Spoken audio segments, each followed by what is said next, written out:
Adesso parlo. Sì. Okay. Buonasera a tutti.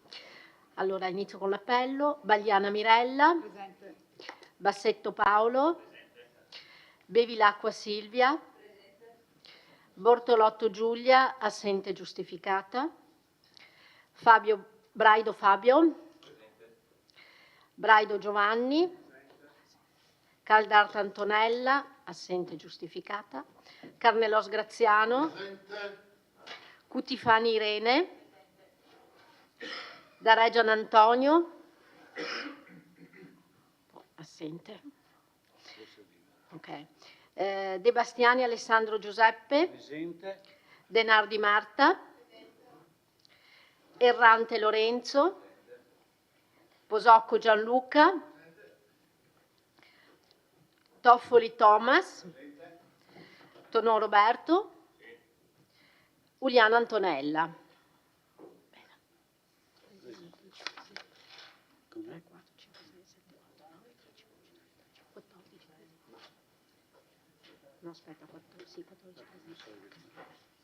Grazie. Ora passiamo alle comunicazioni e poi ci sarà anche una domanda di attualità prima di iniziare il Consiglio. Prego.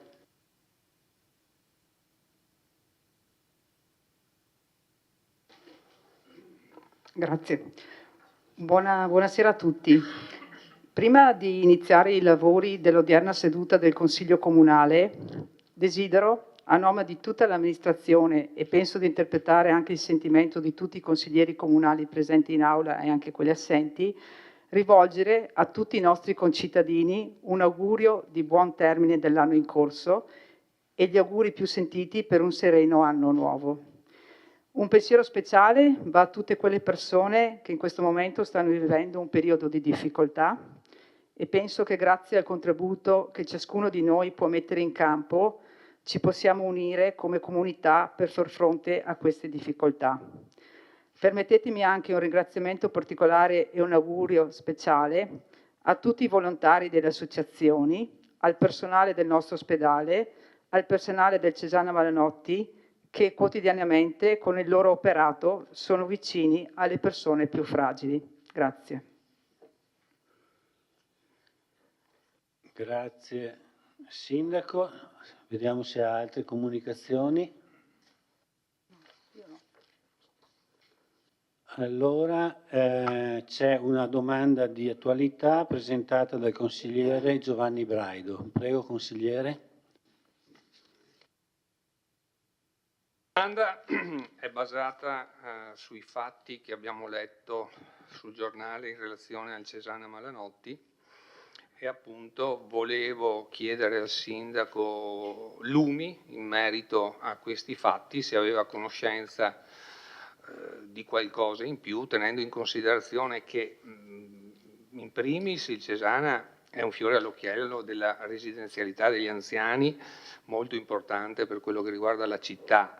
Secondo, perché il presidente viene nominato dal sindaco, non questo sindaco, ma comunque questo sindaco ne ha, tra virgolette, ratificato l'operato. Terzo, tenendo in considerazione anche che c'è stato l'intervento del nostro presidente della regione Luca Zaia e quindi insomma la cosa ha avuto un rilievo regionale.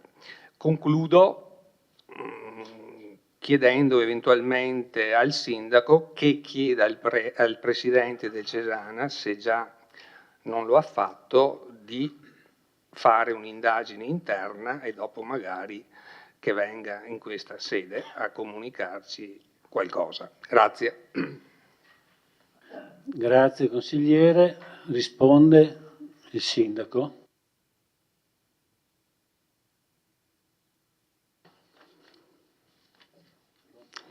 Grazie al consigliere Braido.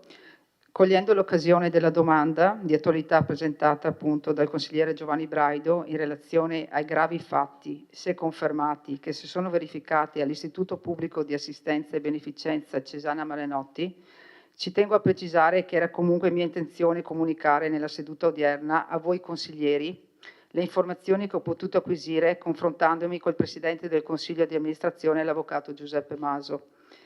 Anch'io, come voi, ho appreso la notizia dalla stampa, ho avuto immediatamente un primo confronto con il presidente Maso, seguito da più momenti di richieste di informazioni.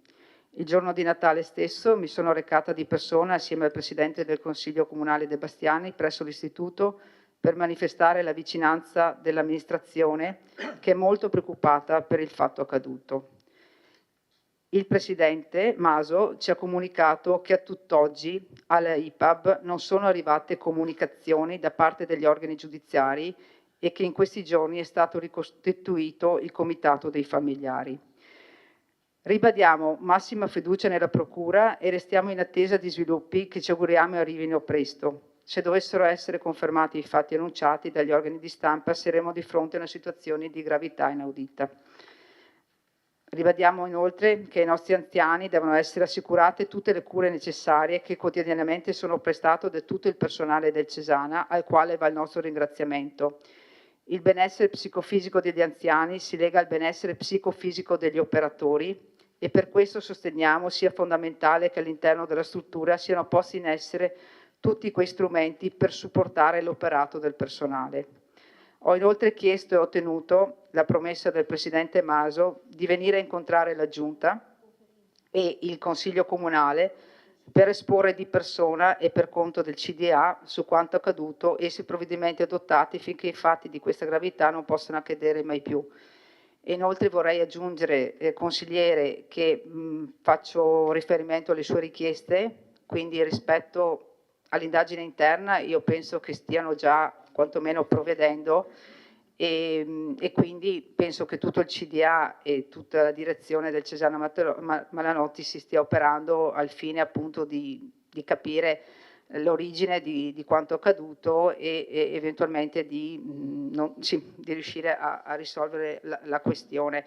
Resta il fatto che io sono convinta, ribadisco che la nostra struttura del Cesana Malanotti sia una delle migliori in zona e ripeto, l'operato di tutto il personale naturalmente è il massimo, lo fanno in modo positivo e continuativo sempre, quindi a loro va la nostra gratitudine. Grazie. Grazie. Il consigliere Braido di esprimere la...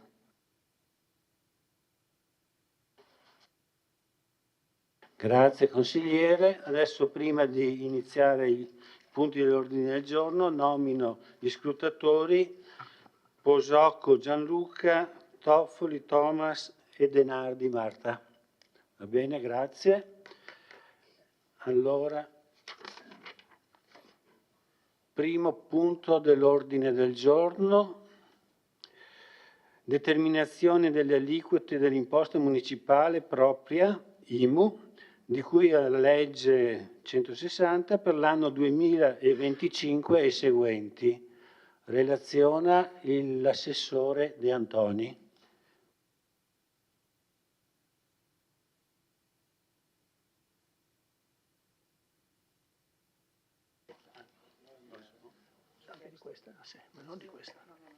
Sì, buonasera.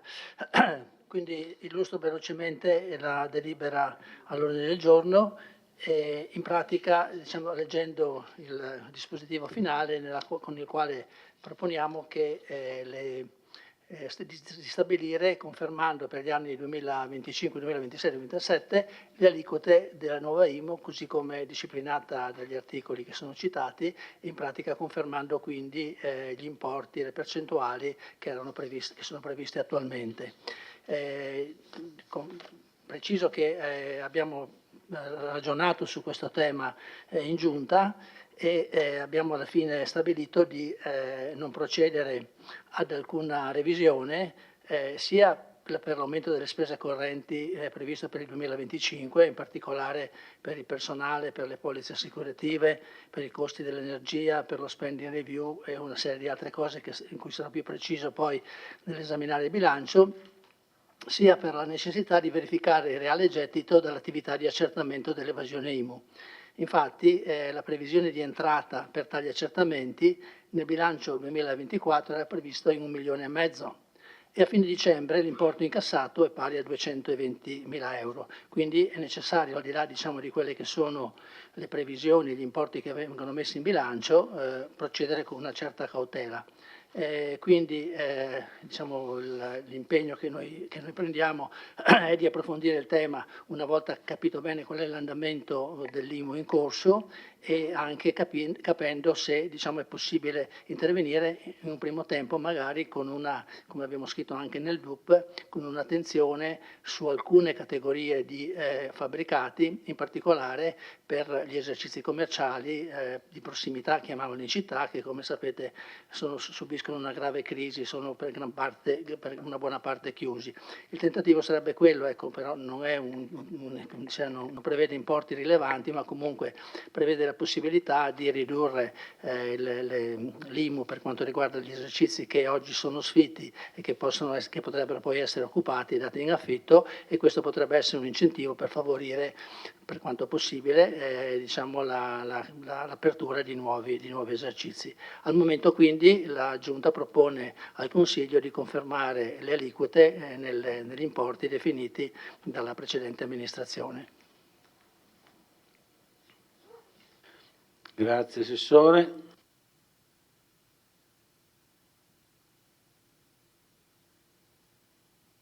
Vediamo se ci sono interventi.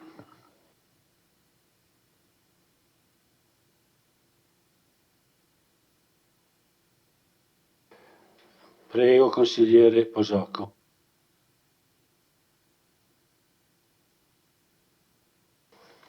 Grazie, buonasera a tutti.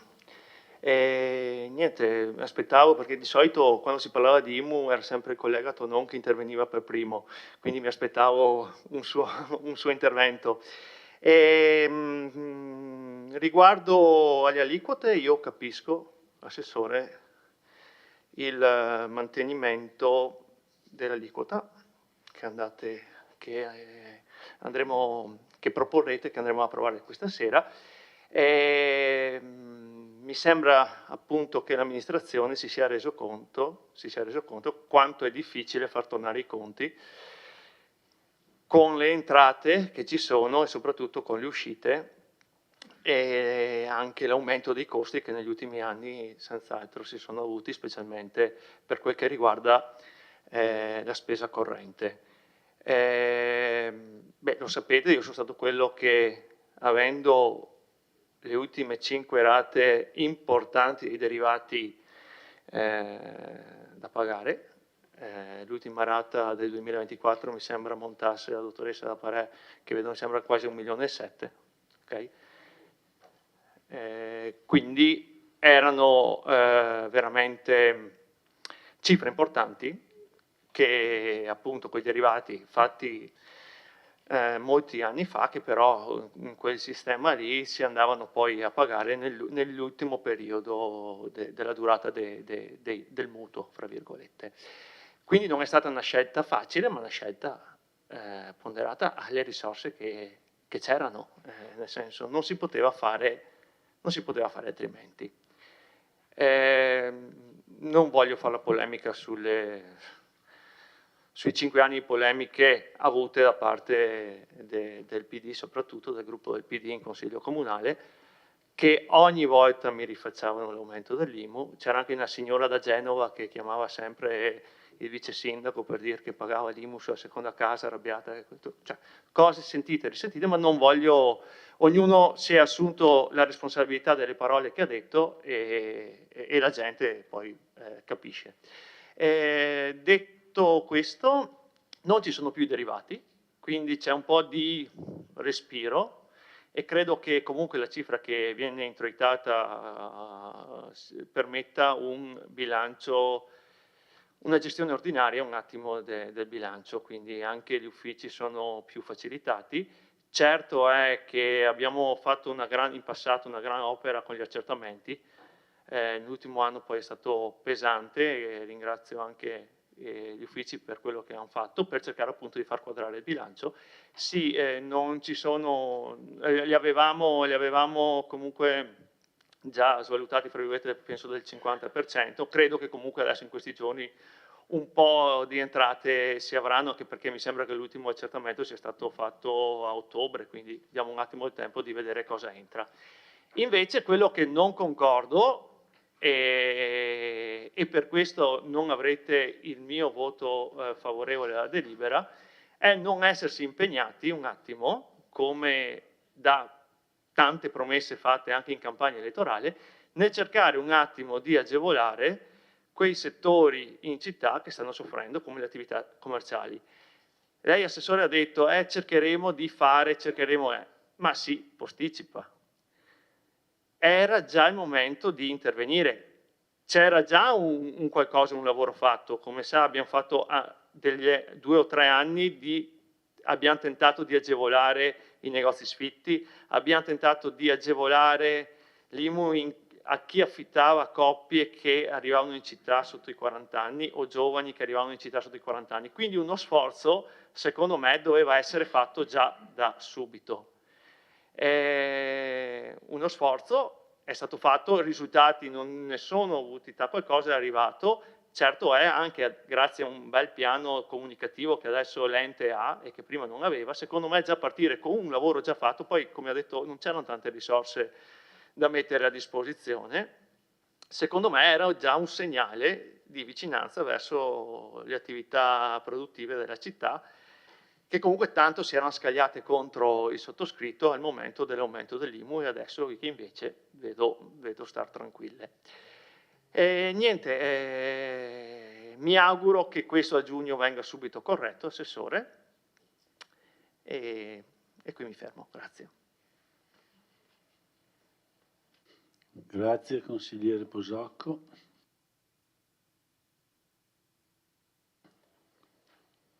Consigliere Tonon. Grazie Presidente. Ritenevo cortese lasciare la parola prima a chi per 5 anni ha gestito il bilancio comunale. Collega, lei si è dato la risposta da solo alla fine. Non c'erano tante risorse, l'ha detto lei alla fine. Ma lo aveva fatto balenare, ha detto che poi lo spiegherà più avanti, anche l'assessore De Antoni, il quale, se non ho capito male le cifre, dice di fronte a una entrata previsionale di recupero IMU di 1,5 milioni, le entrate vere sono state 220.000 euro. Ho capito male? 270. Allora vuol dire grosso modo un sesto, grosso modo. Vuol dire che manca 1,2 milioni, anzi di più. Non è proprio pochissimo, considerando che rispetto prima dell'aumento dell'IMU la differenza è di circa 1,6 milioni. Se ne manca 1,2 vuol dire che ci sono 400.000 euro. Se poi, come ha già preannunciato l'assessore, abbiamo aumento di costi del personale anche per le nuove assunzioni, aumento delle spese energetiche di cui lei è stato uno dei primi, diciamo, a subire le conseguenze, come gli amministratori degli anni in cui, a causa dell'aumento del gas e della corrente elettrica, anche lei come altri sono stati costretti a tagliare, come hanno fatto tutti gli amministratori. I conti sono ben fatti, appunto. E confesso che non è che abbia fatto questo intervento felice della situazione, perché io ero uno di quelli, come l'ha ricordato lei, che chiedeva ogni anno una attenzione. Anzi, se si ricorda, come PD noi avevamo fatto anche una nostra proposta, cassata dalla allora maggioranza. Era una proposta modulare rispetto alla vostra, che era secca. Non è stata accettata legittimamente, e come ha detto anche lei, la vostra proposta ha avuto scarsi risultati. Perché? Perché non c'è stato molto seguito.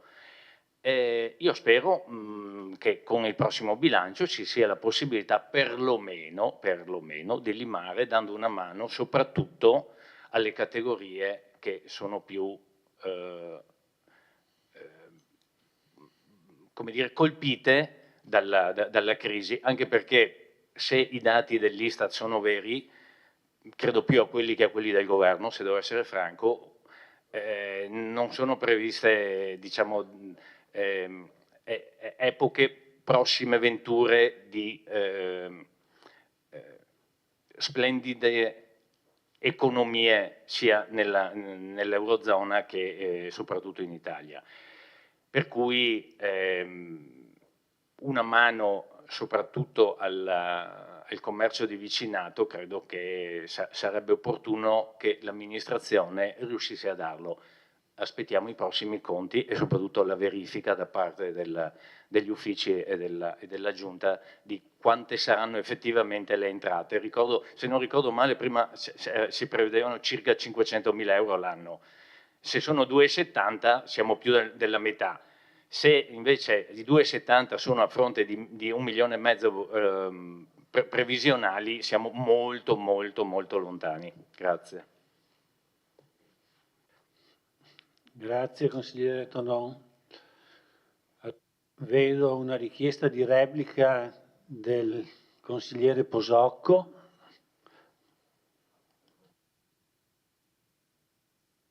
Sì, grazie, così approfitto anche per fare una domanda all'assessore.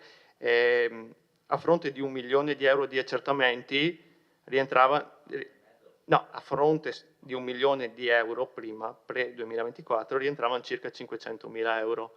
Quest'anno 1,5 milioni, avevamo previsto 7,50. Adesso vediamo quanti ne entreranno, perché gli ultimi accertamenti sono partiti ad ottobre, non è che adesso. Fatto sta che la vostra amministrazione prevede un altro 1 milione di accertamenti nel 2025, quindi i conti, poi capisce, il 1,7 milioni, comunque se non è 1,7 milioni era 1,2 milioni, comunque vi trovate sempre 1,2 milioni in più di risorse che la precedente amministrazione dava purtroppo ai derivati e adesso. Comunque, ripeto, non è facile e lo sappiamo. Assessore De Antoni, gli accertamenti sono andati come chi non paga, si arriva al pignoramento. Quando partono le lettere? Quanto tempo ci vuole per arrivare a quello? Tutto qua, grazie.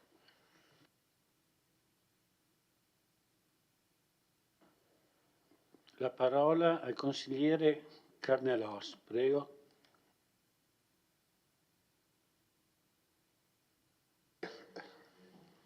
Volevo replicare al collega Posocco, perché è vero che ha detto che non voleva fare polemica, ma, come direbbero i latini, in cauda venenum c'era, in quanto le critiche ci sono state e meritano una replica, aggiungendomi appunto al collega Tonon.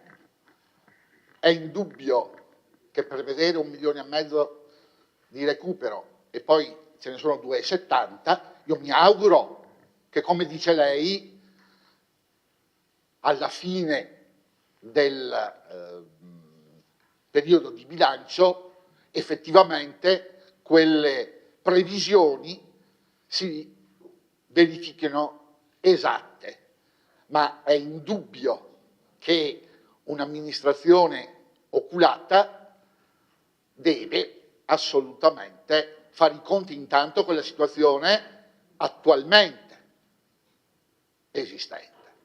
E sotto questo profilo credo che l'amministrazione, anzi non credo, sono convinto che abbia fatto bene, anche perché sappiamo l'incremento dei costi di cui parlava l'assessore e della non rosea situazione economica in cui versa il Paese. È indubbio che la previsione del 25 di quegli aumenti 0, non lasciano tranquilli sulla effettiva consistenza delle entrate.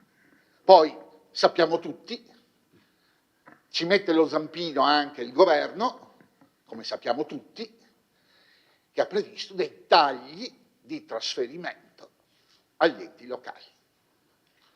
E va detto che se ci sono delle spese che non possono essere tagliate, sono quelle proprio degli enti locali. So che il collega Posocco e il consigliere D'Arè si sono sempre battuti per gli enti locali.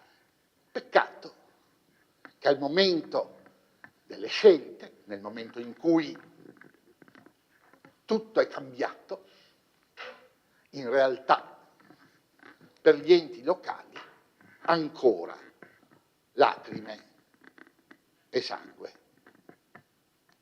Noi faremo di tutto per trovare la quadra, faremo di tutto per quegli interventi di cui parlava Posocco, interventi che peraltro in passato non sono stati fatti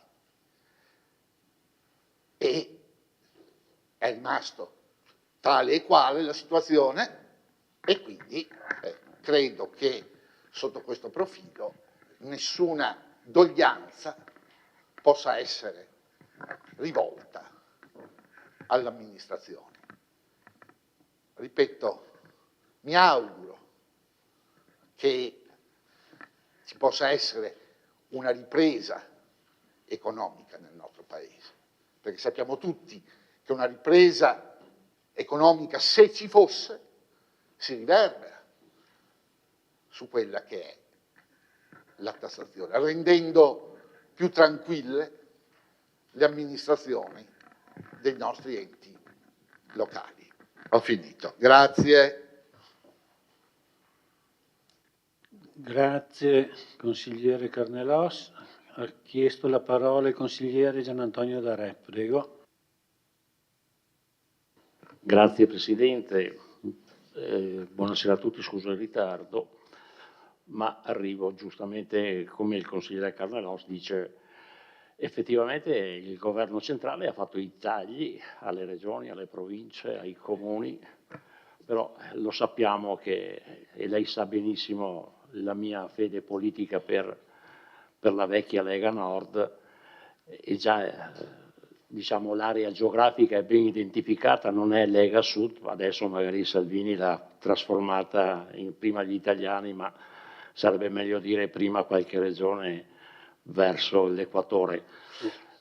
E i tagli purtroppo arrivano sì dal governo di centrodestra, ma sono arrivati anche nei governi passati dal centrosinistra, perché quando l'amministrazione centrale di Roma, d'altra parte 2000 anni che governa Roma, ha sempre insegnato e sempre prelevato gli enti locali, che sono poi il vecchio bacino, il vecchio salvadanaio.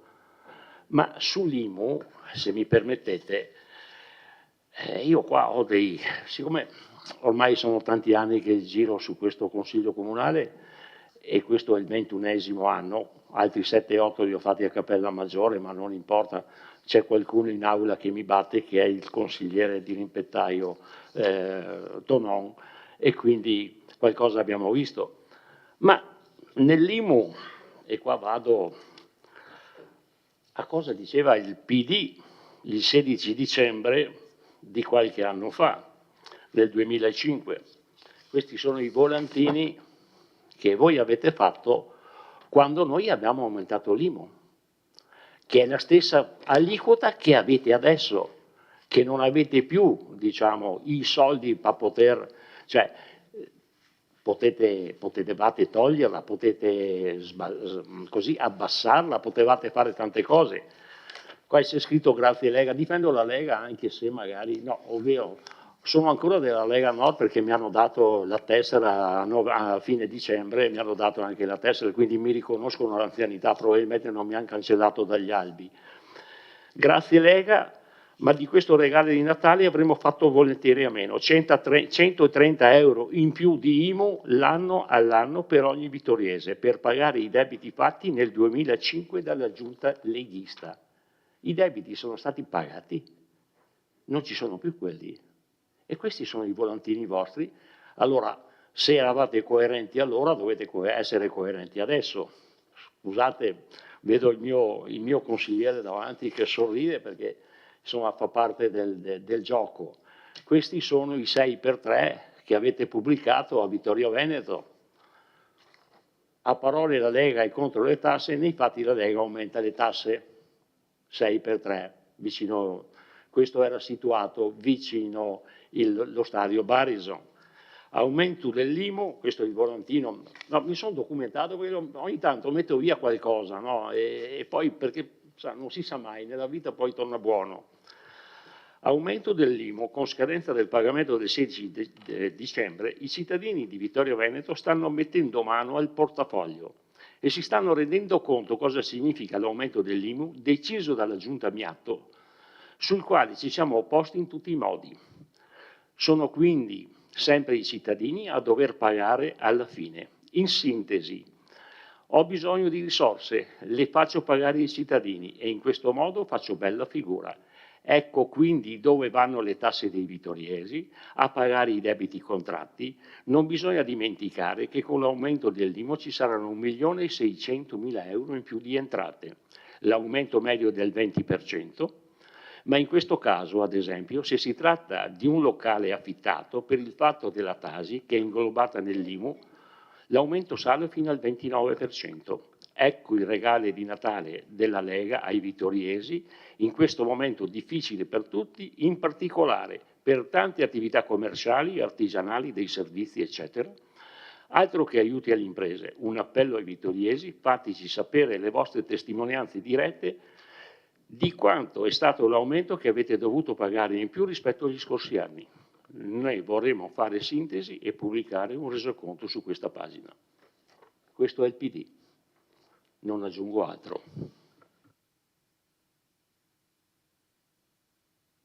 Grazie consigliere Darè. Vediamo se ci sono altri interventi.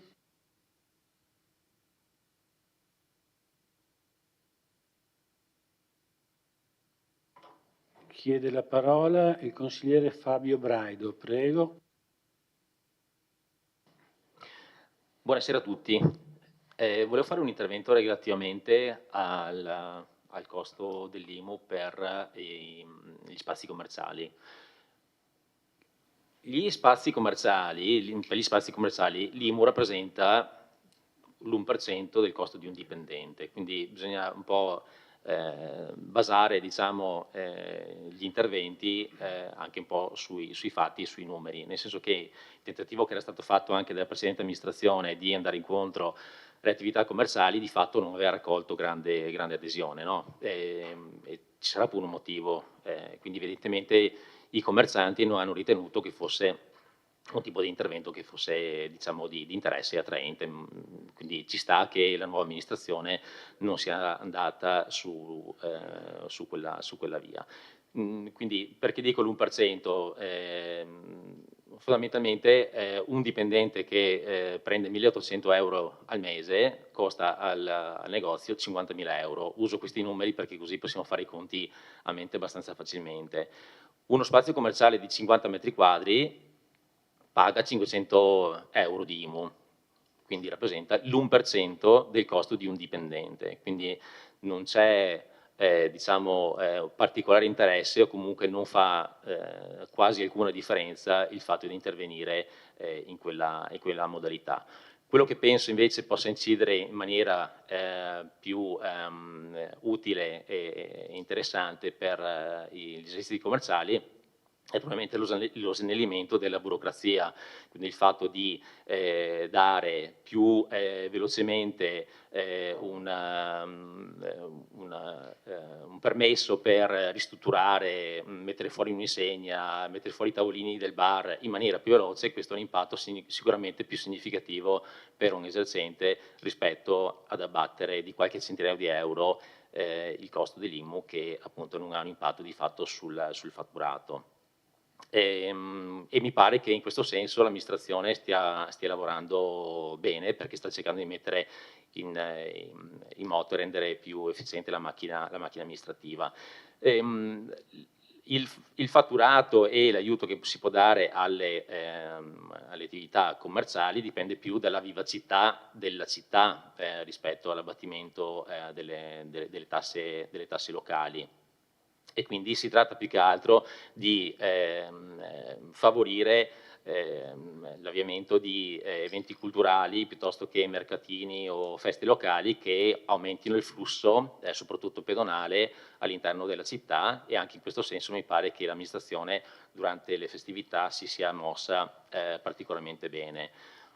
Faccio un'ultima osservazione sul fatto che forse, se è possibile impegnare delle risorse, dovrebbe essere fatto nella direzione di supportare i negozi, ad esempio, per digitalizzare una parte delle proprie attività commerciali, quindi se ci fossero dei fondi che possono aiutare l'apertura di un sito e-commerce piuttosto che un migliore utilizzo dei social media, questo può avere un impatto più significativo rispetto, ripeto, alla riduzione di qualche centinaio di euro di IMU.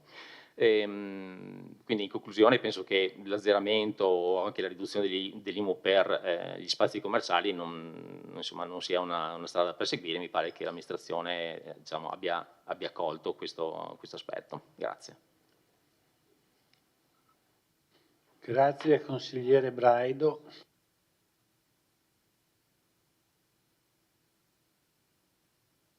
Se non ci sono altri interventi, l'assessore vuole replicare.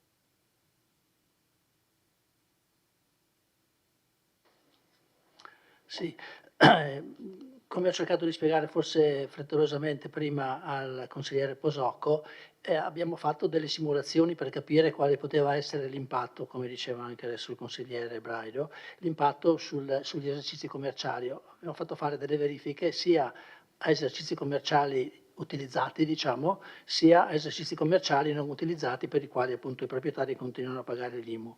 E il ritorno economico a favore degli utenti, quindi dei conduttori, o chiamiamo insomma degli esercizi commerciali, era diciamo relativo, intorno ai 1.000 euro mi era stato fatto come diciamo valore medio.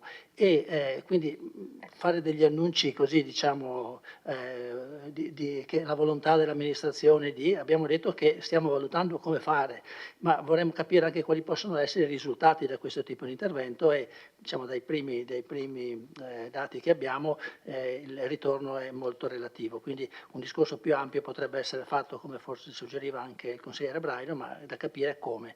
Il tempo che abbiamo avuto a disposizione è stato relativo, insomma, perché siamo operativi da poco e abbiamo avuto qualche problema anche nell'organizzazione dell'ufficio, per cui diciamo, il tema è: non siamo contrari, cerchiamo di vedere come si possa fare per rendere l'intervento non un annuncio che non lascia poi nessun risultato, quanto piuttosto di fare qualcosa di concreto che possa essere utile.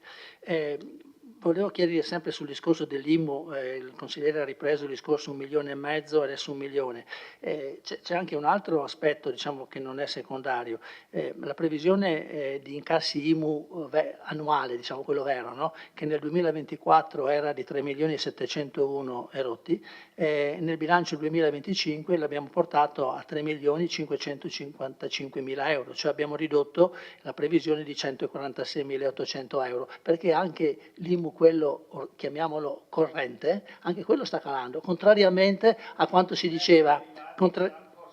Contrariamente a quanto si diceva. No, però poi le faccio anche la dimostrazione di come ci è stato impossibile fare altri interventi sul bilancio, e le riporto tutte le spese maggiori e le entrate minori che abbiamo avuto in previsione, naturalmente, per il 2025. Però quello che volevo precisare è che, oltre all'aspetto della difficoltà di incassare, anch'io sono ottimista che qualche 100.000 euro in più rispetto ai 270 incassati ad oggi ci sarà, però c'è anche il fatto che il gettito normale, quello che chiamano che tutti devono, su cui tutti continuano a pagare, è diminuito di 146.000 euro dal 2024 al 2025, sempre previsione. E quell'effetto di trascinamento che tutti noi dicevamo, no? Se uno viene pescato a non pagare l'IMU e lo prendiamo, 220.000, 270, poi l'anno dopo quello continuerà a pagare, invece questo non sta succedendo purtroppo, quindi anche questo aspetto è da tenere conto, insomma.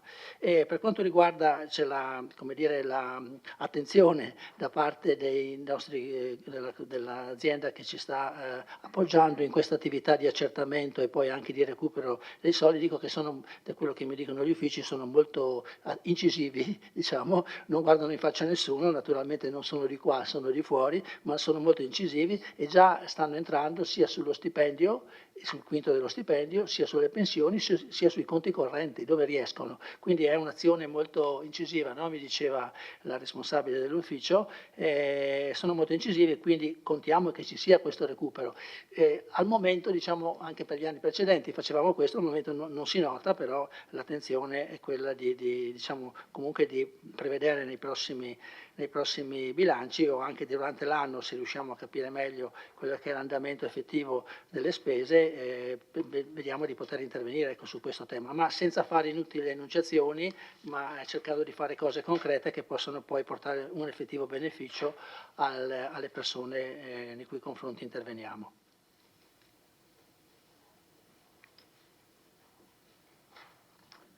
Grazie Assessore.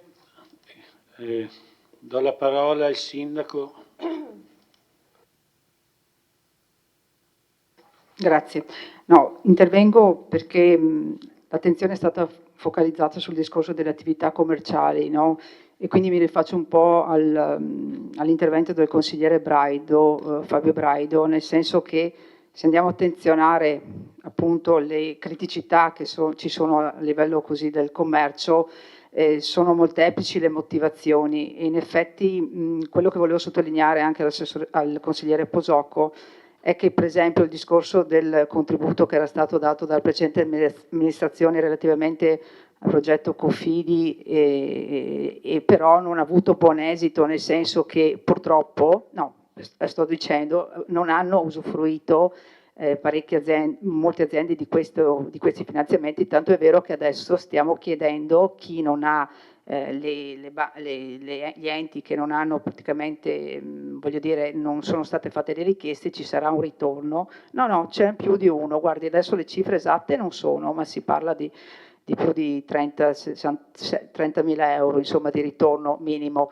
Quindi voglio dire anche questa attività, che voglio dire è un'attività giusta, però non ha avuto esiti completi come si sperava, nel senso che, ripeto, ci sono varie situazioni e le crisi a livello commerciale, così di attività produttive, sono di varia natura, quindi vanno interpretate. E in ogni caso noi ci stiamo confrontando continuamente con le categorie di riferimento, quindi ASCOM e Confesercenti, per quello che riguarda le varie situazioni da attuare, e a breve appunto valuteremo la questione del distretto del commercio e quindi cercheremo insomma di dar seguito a quello che era già anche stato iniziato dalla precedente amministrazione e di portarlo avanti. Questo per dire che effettivamente le cose vanno naturalmente indagate, analizzate e che non ci sono le bacchette magiche, voglio dire, per risolvere certe questioni che derivano anche da un cambiamento sociale epocale, no? Quindi se noi pensiamo al commercio, gran parte della crisi è dovuta a un nuovo modo di acquistare, purtroppo, vuoi per il discorso online, vuoi per il discorso dei centri commerciali, quindi bisogna studiare e bisogna cercare di trovare delle soluzioni che quantomeno aiutino naturalmente le nostre attività commerciali di vicinato. Grazie.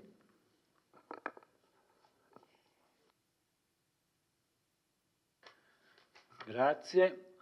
Allora, se non ci sono altri interventi, possiamo passare alla votazione. Attendo un attimo. Consigliere Carnelos, prego. Volevo dire al consigliere Darè che non è un gioco, quello che stiamo facendo non è un gioco e è troppo frettoloso liquidarlo in quel modo. I debiti sono stati pagati. Qui c'è anche da ricordare che abbiamo accantonato, perché la telenovela Derivati non si è ancora conclusa. Speriamo si concluda prima possibile, in modo da poter liberare quei fondi che ovviamente sono stati accantonati per aspettare l'esito. E sotto questo profilo, mi consenta però, perché avete pagato i debiti e avete fatto i derivati, qui bisogna ricordare che noi derivati non ne abbiamo fatti. Ecco. E alle, come si può dire, alle accorate richieste a suo tempo fatte, ci è stato risposto legittimamente a muso duro che l'amministrazione dell'epoca faceva quel che voleva e i derivati li ha fatti. Consentitemi anche un'ultima osservazione, perché il gettito può essere inferiore rispetto al preventivato, e guardate che è un segnale d'allarme, sapete? Perché in molti casi significa che chi deve pagare quelle somme non è in grado di pagarle. Non so se vi siete accorti, ma nella nostra società sta sparendo il ceto medio. E chi vive di pensione, di salario o stipendio sa quanto è difficile sbarcare il lunario. Teniamo sempre presente che c'è una fetta di popolazione, anche nel mitico nord-est, che fa fatica ad arrivare alla quarta settimana del mese.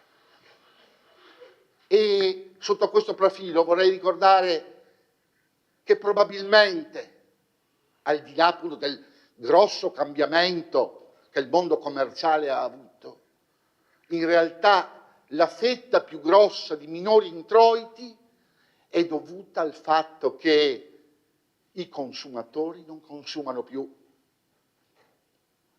Lo si insegna al primo anno ai ragazzi di ragioneria, che l'input per i consumi è il reddito. E questo ovviamente non spetta, il comune qua non ha purtroppo alcuna competenza, ma chi di dovere dovrà prima o dopo prendere in considerazione il fatto che tutto cresce, ciò che resta fermo sono salari, stipendi e pensioni. Peraltro, e anche qui non sono invenzioni, ma lo dice l'Istat, i 2/3 o il 65-63% delle entrate tributarie dello Stato e anche dei comuni derivano da chi ha reddito fisso, salari, stipendi e pensioni. Sotto questo aspetto, è vero, noi siamo amministratori di un comune, ma siamo politici e cittadini anche di questo Stato. E saremmo miopi se pensassimo solamente al nostro orticello e non pensassimo invece anche ad un'azione generale sulla collettività, per quanto ovviamente ci è possibile. Ma riflettiamoci, perché forse siamo stati troppo tempo silenziosi. Grazie. Grazie consigliere Carnellos. Replica del consigliere Darè.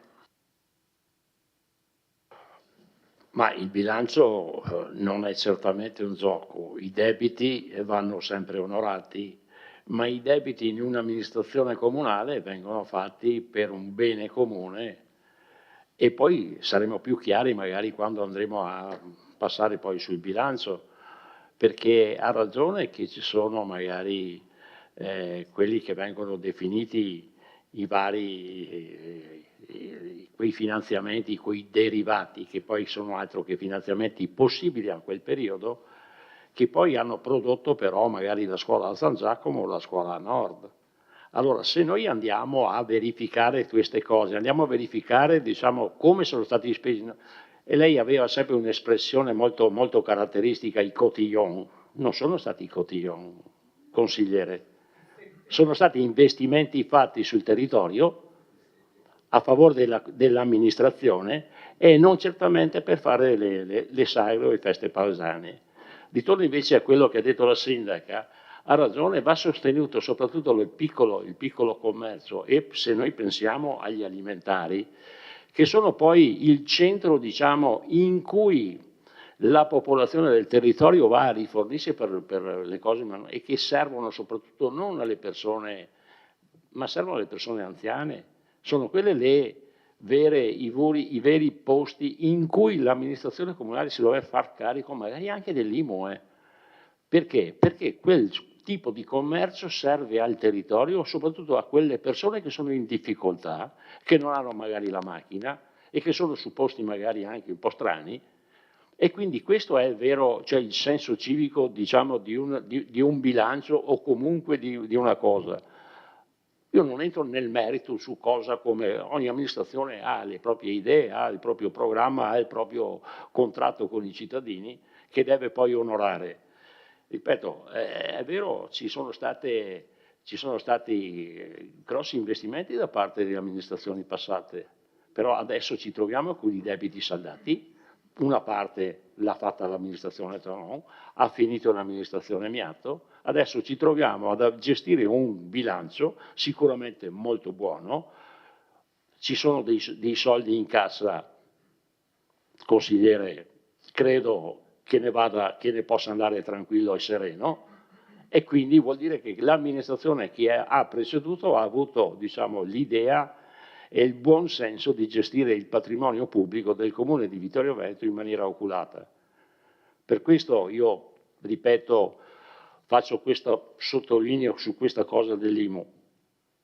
Cerchiamo di aiutare magari chi è in difficoltà e mi pare, come diceva giustamente il consigliere Carneros, non si arriva non alla quarta settimana, tanti non arrivano alla terza settimana, alla seconda settimana e qua subentrano i servizi sociali di tutti i comuni in cui il 10, 12, 13% del bilancio del comune va a gestire, diciamo, le difficoltà territoriali del cittadino.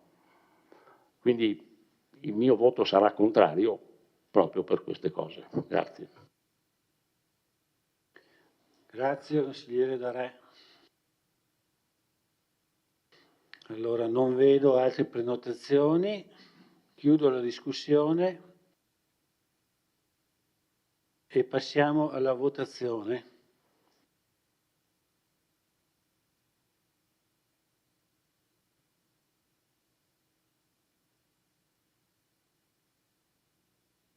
Prego, consiglieri, votate.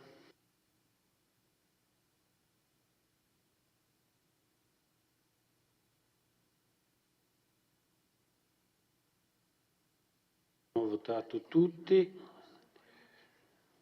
Chiudo la votazione. Favorevoli 11, contrari 4, nessun astenuto. La delibera è approvata. Ora votiamo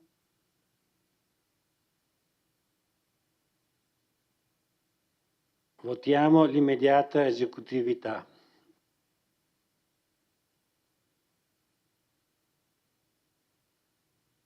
Prego, consiglieri, votate.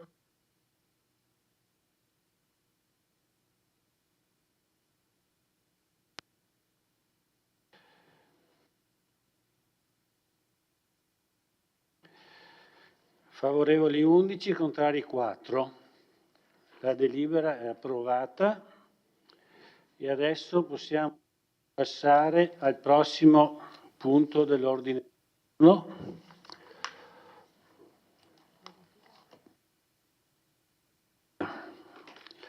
Verifica quantità e qualità di aree fabbricabili da destinarsi alla residenza, alle attività produttive terziarie che potranno essere cedute in proprietà o in diritto di superficie.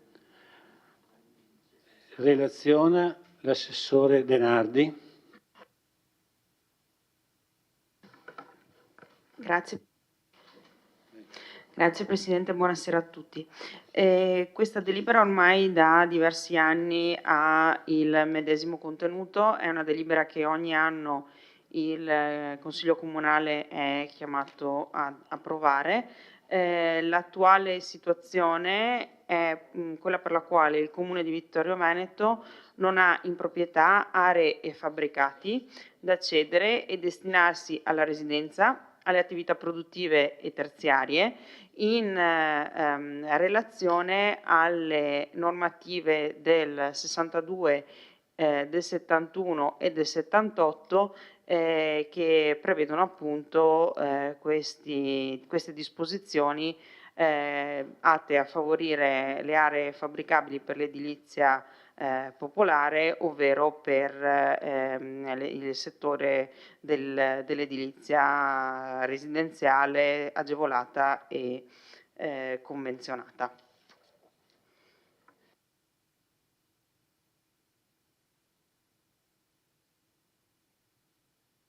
Grazie. Vediamo se ci sono interventi.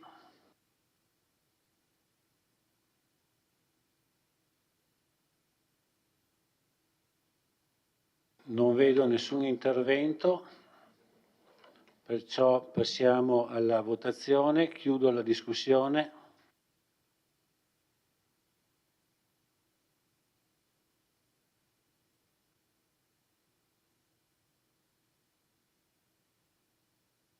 Bene, la votazione è aperta, votate pure.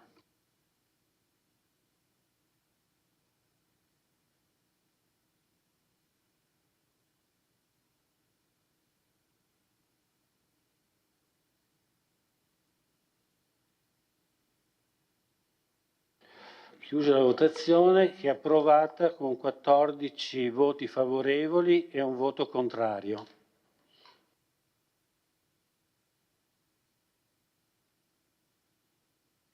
Adesso votiamo l'immediata esecutività.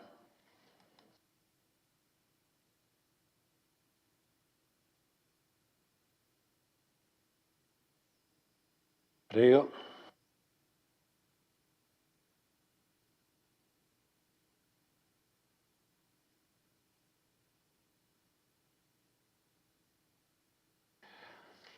Allora, approvata, favorevoli 14, contrari 1.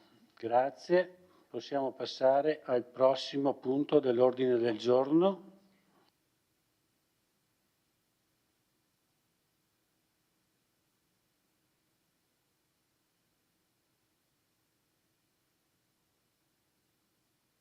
Allora, il punto 4, approvazione e nota di aggiornamento documento unico di programmazione DUP. Poiché questo punto contiene il piano delle opere pubbliche 2025, come da regolamento è previsto il doppio tempo per l'intervento. Adesso do la parola all'assessore per l'illustrazione del punto, l'assessore De Antoni, prego. Sì. La nota di aggiornamento al DUP che sottoponiamo oggi alla vostra approvazione si configura, come scrive anche il Collegio dei Revisori nel dare parere favorevole al documento, come lo schema del DUP definitivo e costituisce il presupposto necessario di tutti gli altri documenti di programmazione. Il 18 ottobre scorso vi avevamo presentato un primo documento che dopo la vostra approvazione abbiamo presentato alla cittadinanza in 4 riunioni pubbliche tenutesi nelle prime settimane di novembre a San Giacomo, in Valle Pisina, a Palafendra e nella sala riunione della biblioteca, raccogliendo utili osservazioni per gran parte recepite nell'aggiornamento al DUP che questa sera vi presentiamo. Il DUP, come sapete, l'abbiamo parlato l'altra volta, ma comunque ripeto velocissimamente, costituisce la guida strategica ed operativa degli enti pubblici ed è composto dalla sezione strategica, che ha un orizzonte temporale di riferimento pari a quello del mandato amministrativo, quindi 5 anni, e individua gli obiettivi strategici da perseguire entro la fine del mandato amministrativo, e dalla sezione operativa, che ha un orizzonte temporale di 3 anni, come bilancio di previsione, e individua gli obiettivi che costituiscono la declinazione annuale e pluriennale degli obiettivi strategici. La nota di aggiornamento che vi presentiamo è stata aggiornata rispetto alla stesura, al testo che vi avevamo approvato appunto nell'ottobre scorso, è stata integrata con l'analisi e la valutazione delle risorse finanziarie che trovate da pagina 82 a pagina 100 e con qualche piccola altra integrazione, ma diciamo di poca rilevanza. Io adesso mi soffermerei sui punti che diciamo, costituiscono il DUP e che sono, come è riportato nella bozza di delibera che vi abbiamo presentato, ci sono 4 documenti che vengono approvati con questo, anzi 5, che vengono approvati con questa delibera, e cioè la programmazione finanziaria delle risorse, finanziarie da destinare ai fabbisogni di personale a livello triennale 2025-2027 e annuale 2025. Il programma triennale delle opere pubbliche e l'elenco annuale dei lavori pubblici, il programma triennale degli acquisti di beni e servizi, sempre per il triennio, il piano triennale delle alienazioni e valorizzazioni immobiliari 2025-2027 e il programma triennale per il conferimento degli incarichi di collaborazione autonoma 2025-2027, unitamente all'appendice che diciamo, non vi è stata forse fatta la fotocopia, ma comunque è presente nel sito, che sono le schede degli immobili inseriti nel piano triennale delle alienazioni. Allora, partendo appunto da questi documenti, che sono diciamo, un po' la novità rispetto a quelli che erano contenuti nel primo documento, partiamo dal documento che riguarda le risorse finanziarie da destinare ai fabbisogni di personale a livello triennale e annuale. Qui c'è un decreto insomma, che stabilisce che nella sezione operativa del DUP siano definite per ciascuno degli esercizi previsti nel DUP le risorse finanziarie da destinare ai fabbisogni di personale determinate sulla base della spesa per il personale in servizio e nei limiti delle facoltà assunzionali previste a legislazione vigente, tenendo conto delle esigenze di funzionalità e di ottimizzazione delle risorse per il miglior funzionamento dei servizi. Allora, in questo abbiamo quindi, sulla base appunto della situazione esistente e su quella prevista di assunzioni nel corso del 2025, abbiamo fatto, come viene riportato a pagina 136 del DUP, abbiamo fatto la previsione per le assunzioni dei costi per il personale per l'anno 2025, l'abbiamo indicato in 6.236.776 erotti, insomma, che sono i soldi necessari nel 2025, modificando leggermente di poche migliaia di euro le previsioni per il 2026 e per il 2027. Queste spese per il personale sono soggette anche a 2 limitazioni o a 2 controlli, diciamo così, che sono previsti sempre da questo decreto che tratta questi argomenti. Uno è il vincolo legato al valore medio di spese per il personale del triennio 2011-2013, che per il nostro ente, perché sono dei valori che sono diversi, insomma, a seconda poi dei comuni più grandi o più piccoli, comunque per il nostro ente questo importo è pari a 5.496.176 euro. Il costo che noi abbiamo indicato nel nostro bilancio è di 5.133.953.000 euro. È diverso questo importo rispetto a quello che vi ho detto prima, perché c'è tutto un decreto che precisa esattamente quali devono essere gli importi che vengono esclusi dai costi. Quindi per rendere omogenei insomma, i due valori, ripeto che la spesa complessiva riportata in bilancio è 6.236.000 e rotti, mentre l'importo che deve essere paragonato, diciamo messo a confronto con l'importo stabilito dalla norma, quei 5.496.000, è pari a 5.133.000. Quindi siamo al di sotto di quello che sarebbe l'importo che potremmo impegnare per le risorse per il personale. Un altro termine che è previsto sempre dalla norma è quello del rapporto tra le spese correnti e le spese per il personale. Questo rapporto deve essere inferiore al 27%, nel nostro caso è pari al 22,87%, per cui in teoria ci sarebbe la possibilità di, come dicevo prima, di mettere più risorse per quanto riguarda il personale.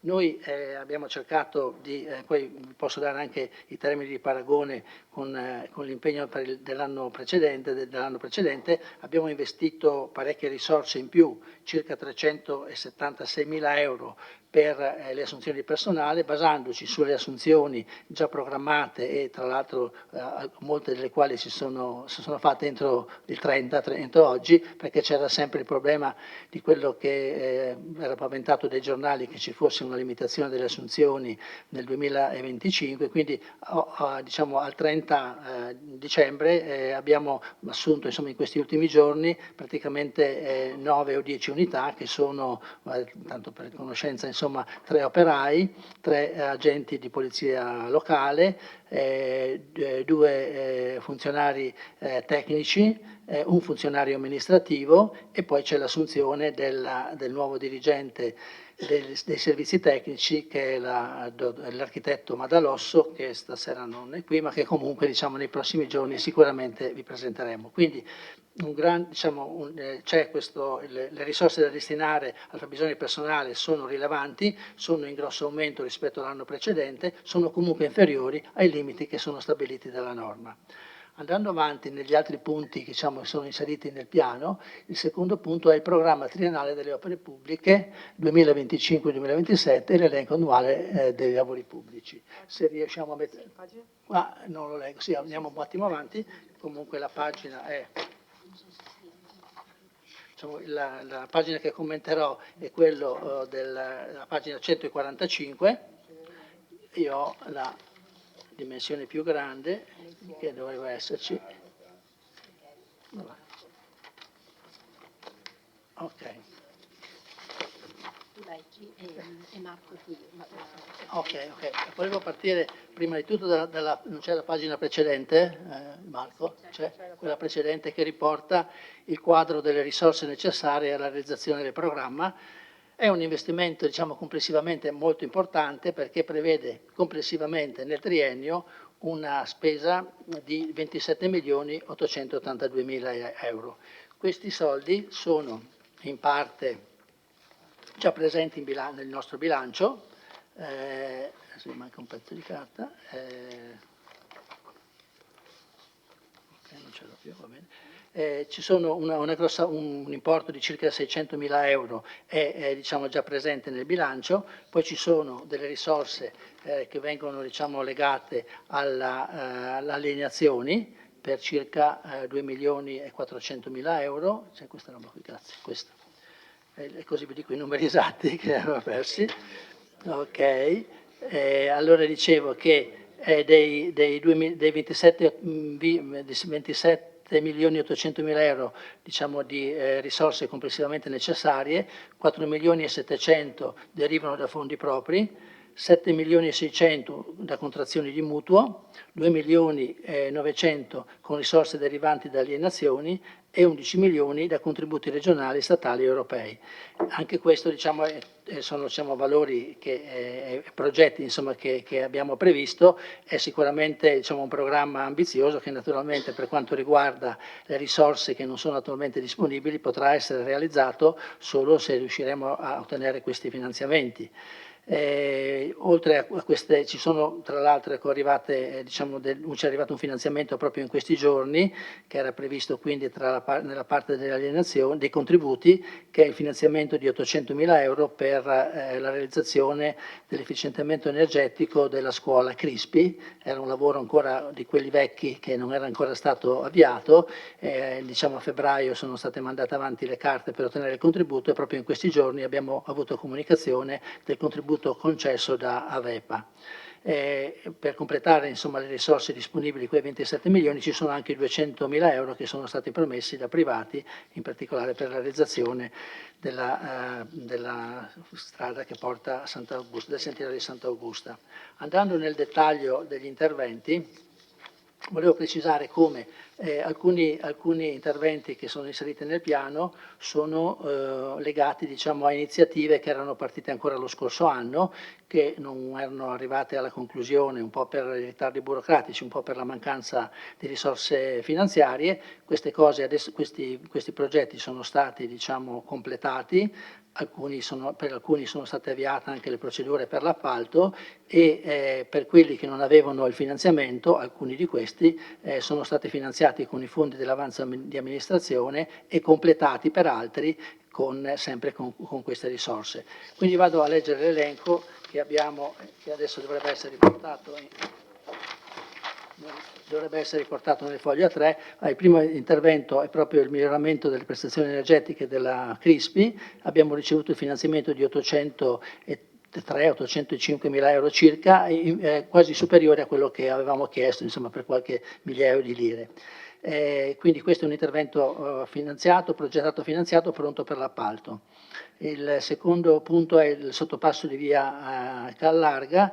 Qui c'è il problema già dibattuto nei precedenti consigli comunali, è un progetto di fattibilità tecnico-economica approvato ancora nel 2019 dalla passata amministrazione per 2 milioni di euro. Dicevo che a luglio-agosto ci è arrivato il nuovo progetto che è stato assegnato sempre dalla precedente amministrazione a un altro studio tecnico che ha portato il valore complessivo dell'opera da realizzare a 5 milioni e 100. Su questo tema siamo un attimo fermi e stiamo valutando sia la possibilità di rivedere il progetto, perché forse alcune opere sono un po' esagerate, sia di ottenere dalla regione o da qualcuno un aiuto economico, perché così stanti le cose l'importo da aggiungere sarebbe di 3 milioni e 100.000 euro.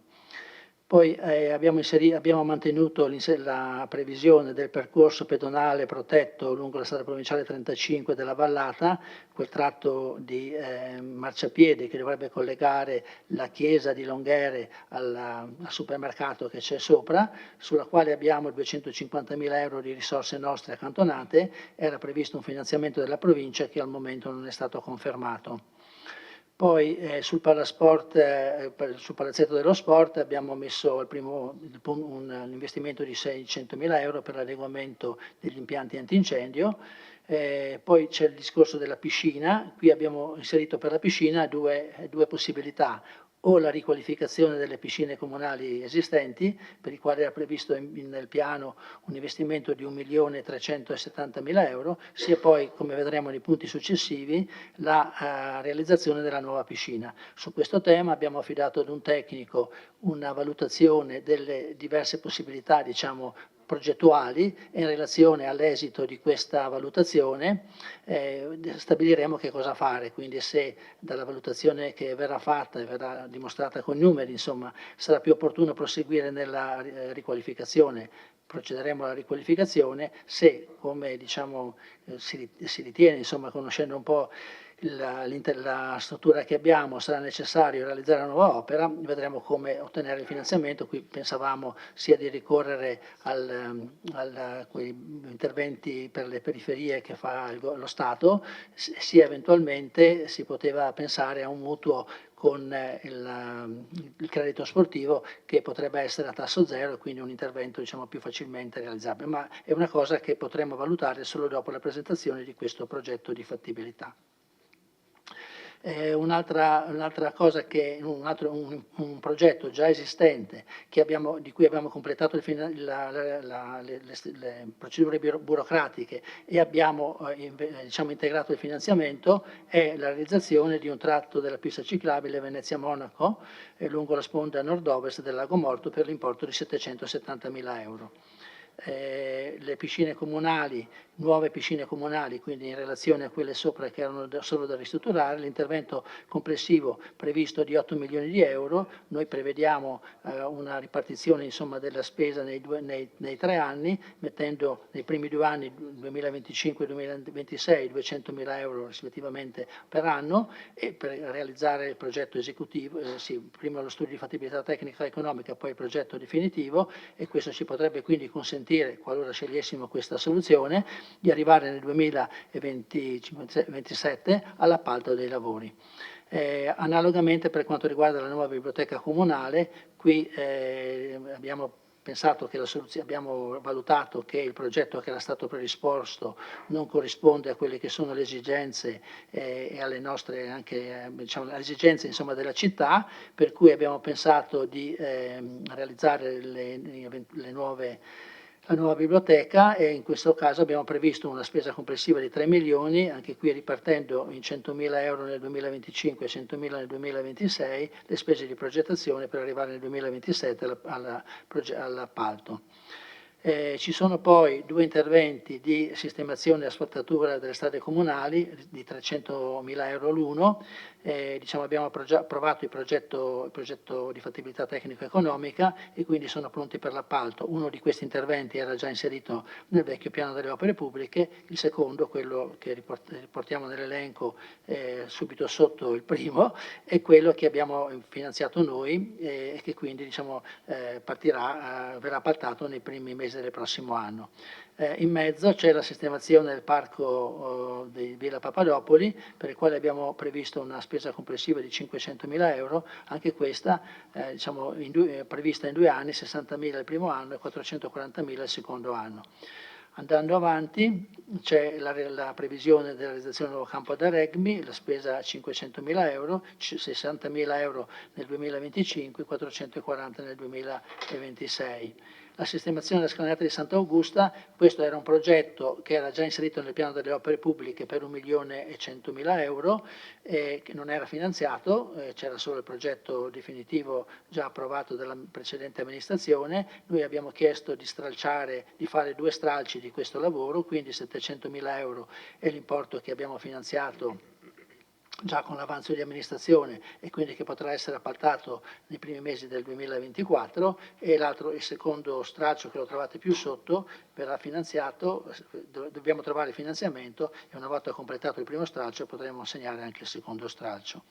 Poi c'è la messa in sicurezza di una frana e il ripristino della viabilità in via delle Perdonanze. Qui a seguito della frana che c'è stata all'inizio del 2024 abbiamo provveduto, come sapete, a realizzare un primo bypass che consente comunque l'accesso alla zona da parte dei cittadini che vi risiedono con una strada vecchia che consente dei tempi di percorrenza di pochi minuti ed evitano di fare il giro per la strada di San Mor che richiedeva circa 40 minuti in più e questo siccome ci sono ragazzi che vanno a scuola, persone che frequentano purtroppo l'ospedale, è necessario che questa opera venga realizzata in breve tempo. Qui abbiamo già presentato alla Regione su richiesta della stessa dopo il sopralluogo fatto, abbiamo presentato le schede tecniche che sono state inviate a Roma per ottenere il finanziamento, quindi non abbiamo una vera certezza del finanziamento ma una promessa abbastanza solida che le risorse ci verranno date, ce l'abbiamo. Quindi questo l'importo di 420.000 euro. Un altro intervento nuovo è quello legato alla realizzazione al completamento insomma, della sede dell'associazione a Palazzo Piazzoni, quindi con la messa a norma e con la sistemazione delle cucine. Questo era un intervento che era inizialmente previsto nel piano da 2.700.000 euro per Palazzo Piazzoni, poi prima dell'appalto è stato stralciato perché non i prezzi previsti non consentivano di fare l'appalto dei lavori e quindi sono stati tolti i lavori legati a questa parte. Ora noi li rifinanziamo e anche su questi il progetto è stato approvato e può essere appaltato in breve tempo. Altro intervento nuovo è quello legato alla manutenzione della pavimentazione di via Martiri della Libertà. Su questo intervento, di cui abbiamo parlato velocemente anche nei precedenti consigli, l'importo che abbiamo messo è di 472.000 euro, è in corso la progettazione da parte di un professionista incaricato, insomma, per presentare il progetto nel più breve tempo possibile. La sistemazione di Sant'Augusta del secondo stralcio è quello di cui vi parlavo prima, 400.000 da finanziare. Come da finanziare sono i successivi interventi che erano previsti nel piano precedente, che riguardano la nuova scuola materna del polo scolastico di Forcal, un'opera diciamo, che era stata inserita perché a suo tempo si sperava in un finanziamento da parte dello Stato che non c'è stato, l'abbiamo lasciata non sapendo cosa potrà essere il futuro. L'adeguamento del polo impiantistico museale di Serravalle, abbiamo riportato il progetto, l'importo così come era già previsto. Su questo, parlando appunto con la consigliere Eoliana, si era detto diciamo, della necessità di una revisione del progetto che diciamo, anche rispetto a quello che abbiamo potuto vedere sicuramente merita un approfondimento e forse una diversa impostazione. Poi ci sono interventi sulle asfaltature comunali, questo è un intervento che era previsto anche questo nel vecchio piano, ma previsto nel 2025 e riportato nel 2026. E poi c'è il percorso pedonale ciclovia dell'amicizia, il terzo stralcio, il secondo stralcio e un altro, diciamo, investimento, un altro intervento da fare qualora arrivino i finanziamenti su un progetto di massima che a suo tempo era stato preparato. E ultimo, ma non ultimo per importanza, è il nuovo asilo comunale. La scuola materna, scusi, l'asilo nido, maledizione, l'asilo nido comunale, che diciamo, è un'opera che riteniamo importante, chiaramente non abbiamo le risorse per realizzarlo, lo abbiamo messo nel piano per far presente questa nostra decisione insomma, di dare importanza a questo intervento, vediamo se sarà possibile ottenere dei finanziamenti diciamo, dallo Stato come erano stati previsti nel PNRR. Sì, questo è un tema diciamo, sicuramente importante che riguarda anche la possibilità che una struttura del genere possa essere utilizzata, mettendoci d'accordo anche sulle spese, da parte dei comuni limitrofi che sicuramente con popolazioni di 3-4 mila abitanti non possono avere un asilo nido. Se possiamo diciamo, trovare un accordo assieme anche a questi comuni limitrofi potrebbe essere diciamo, una bella esperienza da portare avanti su un'opera che sicuramente ha un valore sovracomunale.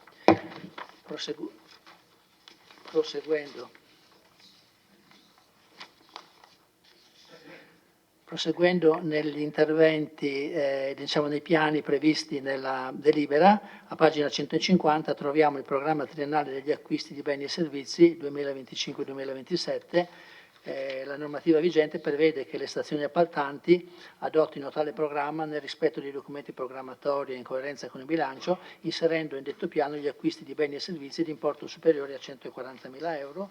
Questo piano lo trovate a pagina 156 e se mi vedete 154, scusate, ho sbagliato, 154, e qui vedete sono una serie di, diciamo, di acquisti di beni e servizi che hanno valenza pluriennale, ad esempio il servizio organizzazione dei centri estivi, il servizio pulizia degli stabili comunali, la manutenzione e assistenza del software gestionale, la progettazione di nuove piscine comunali, la progettazione di una nuova biblioteca comunale, il servizio di discussione coattiva. L'importo complessivo riportato nell'elenco nel primo anno è di 270.000 euro, nel secondo 617, nel terzo 457. L'importo di 270.000 euro che leggete non è sbagliato rispetto ai valori che sono riportati nella tabella, perché c'è una norma che dice che la somma diciamo, deve essere riportata al netto degli interventi che sono compresi nel nel quadro economico dei progetti. Per spiegarmi, insomma, i 200.000 euro delle piscine, no? Della progettazione delle piscine e anche quello della biblioteca comunale non vengono riportate nel dettaglio perché vengono ricompresi nell'ambito del piano del quadro economico del progetto e quindi in questo prospetto non devono essere riportate. Continuando a pagina 156, esatto, c'è il piano delle alienazioni e valorizzazioni immobiliari non strumentali all'esercizio delle funzioni istituzionali dell'ente. Questo piano è stato, diciamo, mantenuto così come era previsto nell'anno precedente, sono solo state cambiate, diciamo, la temporalizzazione degli interventi. Il totale dei beni che dovrebbe essere messo in vendita è di 4.288.370. Anche qui sono beni, diciamo, da tempo previsti nel piano, sono comunque fabbricati che in qualche modo ci costano per le manutenzioni, per tutte le cose, insomma, che ci sono da fare in un immobile abbandonato così, e quindi è nostra intenzione cercare per quanto possibile di rivedere ancora questo piano, se possibile di ridurre gli importi a base d'asta per trovare il modo di riuscire a vendere più presto, non rientrando tra i beni che sono di interesse dell'amministrazione. Continuando sulla valutazione di questi programmi, a pagina 162 c'è la programmazione degli incarichi di collaborazione autonoma. Qui sono inserite, diciamo, come in tutti gli anni, i diversi incarichi con una descrizione legata alle diverse, diciamo, settori. Quindi per le politiche culturali ci sono tutti gli incarichi che dovremo dare per il concorso di corale, per il concorso di violino, eccetera, eccetera.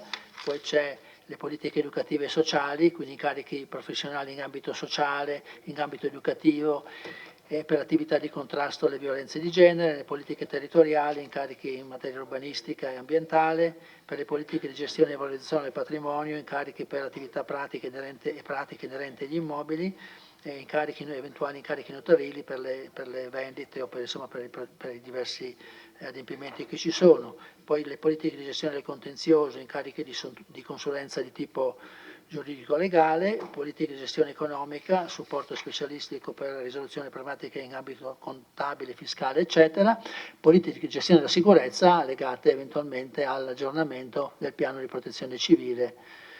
Questi in sostanza, diciamo, sono i documenti che sono stati inseriti nel DUP che, come ricordavo prima, queste due sezioni, diciamo, strategiche e operative che poi vanno a comporre questo documento, che è appunto la base per tutti gli interventi successivi, ad esempio poi per il bilancio e per tutti gli altri punti che vedremo all'ordine del giorno successivo. Ho cercato di fare il più in fretta possibile, ma sono stato comunque lungo e quindi sono qui a disposizione per eventuali vostre richieste di chiarimento. Grazie Assessore De Antoni. Adesso do la parola all'Assessore Dus. Sì, buonasera innanzitutto. Mi permetto solo di fare una piccola integrazione a quanto già illustrato dall'Assessore De Antoni in merito al piano opere pubbliche. Perché c'è stato un grande lavoro in queste ultime settimane dell'anno per tentare di andare a utilizzare tutto l'avanzo di amministrazione, impegnando in particolar modo su due importanti opere, una riguardante la scalinata di Sant'Augusta e l'altra via Martiri. Come ha detto giustamente l'assessore De Antoni, noi abbiamo ereditato un elenco che conteneva alcune voci, molte di queste voci però non avevano alcuna copertura finanziaria a monte, quindi c'è stato un lavoro importante prima di capire quali opere erano appaltabili, progettabili, e poi si è andati a definirle e a finanziarle, anche utilizzando tutto l'avanzo possibile. E così è stato fatto appunto con Sant'Augusta e con via Martiri e anche con le asfaltature.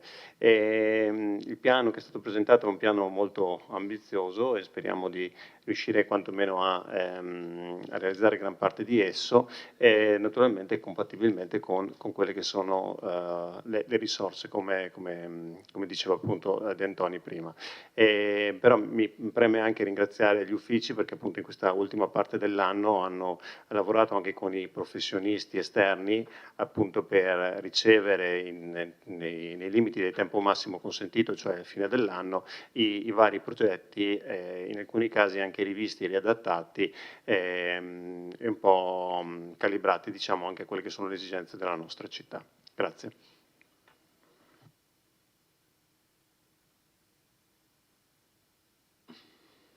Grazie Assessore. Ci sono altri assessori? No?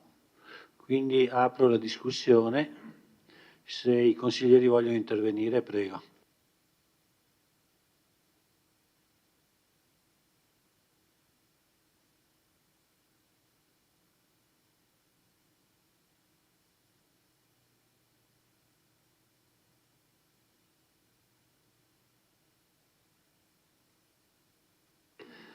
Prego, consigliere Giovanni Braido.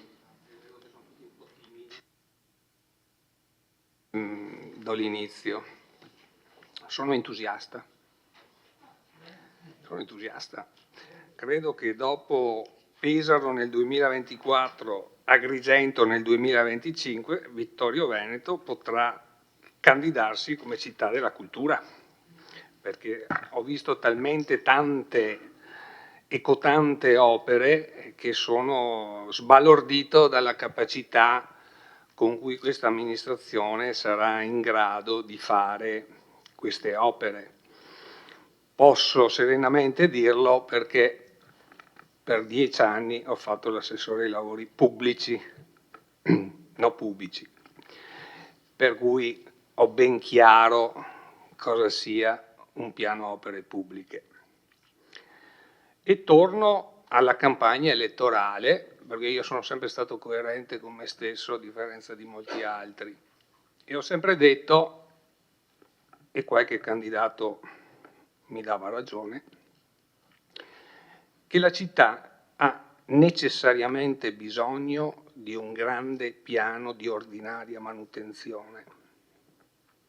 Cosa vuol dire? Vuol dire che l'avanzo o comunque i mutui o comunque quello che volete, perché i soldi ci sono, devono andare su asfalti, marciapiedi, abbiamo qui le fontane che avete, come dire, un paio di consigli fa, avete rigettato quell'emendamento del consigliere Posocco che secondo me era un emendamento da accogliere, e come sempre quando si è in amministrazione si perde un po' il senso della realtà, questo è bipartisan, non si riesce a percepire, no, le cose semplici della vita. Io non so se qua i consiglieri hanno mai fatto macchina via Rizzera o fanno il senso unico di Vittorio Veneto o fanno una marea di strade da Sant'Andrea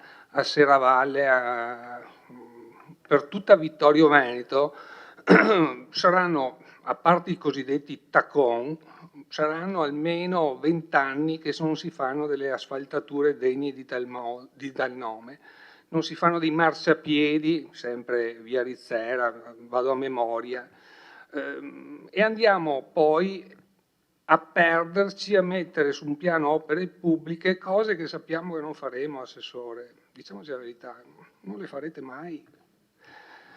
Ci sono 3 modi per fare un piano opere pubbliche: conscienza e coscienza, giuridicamente parlando con colpa o con dolo, nel senso che lo specchietto per le allodole o per i tordi, a seconda dei punti di vista. Ma pensare di fare piscina, biblioteca, campo da rugby, scuola di Forcal, sottopasso, mettere 27 milioni, che non si sa neanche dove andate a trovarli, sinceramente mi cadono un po' quello che non dovrebbe cadermi, e spero che ancora non mi cada, data l'età, ma voglio dire, bastava un'opera, che è la piscina, e fare quel famoso polo sportivo, no? Famoso polo sportivo, farla bene e poi una grande ordinaria manutenzione, punto. Tutto il resto qualcuno direbbe noia, e mi dispiace perché poi i soldi li avete, le possibilità le avete, ma non vi rendete conto che dovete valutare progetti, personale, soldi e specialmente volontà che deve essere specifica, concreta e non aleatoria. Il mio voto ovviamente sarà contrario. Grazie. Grazie consigliere Braido.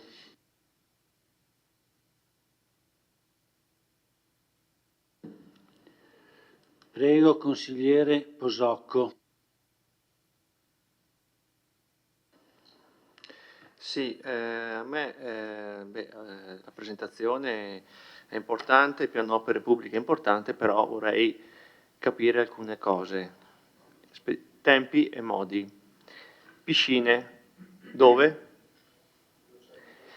Allora, ho visto, ci sono due progetti che contrastano tra di loro, come ha detto. C'è una riqualificazione, quel solito progetto che gira ancora dall'amministrazione Tonon, che costava 500.000 euro, adesso è di 1.300.000. Lei ha detto si farà il mutuo col CONI a tasso zero, probabilmente dico, non so se il CONI, ci vuole il parere del CONI, non credo che il CONI darà il parere, ma comunque è una ristrutturazione. Nel 2027 mettete una cifra importante per fare una piscina nuova, quindi sono due cose che contrastano tra di loro. Quindi volevo capire tempi e modi per la piscina, per la biblioteca, anche qui dove andiamo, cosa facciamo? Andiamo alla rotonda, interveniamo sull'immobile esistente. Rugby, dove? Torniamo al Victoria, quei soldi che ha messo non basta neanche per portare via la piattaforma esistente, andremo a utilizzare gli spogliatoi dell'atletica, quindi là quei soldi non servono, se ne servono 4 volte di più, minimo, non entro su che ci sta a malapena, ma non importa. Oppure andiamo alla Rotti? No, non possiamo andare giù all'Areocampo, da quello che ho capito, progetto che a me piaceva che da quello che ho capito è abbandonato, ricordo il progetto, una bella area ricreativa, Parco Dan, il sogno, anche per fare un concerto con più di 10.000 persone, cioè voglio dire, guardiamo una città viva verso il futuro, così l'area era giusta, no, non si fa con i campi da calcio, con i campi da rugby, con la città dello sport, ci potevano stare altre cose.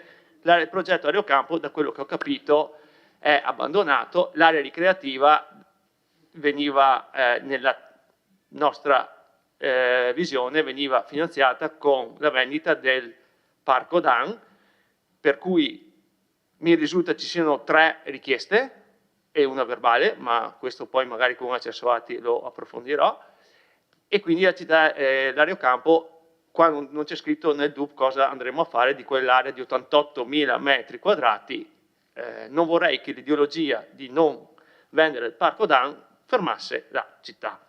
Quindi anche il rugby, dove?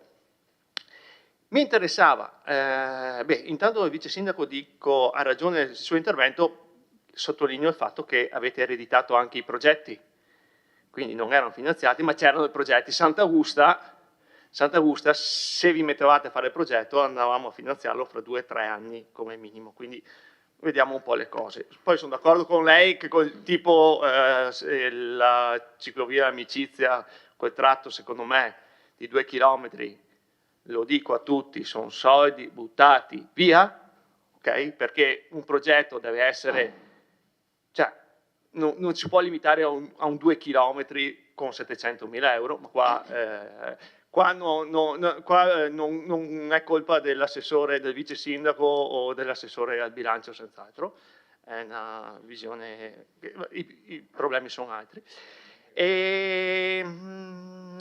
Al vice sindaco, visto che ho trovato, che mi ricordo, la digitalizzazione dell'archivio comunale mi interessava, perché mi ha colpito il suo intervento l'altra volta, che mi ha detto che con 135.000 euro iniziava la digitalizzazione. Ma siccome 135.000 euro non sono niente, per un lavorone che va fatto, le chiedo se questi soldi servono per un'applicazione per le pratiche future, perché mettersi a digitalizzare il passato, secondo me, servono altro che 135.000 euro. Quindi non credo che si ridurranno i tempi, lo metto per vedere il passato, dovrà continuare ad andare giù in archivio. Quindi se mi dà questa risposta. E qui mi fermo. Una cosa invece, no, su attività produttive che sul DUP c'era l'intenzione, ma intanto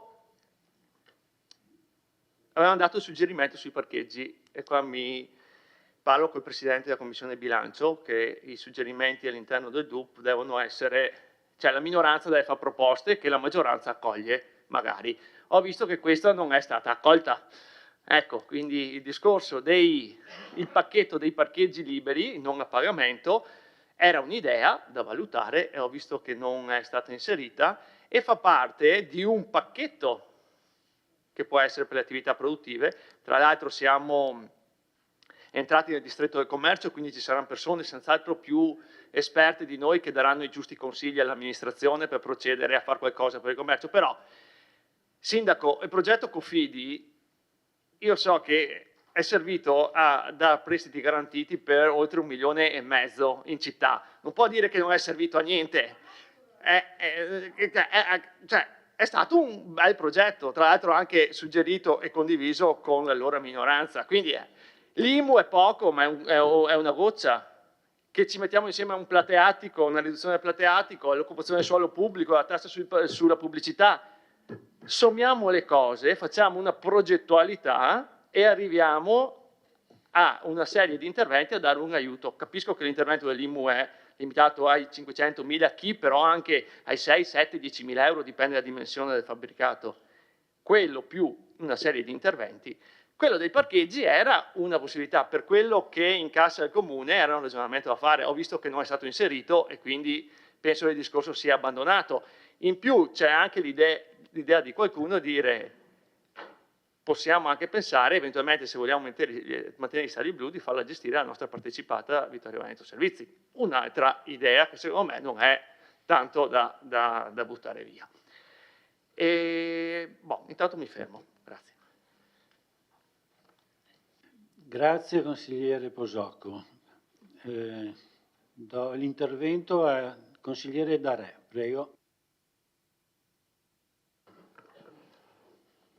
Sì, ho visto un piano sostanzioso come DUP che sinceramente io lo voterei veramente al contrario di Braido, cioè veramente lo voterei perché 27 milioni di euro di programmazione sicuramente è meritevole, quantomeno a lei assessore non manca la fantasia perché effettivamente bisogna darle atto.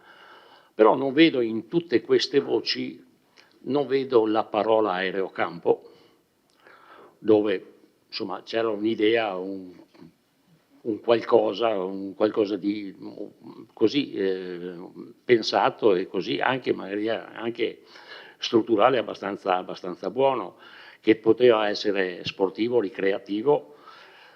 E abbiamo visto, perché sulla sua programmazione il campo da rugby probabilmente ancora dovete decidere dove farlo. Penso che 80.000 sono metri quadri, là 85, 75, adesso non mi ricordo più, magari sono più preciso. Penso che da studi fatti illo tempore ci stavano 2 campi di calcio e 2 di rugby, anche perché noi abbiamo una società sportiva del calcio femminile che è stata in Serie A, adesso in Serie B, quindi perché non valorizzare soprattutto anche questa tipologia di sport che tra l'altro è femminile? Quindi credo che questo deve entrare nell'ottica, magari su questo DUP magari no, ma magari cammin facendo ci potete anche pensare, perché ripeto, l'aerocampo è un'area straordinaria, non vorrei che non vedendola nella voce del DUP fosse un'area per essere venduta per fare l'ennesimo campo di Prosecco. Spero di no, capisco che a 30 euro al metro quadro, 35 vicino alla cantina sociale siano importanti, perché 80 per 35 fanno una bella somma, facciamo non le piscine, possiamo fare le piscine che arrivano a San Demiano, quindi questo è quello che mi chiedo, perché quella è un'area che se non volete far niente lasciatela lì, ma sempre patrimonio del comune che così cammin facendo altre amministrazioni potrebbero avere e sfruttare con altre idee. E questo è il senso del mio intervento. Non vedo la parola Papadopoli. Presidente del Consiglio, lei era tanto attaccato e tanto caro alla parola Papadopoli. E vorrei capire quanti interventi, come, quando e perché su quel punto mi pare che sia il modello di sviluppo di un'area geografica o di un quartiere importante che è il Ceneda. E quindi su quello spero che ci sia veramente la volontà di procedere, di investire per fare. Poi, se andiamo a parlare del sottopasso, capisco, Assessore De Antoni, che lei è sempre stato contrario, però so che mi pare sia arrivata una lettera delle ferrovie che chiude Callarga, mi pare. Le ferrovie chiudono, quindi cerchiamo di capire, di andare avanti anche con queste posizioni e di avere un qualcosa, perché cambiare idea non è peccato, anzi dimostra apertura mentale, dimostra capire che magari sviluppare un'area industriale al di là, diciamo, della ferrovia sia importante, soprattutto per l'occupazione non solo del vittoriese ma del comprensorio Conegliano, Vittorio Veneto e quant'altro. Per quanto riguarda, alla rotonda, e qua faccio una nota al sindaco, c'erano i bagni per i disabili. Mi risulta che non ci siano più e ci sia una cucina. È bene che lei la verifichi. Grazie. Grazie consigliere Darè. Io l'ho letto però qui Papadopoli, insomma, Parco Papadopoli, sì. Sì. Ha chiesto la parola la consigliere Antonella Uliana, prego. Allora, riqualificare il quartiere di Ceneda, il centro storico, la viabilità, i parcheggi, valutando anche una possibile soluzione per il recupero e la valorizzazione del complesso di Villa Papadopoli. C'è. Allora, a fronte di questo bel pensiero, sottolineando che siamo tutti consapevoli, perché l'abbiamo usato e abbiamo imparato a comprendere che cos'è il DUP, e cioè la fragilità di un documento che dice tutto e nulla. Cosa significa quello che qui è scritto? Io non riesco a capirlo, perché se si tratta, come voi dite, di valutare una possibilità, ma quale possibilità? Di fare che cosa? Che cosa avete in mente voi come amministrazione riguardo a Villa Papadopoli? Perché se poi sento dire, ma poi nel DUP ovviamente per i limiti di cui appunto parlavo, se sento dire che c'è l'idea di ampliare la biblioteca, c'è un investimento di 100.000 un anno, 100 un altro e poi una somma maggiore per il 27. Allora, questo ampliamento della biblioteca, questa nuova biblioteca, chiamiamola come vogliamo, ma se non ho capito cosa volete fare, non so nemmeno io come definirla. Dove sarà collocata? Come avevo sentito dire da qualcuno, nei locali della rotonda? Perché iniziare a mettere mano alla rotonda significa per voi l'ipotesi di valorizzazione, restauro, riqualificazione di Villa Papadopoli? Intendete attaccare da lì? Ma con quale progetto? Come? Vorrei che mi fosse spiegato questo. Poi un'altra cosa che vorrei chiedere, ne avevamo parlato anche, l'ha ricordato giustamente, la ringrazio, l'assessore De Antoni, però vedo che nulla è cambiato rispetto alla commissione e a quello che vedo poi nel DUP definitivo. E questo lo dico perché io ricordo perfettamente, ma lo dico con un sorriso, Presidente De Bastiani, quando io quasi a ogni consiglio comunale nel quinquennio precedente venivo attaccato da lei e dall'allora consigliere Bagliana sulla sul Museo del Cenedese, sulla messa a norma del Museo del Cenedese, sulla possibilità di arrivare finalmente ad aprire la sezione archeologica del Cenedese. Beh, e poi che cosa vedo? Vedo nel DUP adeguamento impiantistico del polo museale di Serravalle, 40.000 euro, il che vuol dire nemmeno iniziare, nel 25, 0 nel 26, 519 nel 27. Finanziati come? Se non ho capito male, ma qui chiedo Lumi, perché potrei aver compreso male, con alienazioni. Il che significa che non c'è assolutamente l'idea di andare né a fare l'adeguamento impiantistico né tantomeno ad aprire questa sospirata sezione dell'archeologico. Ecco, anche questo, visto che mi viene chiesto di votare il DUP, avrei piacere che venisse chiarito. Ecco, poi volevo ancora capire questa riqualificazione e valorizzazione di Parco Papadopoli, di che cosa si tratta, e un'altra cosa, un'altra richiesta di chiarimento riguarda la Palazzo Todesco, perché io non trovo nel DUP alcun riferimento a quello che è lo spazio espositivo più importante che tutti ci invidiano della nostra città.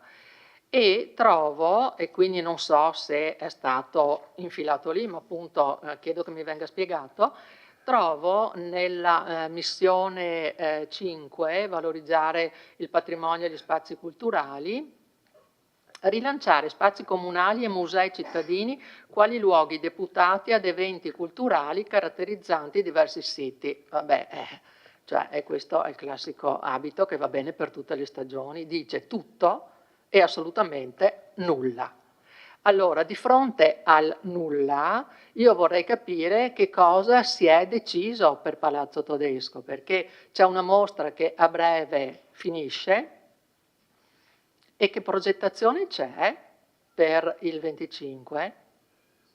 Io non vedo traccia, però se non l'ho vista chiederei che mi fosse indicato dov'è, perché può essere che mi sia sfuggita.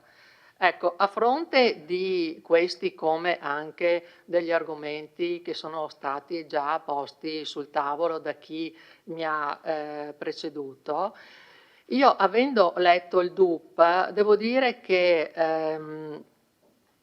non ho trovato una corrispondenza tra quello che viene scritto negli obiettivi strategici e quello che poi trovo nella parte successiva, nella sezione operativa, come ci ha spiegato l'assessore De Antoni, e nell'analisi delle spese. Allora, per questo motivo io non posso assolutamente votare favorevole a questo DUP, perché non vedo in questo tipo di progettualità alcun scatto in avanti, non vedo alcun salto di qualità che faccia pensare, manca di carattere, manca di personalità, che possa far pensare all'idea che ci stia dietro di un rinnovamento, di un cambiamento di rotta, come dopo avervi sentito parlare in campagna elettorale mi sarei aspettata per la nostra città.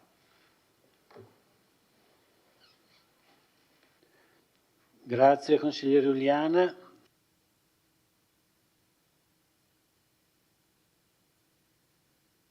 C'è qualcun altro che prenota? Consigliere Roberto Tonò. Grazie. Io parto da una delle prime pagine di questa nota di aggiornamento del DUP, che secondo me sono le più preoccupanti. Non che l'amministrazione abbia la bacchetta magica per risolverla, ma siccome è un trend che non riguarda ovviamente solo Vittorio Veneto, ma preoccupa e deve preoccupare, non credo solo gli amministratori ma anche i cittadini, e guardo lo scenario che si presenta rispetto al continuo calo della popolazione, che credo sia il vero dramma delle del nostro paese, non della nostra città ovviamente. A fronte di questo, vedo fra l'altro, non so se i dati che sono riportati a pagina 14 sul PIL sono quelli vecchi perché sono già in calo rispetto a quelli che sono segnati qua. Le aspettative sono ancora meno rosee di quelle che sono indicate. Messo insieme questo, poi leggo a pagina 18 che il numero delle imprese attive sul territorio, delle unità locali, sono in calo di 36 unità, non un dato allarmante, ma sicuramente non positivo. Questo è un dato al 36-2024. A fronte di questo abbiamo il governo, è già stato detto prima, che taglia i trasferimenti e a proposito di attività produttive, visto che se ne è parlato anche prima, la Regione Veneto che invece aumenta l'addizionale IRAP, aumenta l'addizionale IRAP per cui le aziende sono oberate di una ulteriore tassa rispetto a quelle che pagavano precedentemente. E quindi non è che la Regione da questo punto di vista stia dando una mano alle attività economiche. Molto bene, e riguardo i dati 2021, 2022 e 2023 invece, le arrivi e presenze turistiche che sono andate negli anni sempre migliorando. Una riflessione sicuramente, pacatamente, senza come dire, pregiudizi per quanto possibile, perché pregiudizi ne abbiamo tutti. Forse bisogna farla rispetto all'intervento che ha fatto anche la collega Uliana rispetto ai musei, quando vediamo che per esempio nel 23 quasi il 40% delle persone che sono entrate ai musei, poco più di 10.000, quasi il 40% sono entrate gratuitamente. Vuol dire che abbiamo una frequentazione per buona parte di non paganti, e poi basta vedere i dati sul costo, sono oltre 300 e passa mila euro solo di spesa corrente che pesano sulle casse del comune, quindi dei cittadini. Una riflessione credo debba essere fatta. Due domande velocissime anche, pagina 33 e 35, vedo che ci sono delle scadenze sulle gestione delle strutture, per esempio pista di atletica Barison fino al 31/12/2024, chiedo se sono state rinnovate, che non ci troviamo come con il Da Ponte che finita l'amministrazione si è dovuto chiudere perché non c'era nessuna proroga sulla gestione, così come altre strutture. Ecco, una notazione, visto che ogni anno ci si dimentica di correggere, la pagina 42 direi di correggere il nome della scuola primaria Paravicini, perché è ancora scritto Andrea. È l'ennesima volta, ma capita, è Alessandro, non Andrea Paravicini. Che poi non salti fuori come qualcuno ha detto Da Ponte Andrea, quelli a Graspa, e non Lorenzo Da Ponte. E poi una domanda, ma solo di carattere tecnico, a pagina 154, per quanto riguarda il programma triennale di acquisti, beni e servizi, vedo che per quanto riguarda i servizi delle pulizie, nel primo anno è messa da parte perché c'è la scadenza infrannuale. Buon, perfetto, mi ha già risposto, grazie. E poi ce n'era un'ultima, se non ricordo male. Sì, relativamente ai lavori pubblici, visto che il collega Giovanni Braido ha detto che è da decenni, o quasi, insomma, che non si fa, tanti anni, che non si fanno asfaltature, eccetera. In realtà non è vero. Che poi se ne facciano, considerare Tacon tutta via Mattei, che è la strada più... è stata fatta tutta via... Basta che fai senso unico, via Mattei. Via Mattei è la strada più larga e più lunga che c'è a Vittorio, e dire che quello è un Tacon, secondo me, merita quella, ma poi via Schiaparelli si entra, vedi un po' il Catav, e quella dopo che era stata fatta la prima volta non è mai più stata asfaltata, anche quella è stata fatta. Poi, ma non importa quale amministrazione l'ha fatta, via Manin per esempio è stata fatta, punto. Beh, insomma, via Manin è stata fatta, via Vittorio Emanuele II, tutta la zona di Forcal, beh, non possiamo dire che non è stato fatto nulla, che poi sia stato fatto molto meno di quello che sarebbe bello fare, che sarebbe opportuno fare, è un'altra questione, ma continuare a dire che non si è fatto nulla, secondo me è scorretto. È scorretto. Per esempio, il marciapiede via Cavour, forse non se ne è stato fatto anche quello? Anche quello è stato fatto e non era così. Che poi io sia pienamente d'accordo che via Galilei è messa non male, malissimo, e via Rizzera, se posso fare una piccola polemica, anziché fare il progetto, era meglio asfaltare un tantin, sono pienamente d'accordo anche su questo, ma sono... come dire, il foglio dei desiderata è sicuramente molto più lungo di quelle che sono le possibilità, anche perché poi chi ha gestito il bilancio del comune sa bene che alla fine no, questo non si può, per questo non ci sono i soldi, visto che lei per 10 anni, l'ha ricordato prima, ha fatto l'assessore ai lavori pubblici, si ricorderà per esempio rispetto a quello che è, perché ogni volta salta fuori questa storia dei derivati e delle scuole, che non è così. Sia Forcal che San Giacomo non sono stati fatti con i derivati, perché buona parte sono stati finanziati dalla regione, tant'è vero che lo abbiamo ricordato un sacco di volte, era prevista la vendita sia della vecchia scuola elementare di Forcal che quella di San Giacomo, prorogata ogni volta, e poi la regione ha detto vabbè, non siete in grado di venderla, amen. Era legata al finanziamento regionale, quindi finiamola con questa storia che con i derivati si sono fatte le scuole, non è così, non è così. E spero che non si continui ogni volta a ribadire quello che non è stato. Posto questo,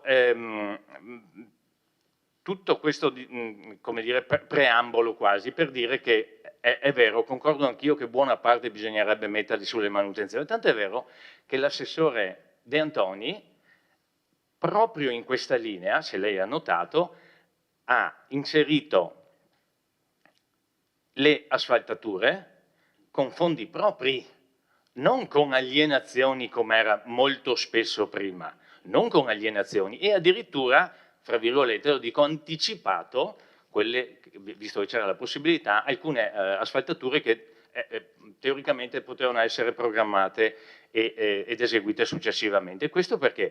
Perché effettivamente ci si è accorti che la necessità di manutenzione anche per questioni di sicurezza delle strade e dei marciapiedi sono essenziali e sono assolutamente una urgenza che viene soddisfatta per quanto possibile da, se non ricordo male, nei primi 2 anni sono circa 900.000 euro, 300 e poi altri 300.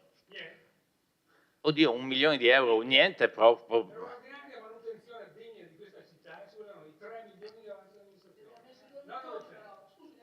No, ma lasciamo terminare l'intervento al consigliere Tonon, prego.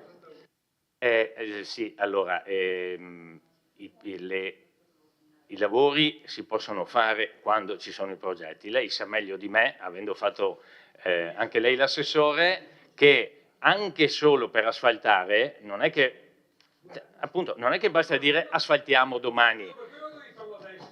Ma infatti, ripeto, allora, lei che sa leggere sicuramente il bilancio si è accorto che 300 più 300 più 300 con fondi propri, e poi c'è anche 1 milione dopo. Ma allora, legga il bilancio, 300, 300, 300, e poi c'è anche 1 milione, se lo guarda. Fondi propri, no, è molto... Per favore non facciamo botte e risposte perché... No, sto parlando... Mettere 300.000 euro di fondi propri è molto di più che mettere 300.000 euro con alienazioni, quando sappiamo che le alienazioni, ahimè, hanno il risultato che hanno. Perché? Perché molto spesso purtroppo il mercato non recepisce quelle che sono le... fra virgolette, le offerte che vengono dal comune. Detto questo, mi auguro ovviamente che quanto previsto si possa fare il più speditamente possibile. Dico il più speditamente possibile perché anche il Comune ha le risorse umane che non sempre sono sufficienti per i lavori e per quelli che sono i programmi amministrativi. Grazie. Grazie, consigliere Tonon.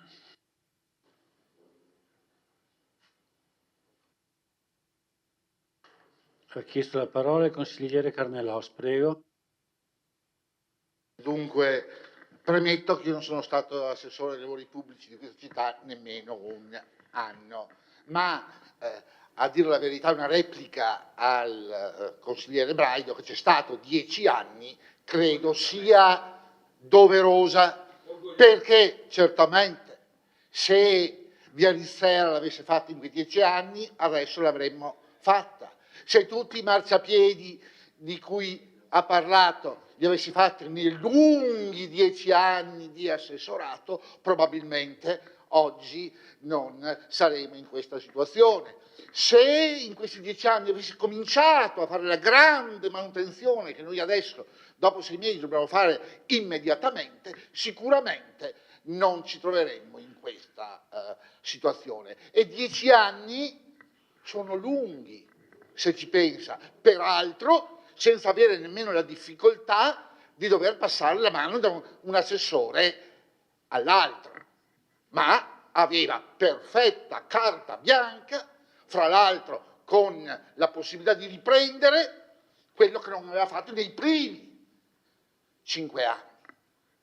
La verità sa qual è Braido? Che si predica bene e si razzola male, ed è facile imputare a chi viene dopo quello che non hanno fatto chi è stato prima. Ci vuole onestà intellettuale per valutare che i miracoli non si fanno in 10 anni e non si fanno nemmeno in 6 mesi. Quantomeno apprezzare la buona volontà ex ante, poi casomai fare la critica dopo, credo sia prudente, e la prudenza è sempre una grande virtù. Altra cosa, qui mi trovo sballottato, perché nell'intervento di Braido ci sono troppe cose, nell'intervento di altri consiglieri bisognava aggiungersene ancora altre. Delle due l'una, o ascoltiamo gli uni, o l'uno, o ascoltiamo gli altri. In realtà, vedete, noi ascoltiamo noi stessi. La città ci ha dato un mandato, ci valuterà su come ci comporteremo, su cosa faremo, e io mi auguro che con il nostro aiuto l'amministrazione riesca a coronare quello che sia Dus che De Antoni hanno definito un piano ambizioso. Senza ambizioni non si va da nessuna parte. Noi ne abbiamo messe, speriamo che l'opposizione ci aiuti, ma se, come si può dire, l'incipit è quello di criticare a Piroli, dovremo per forza fare da soli. Grazie. Grazie, consigliere Carnellos.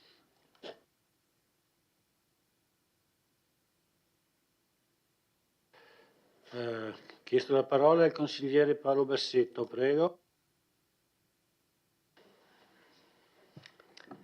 Grazie Presidente. Consigliere Posocco, questa sera l'ho vista particolarmente partecipe, credo si rivolgesse, prego, dopo, credo si rivolgesse a me quando parlava del Presidente della Commissione Bilancio, ma come sa non è il Presidente della Commissione Bilancio che decide ciò che deve essere accolto e ciò che non deve essere accolto, ovviamente. Giro la domanda a chi è stato invece assessore al bilancio, mi risulta che lei fosse il vice sindaco di questa città fino a pochi mesi fa, giusto? Consigliere Posocco, per cui ecco. Tante idee che ha portato e che noi ci comunque auguriamo che lei porti, poteva anche portarle eventualmente prima, portarle avanti quando era vice sindaco. E invece per quanto riguarda l'aspetto politico, avrei una domanda prima all'assessore Di Antoni, questione solo tecnica perché non so se ho capito correttamente, rispetto all'imputazione dei fondi per quanto riguarda la progettazione delle piscine comunali. Non vengono imputate nella parte che riguarda il piano triennale dei servizi, l'acquisto dei servizi, perché sono già computate quindi nel piano triennale delle opere pubbliche sostanzialmente. Ok, grazie. L'aspetto politico invece, da consigliere comunale, a differenza di altri, io trovo, valutando la proposta di delibera che è sottoposta a noi oggi, che questo piano, oltre che essere ambizioso, sia anche coerente rispetto agli obiettivi che questa amministrazione si è prefissata. Ci sono opere che riguardano l'aspetto culturale della città, ci sono opere che riguardano l'aspetto legato al turismo, allo sport. Ci sono delle opere sicuramente più importanti che richiedono anche un intervento dal punto di vista economico particolarmente elevato. Allo stesso tempo credo, ed è per questo che dico che è coerente con gli obiettivi che l'amministrazione si pone, è anche attento alle, passatemi il termine, cose più piccole ma che hanno comunque un'importanza rilevante. È vero che ci sono molte strade che necessitano di manutenzione e su questo concordo anch'io, ma immagino che l'assessore De Antoni sia su questo particolarmente attento. Non è sicuramente un aspetto che ha sottovalutato, ma sono sicuro che non sottovaluterà nemmeno in futuro. D'altra parte aspettarsi che un'amministrazione possa non dico vagliare, ma comunque occuparsi e risolvere delle criticità che la città ha in 6 mesi di amministrazione mi pare anche un'esagerazione. Credo di poter concordare con alcuni consiglieri che sono intervenuti prima di me. Questo è un piano ambizioso, ma come dicevo è coerente ed è un piano su cui l'amministrazione sarà giudicata, credo non oggi, ma dovrà essere giudicata probabilmente in futuro. Su questo io mi auguro che le opere vengano ovviamente realizzate il prima possibile, certo con la consapevolezza che ce ne sono alcune di particolarmente impegnative, questo sicuramente, però ho fiducia nell'amministrazione comunale, ho fiducia nell'assessore De Antoni che so essere particolarmente attento.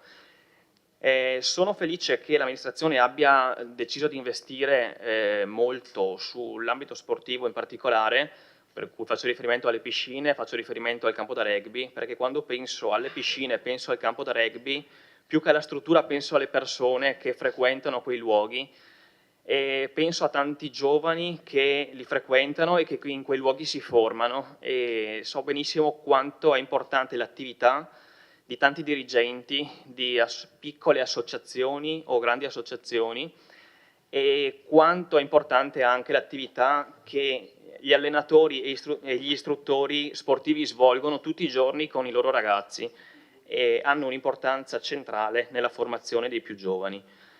Fermo restando che lo sport riguarda i giovani ma anche i meno giovani.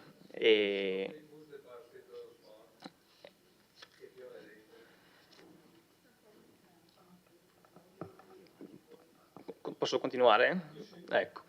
E per cui ecco, ringrazio l'amministrazione e tutti coloro che in questi mesi si sono adoperati, anche i dipendenti, in modo particolarmente importante per la redazione del piano. Grazie. Grazie consigliere Bassetto.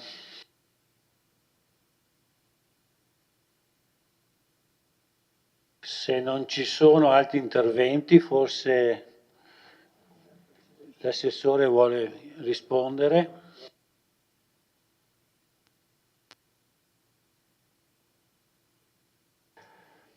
Allora interviene l'assessore D'Usto. Sì, in merito a quanto ha chiesto il consigliere Posocco, allora per quanto riguarda la digitalizzazione, noi dal 2010, cioè i professionisti hanno l'obbligo di presentare le pratiche in formato digitale, quindi dal 2010 noi abbiamo già l'archivio che è digitalizzato di fatto perché vengono caricate le pratiche digitali già alla fonte. Quello che faremo è proprio la digitalizzazione dell'archivio, quindi che lo vogliamo dividere in slot. Adesso abbiamo chiesto il preventivo e abbiamo già iniziato però, abbiamo già affidato l'appalto per quanto riguarda la richiesta alla sovrintendenza di portare fuori le pratiche dall'archivio nostro. C'è da capire quanto costerà in totale, perché le cifre, come dice lei, sono molto alte.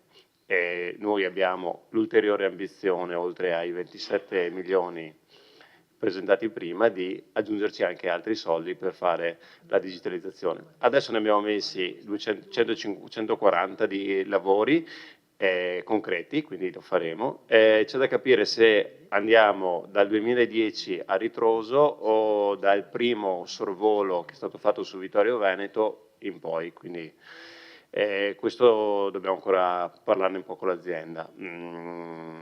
Però insomma questo qui è il tema, si tratta proprio di digitalizzazione totale, quindi nel giro dopo di 3 giorni ho il PDF con i dati, non è una via di mezzo. Per quanto tornando invece al piano opere pubbliche, quello che insomma abbiamo trovato un po' in alcuni casi, per carità, posso usare un termine sconcertante, è ad esempio sui piazzoni, no, che c'è una società, un'associazione benemerita che svolge dei lavori e che si stanno svolgendo dei lavori importanti su quel palazzo, no, impegnativi, eccetera, eccetera. Il core business, diciamo, di quell'associazione è appunto realizzare dei pasti che poi vengono distribuiti. Ecco, i soldi per le cucine non c'erano.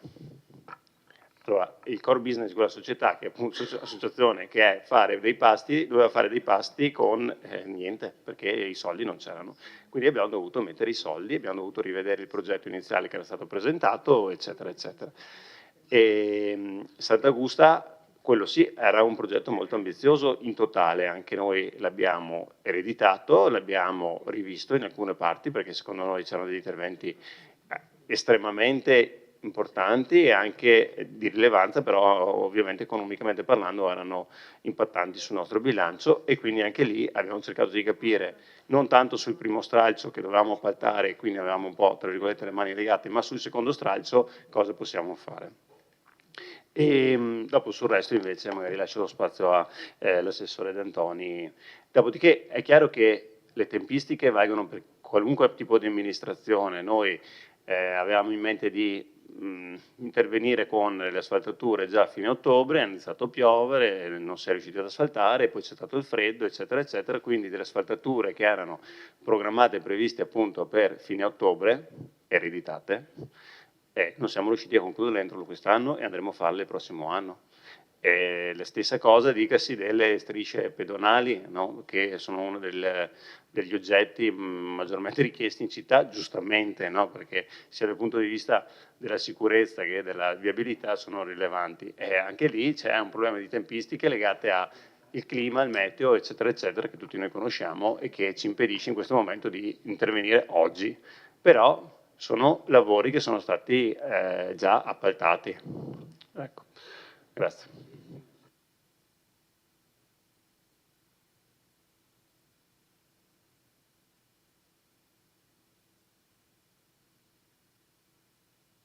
Allora do la replica all'assessore De Antoni. Sì, è una risposta, ho sbagliato il termine. Ok, no, parto dall'ultimo intervento polemico che è stato fatto dalla consigliere Iuliana. Io sono una persona calma che non si arrabbia quasi mai, però sentendo gli interventi che mi fa mi viene ad arrabbiare e di dirle si lamenta come mai in 5 mesi e mezzo non abbiamo messo i soldi né fatto il progetto per il polo museale di Serravalle. No?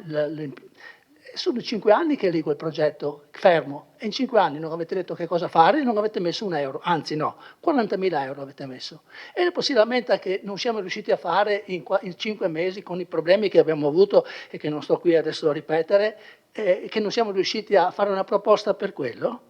Oppure il discorso della Papadopoli. In 5 anni quali proposte avete fatto? Avete fatto una proposta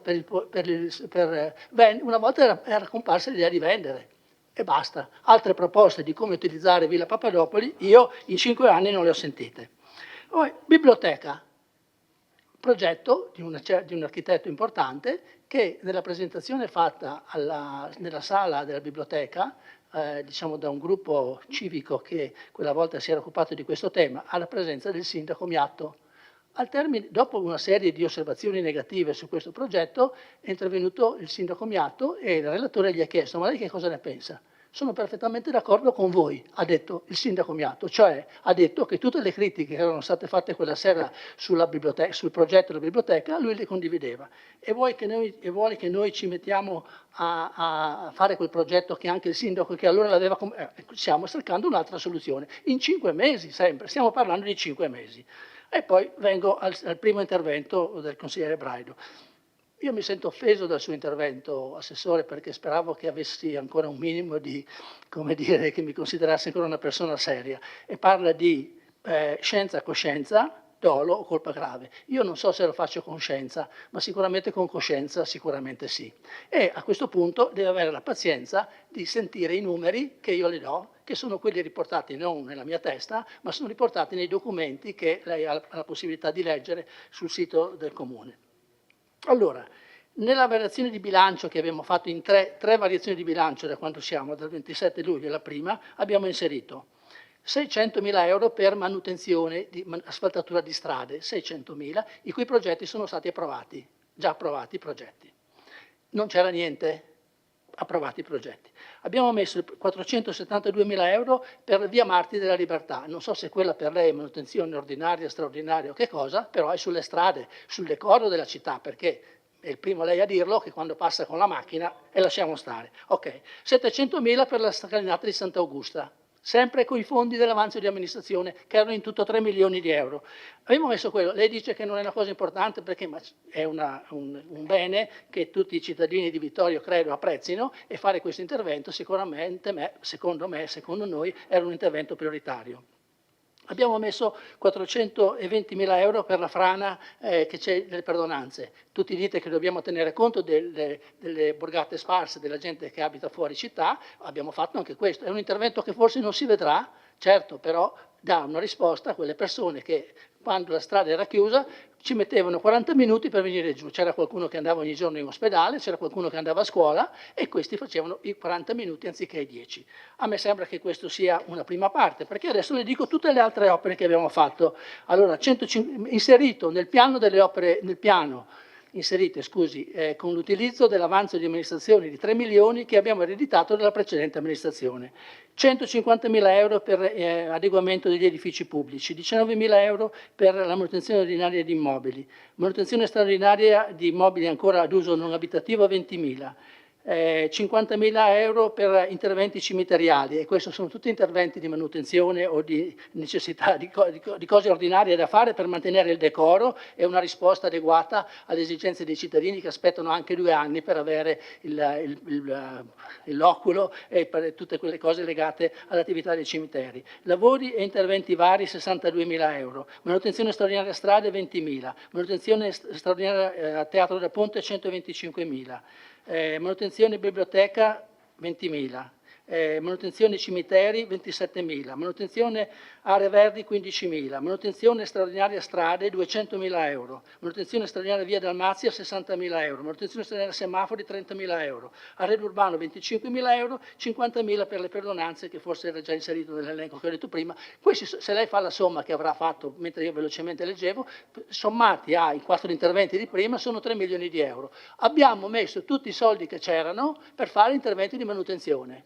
Certo, non abbiamo sistemato le fontane, tutte, non abbiamo sistemato tutti i marciapiedi, però agli uffici abbiamo detto, diteci voi dove dobbiamo fare gli interventi più urgenti e queste sono le indicazioni che gli uffici ci hanno dato. Non abbiamo detto vai a fare la piazza, vai a fare la fontana, dici tu quali sono gli interventi che non sono stati fatti. E io certamente non critico, e l'ho detto anche l'altra volta, la precedente amministrazione. Le risorse erano poche, io non so. Comunque gli interventi, se sente anche gli uffici, gli interventi diciamo da tempo non erano stati fatti per problemi che non voglio dire che siano problemi diciamo decisionali, ma sono problemi legati alle risorse. Allora quando lei dice queste cose davvero mi dispiace che le dica e personalmente mi sento offeso e mi sento in grado di rimandare diciamo le sue osservazioni a quando tra qualche anno vedrà qualche cosa che sta venendo avanti. Per quanto riguarda il discorso delle piscine poi, ha ragione che è un sogno che anche lei, per dire la verità, in campagna elettorale ha portato avanti, no? Ed era anche lei come tutti gli altri candidati. Lo abbiamo messo lì, abbiamo detto, e non dico che lo realizzeremo al 100%, tentiamo di realizzarlo. Abbiamo affidato questo studio di fattibilità delle alternative progettuali, che è proprio quello di dire, c'è un progetto di 1.300.000 per sistemare un po' le vecchie piscine, c'è un progetto di 8 milioni di euro per realizzare le nuove piscine, che non sappiamo ancora esattamente dove e come, però chiediamo a questo professionista di dirci, si possono fare, con 8 milioni le facciamo, dove è meglio farle, oppure è meglio spendere 1,3 milioni o 2 milioni di euro per sistemare le vecchie piscine. Fidiamoci qualche volta anche dei tecnici, no? Perché altrimenti non andiamo avanti. E su questa parte mi riprometto tra 1 anno o 2 anni di accettare una sua osservazione su quello che è stato fatto e non è stato fatto. Mi rendo conto che anche, e l'ho detto anche prima, l'asilo nido è un'idea, una speranza di poterlo fare, speriamo che il Ministero e i fondi e l'Europa, che ha tanto insistito anche nei comuni di Vittorio Veneto per realizzare un nuovo asilo nido, questa volta ci dia le risorse da un lato. Chiedono e poi non danno i soldi, chiederemo i soldi, se ci danno i soldi, e l'abbiamo scritto anche nel nostro piano, abbiamo detto realizzeremo l'asilo nido se 1 ci saranno i soldi, se 2 anche i comuni che sono vicini sono favorevoli a questa cosa perché si possono comunque impegnare a portare i loro bambini all'asilo nido piuttosto che tenerli a casa o in situazioni diciamo diverse, perché non credo che Revine, no, non so, forse Revine anche aveva idea di fare questo, non credo che non l'abbia fatto, Fregona, Cappella, tutti questi comuni vicini abbiano la possibilità di realizzare un proprio asilo nido. Analogo discorso per la biblioteca invece pensiamo che sia un'opera diciamo, assolutamente indispensabile da realizzare, dove adesso è assolutamente una situazione inaccettabile per una città come Vittorio Veneto. Abbiamo comunque, che c'è scritto anche nel documento, forse non l'ho detto nelle mie premesse, abbiamo comunque in corso diciamo, una possibilità di cedere un terreno di circa 25.000 metri quadri nella zona industriale, è riportato anche nel piano delle alienazioni, siamo in un'avanzata fase di conclusione di questo procedimento, già 2 milioni di euro vengono fuori da lì, quindi non è proprio una cosa buttata lì questa, no? Ecco, questa è una cosa importante. Vengo poi alle risposte che volevo dare al consigliere Posocco, delle piscine ho detto, della biblioteca ti ho detto, le ho detto, qualche volta scappa. Per quanto riguarda il rugby, per la verità siamo ancora in discussione su che cosa, su dove sistemare il campo da rugby. Come dicevo anche da consigliere di minoranza, lo dico anche come assessore adesso di questa amministrazione, pensare di realizzare altri poli di attività nell'estremo sud del comune, secondo me è un modo diciamo, sbagliato di fare, diciamo, di delineare quello che è il futuro della città. Dobbiamo cercare di concentrare gli impianti, dobbiamo cercare di evitare i grandi passaggi da uno che abita in Valle Appisina, che deve andare fino a San Giacomo, fare 15 km per portare i bambini su e giù per fare l'attività. Le ricordo che il progetto poteva anche essere bello, il progetto che avete proposto per quanto riguarda l'aerocampo, ricordo però l'importo che farebbe saltare sulla sedia il consigliere Braido di 16.800.000 euro, l'importo complessivo del progetto, quindi come idea può andare bene, sul fatto che sia una cosa realizzabile è un'altra. Io non so perché ha citato sul progetto della pista ciclabile del Lago Morto, ha citato che era una cosa che non condivide. È chiaro che questo è un pezzettino di un progetto più ampio che è stato fatto anche negli anni scorsi, ti ricordi come si chiama l'ingegnere, affidato dalla vostra amministrazione tra l'altro.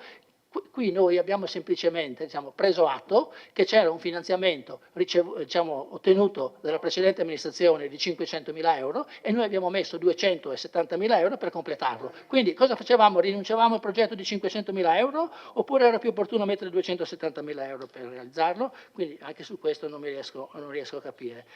Per quanto riguarda il consigliere Darè,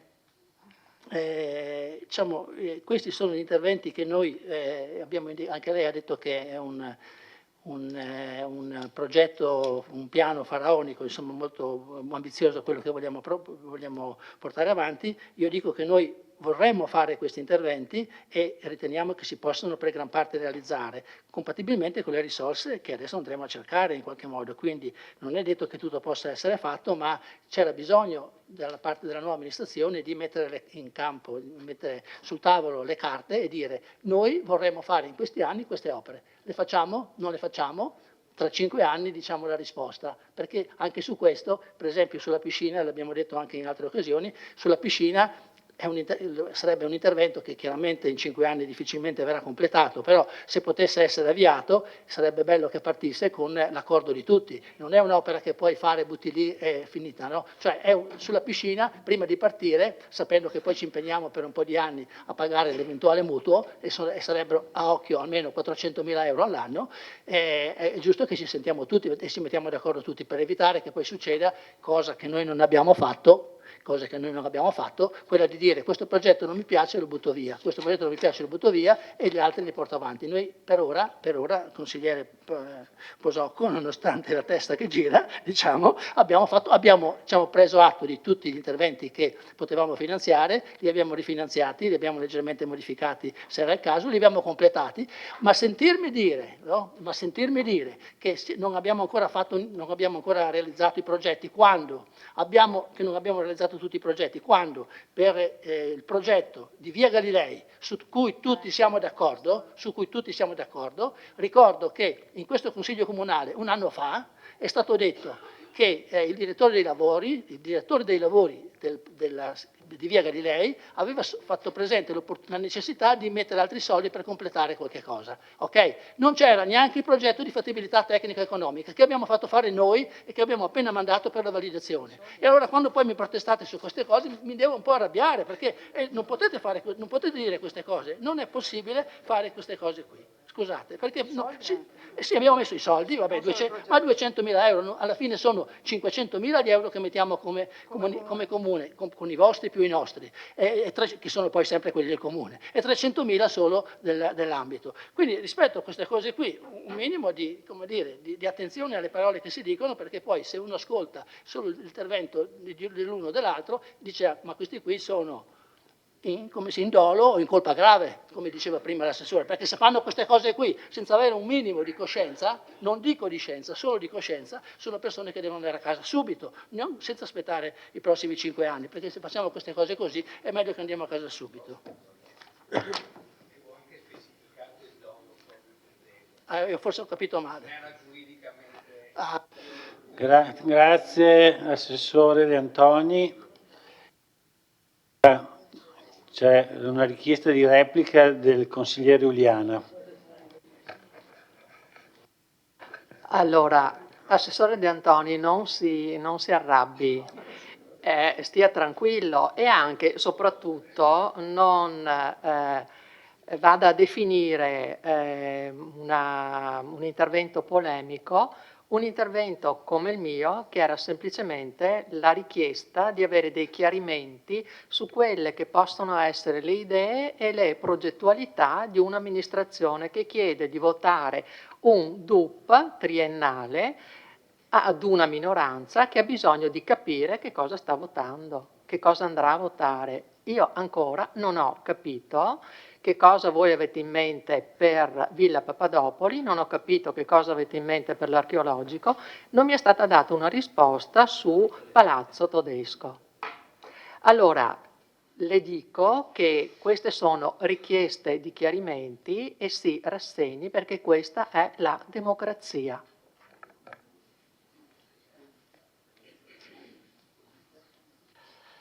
Grazie consigliere Uliana. Adesso ho chiesto la parola al consigliere Posocco, prego.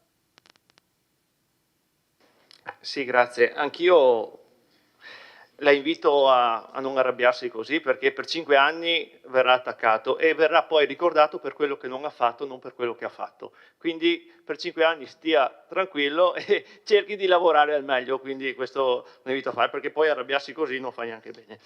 Allora,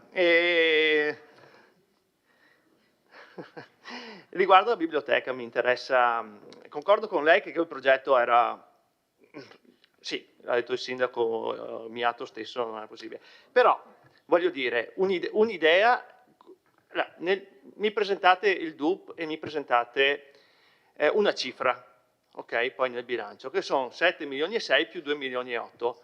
Come ha sottolineato anche lei, questo comporta poi un mutuo, probabilmente, più che uno non cerchi le risorse dove, e in cui, non so, abbiamo 500.000 euro da impegnare poi nell'annualità successiva 2028, che qui non compare, di interesse, e poi dobbiamo anche vedere, e qui sull'IMU, collega Tonon, se andiamo a pagare 500.000 euro di interesse, poi appunto la rimodulazione dell'IMU diventa molto più difficile in caso, giusto? Ecco, quindi mi aspettavo che aveste un'idea più concreta nel dire tanto facciamo le piscine, facciamo la biblioteca nuova, però condivisa, un progetto che tutti noi qui dentro condividiamo, però avere un qualcosa di più concreto, capisce? L'idea qual era? Io do la mia idea nella mia che so poco, ho detto nell'immobile attuale sposto l'archivio intanto. Al largo c'è un altro fabbricato accanto, faccio un ampliamento lì, l'archivio lo sposto e intanto sistemo con una cifra che non è di 2.800.000 euro, ma è una cifra in questo caso una proiezione inferiore, e intanto sistemo, ma la sistemo bene con una serie venivano fuori un 200 metri quadri in più di superficie, insomma è un'idea che porto qua al Consiglio, quindi siamo qua anche per essere propositivi.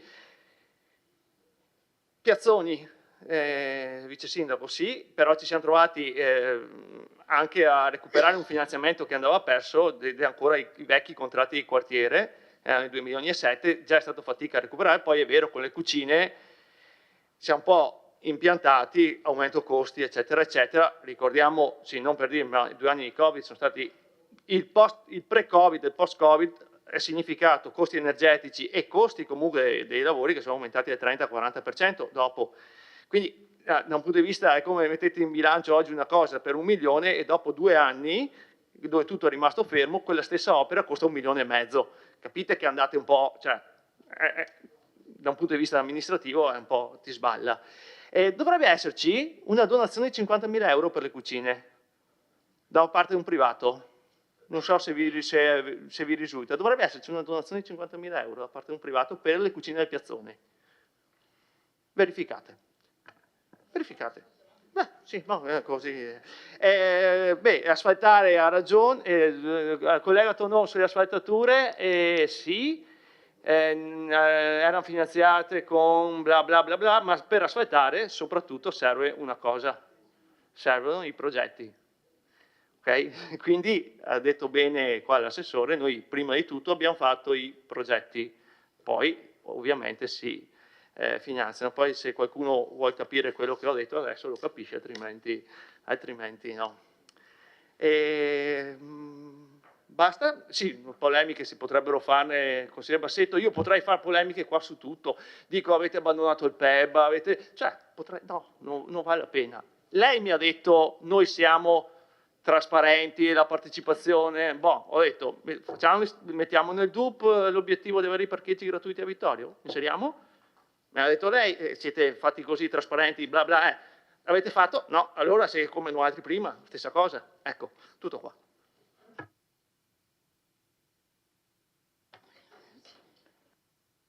Allora, ha chiesto replica il consigliere Giovanni Braido. Anche per stemperare i toni, insomma, non è che... Ci sono due aspetti, uno politico e uno amministrativo da cittadino.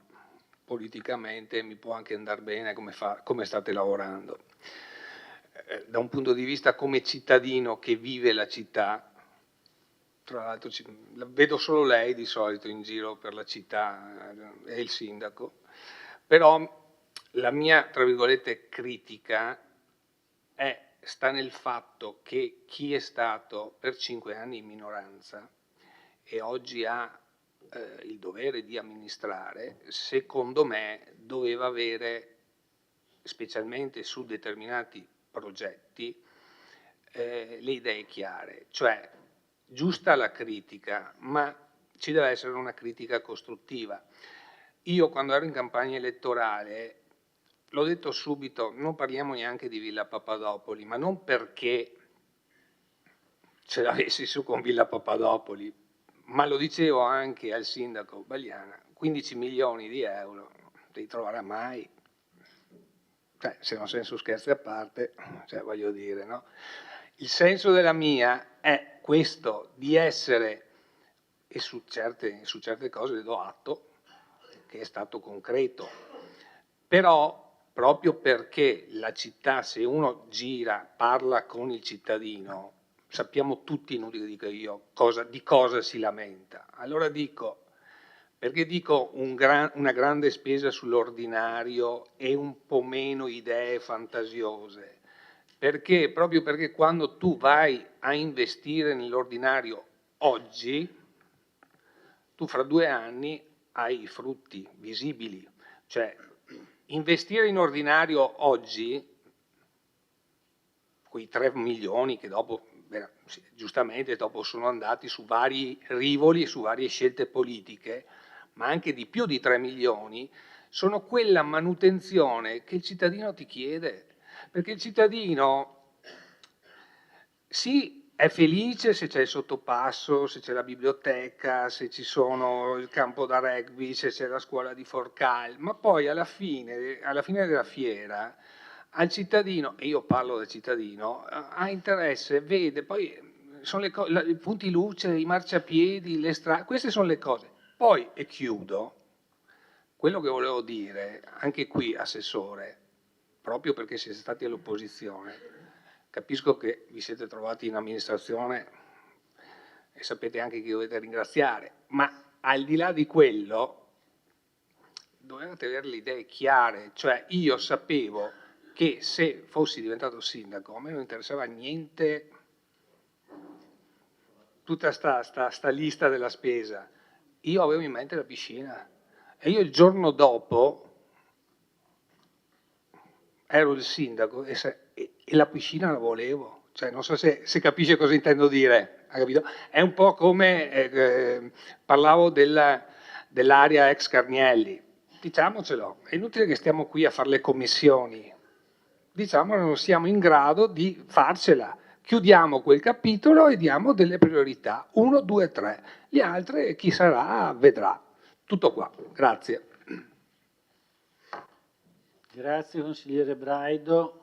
Do la parola al consigliere Carnelos, prego.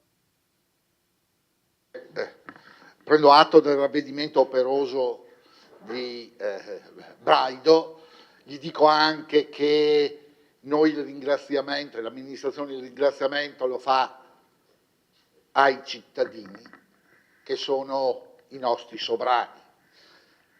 Detto questo, nel primo intervento ho focalizzato il mio pensiero su quello che è il DUP futuro, i lavori pubblici che ci sono stati illustrati. Ma credo così, nel tramonto del 2024, credo sia opportuno da parte mia, ma credo di tutti i consiglieri di maggioranza, il ringraziamento ai cittadini e il ringraziamento all'amministrazione. perché abbiamo parlato di quello che faremo, ma credo che uno scampolo di tempo lo possiamo dedicare a quello che l'amministrazione ha fatto in questo brevissimo periodo di tempo. Allora, qualcosa ha accennato De Antoni, l'ha accennato dal punto di vista finanziario. Io tralascio allora quello, ma vado allo specifico e rispondo anche a Braido su cosa si è fatto concretamente per i cittadini in, cos'è? 5 mesi.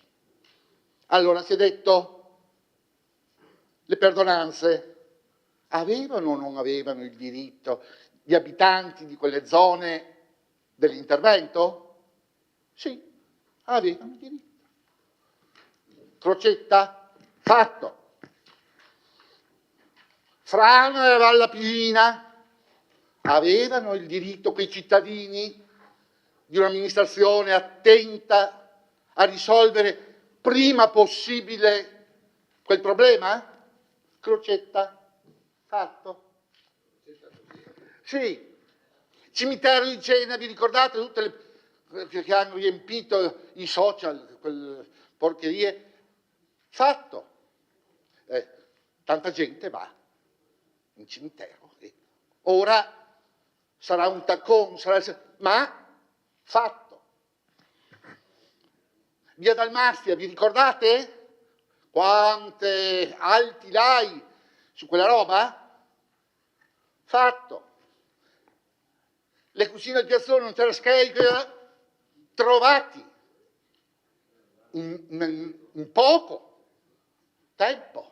E ricordatevi che ci sono le ferie estive in mezzo. No, ma finirò dopo. Allora, la struttura di via Galilei, tutto a posto? Manca il Key, trovati, fatto. Le strade, si è detto, per carità, non abbiamo messo 5 milioni, ma cash 600.000 sono là. E questi, signori miei, non sono ciance, sono fatti concreti, verificabili e di cui non si può dire che si ignorano. E allora, per farla breve, per chiudere, io credo che in questo fine d'anno il ringraziamento all'amministrazione vada dato.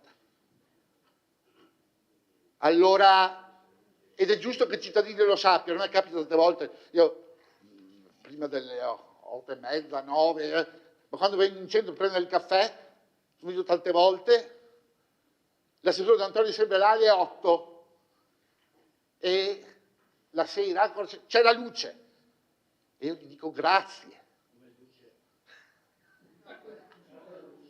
Allora dico, perché parliamo di opere, di muri, ma c'è anche un'altra cosa che è importante. L'amministrazione ha a cuore le persone, di questo ringrazio il sindaco, che come una trottola va e ascolta tutti. E non è da tutti un comportamento del genere. Perché io mi sento a nome mio, ma credo di interpretare gli umili operai di questa mensa che appoggiano, che hanno lottato, che hanno battagliato affinché le cose cambiassero. Dico un sincero e sentito grazie per quello che è stato fatto. Hanno cominciato a correre. Gli dico che bisogna stare anche un po' calmi perché io sono carne e ossa di nome e di fatto, ma sono in carne e ossa anche loro. E quindi come si può dire che si riguardino anche? Perché abbiamo bisogno di questa amministrazione per 5 anni. Credo che ci siano i presupposti per far bene e chissà che dopo un assessore per 10 anni non venga fuori anche un sindaco per 10 anni. Grazie. Grazie consigliere Carnelos. Una risposta dell'assessore Padoan. Sì, grazie, buonasera a tutte, buonasera a tutti. Vado sugli interventi che riguardano in generale il tema della cultura. Per quanto riguarda l'intervento del consigliere Tonon in particolare, sui ragionamenti innanzitutto sulla copertura, diciamo così, museale, personalmente sono d'accordo, nel senso che va fatto un ragionamento già, come avrete potuto vedere, in termini di revisione tariffaria si è operato per limitare le casistiche che erano state introdotte di gratuità di accesso, soprattutto ai non residenti a Vittorio Veneto, e credo che in generale, diciamo così, si rischi poi una svalutazione di certi luoghi quando si offre gratuitamente l'accesso. Deve essere evidentemente come dire, iniziative mirate, iniziative che cerchino di portare persone al museo, però diciamo così la regola deve essere un'offerta anche tariffaria adeguata a diverse fasce d'età, adeguata a condizioni di residenza nel nostro caso, e comunque fermo restando insomma la valorizzazione in tutti i sensi degli spazi. E poi fermo restando che ovviamente insomma nessun museo in Italia, presumo, pochi, molto pochi insomma, si reggono ovviamente autonomamente, questo lo sappiamo, questo lo sappiamo tutti, però insomma sicuramente i dati sono abbastanza chiari in tal senso. Anche iniziative che abbiamo fatto come amministrazione comunale nel mese di dicembre prevedevano comunque un biglietto d'ingresso, ad esempio, penso a colazioni letterarie a Villa Croze, e quello è stato un'iniziativa anche importante secondo me, perché ha permesso di avvicinare agli allestimenti permanenti e temporanei persone diverse rispetto alla platea tradizionale, e quindi si tratta di esperimenti importanti nel loro piccolo. In generale, quando si parla di valorizzazione, mi ricollego un po' a quello che suggeriva la consigliera Uliana, nel senso che innanzitutto non concordo su una cosa, nel senso non concordo sul fatto che il DUP sia un documento fragile o una sorta, come è stato più o meno paventato, una sorta di libro dei sogni, insomma, qualcosa che poi manchi di... vedo che fa sì con la testa il consigliere Giovanni Braido, quindi vuol dire che sto citando correttamente insomma il pensiero. No, io non lo ritengo tale, se uno lo interpreta così diventa tale, se uno non lo interpreta così non lo legge come tale, quindi se è stato interpretato in passato come tale verrà ritenuto un libro dei sogni o un documento fragile. Se lo si interpreta seriamente allora può diventare uno strumento importante. Alla fine si tratta di, soprattutto quando si tratta di un documento unico programmatico di inizio mandato, cioè si fa una campagna elettorale, se si vince poi si cerca di amministrare sulla base di quello che si è detto in campagna elettorale, con la squadra con cui si ha partecipato alla contesa, e poi si cerca di portare avanti le iniziative insomma inserite all'interno del programma, trasformando in documento unico e quindi cercando poi le traduzioni operative.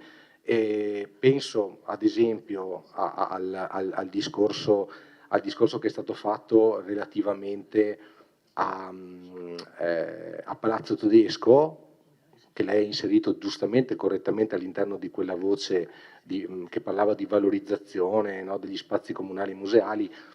Lei riterrà che si tratti di un vestito buono per tutte le stagioni.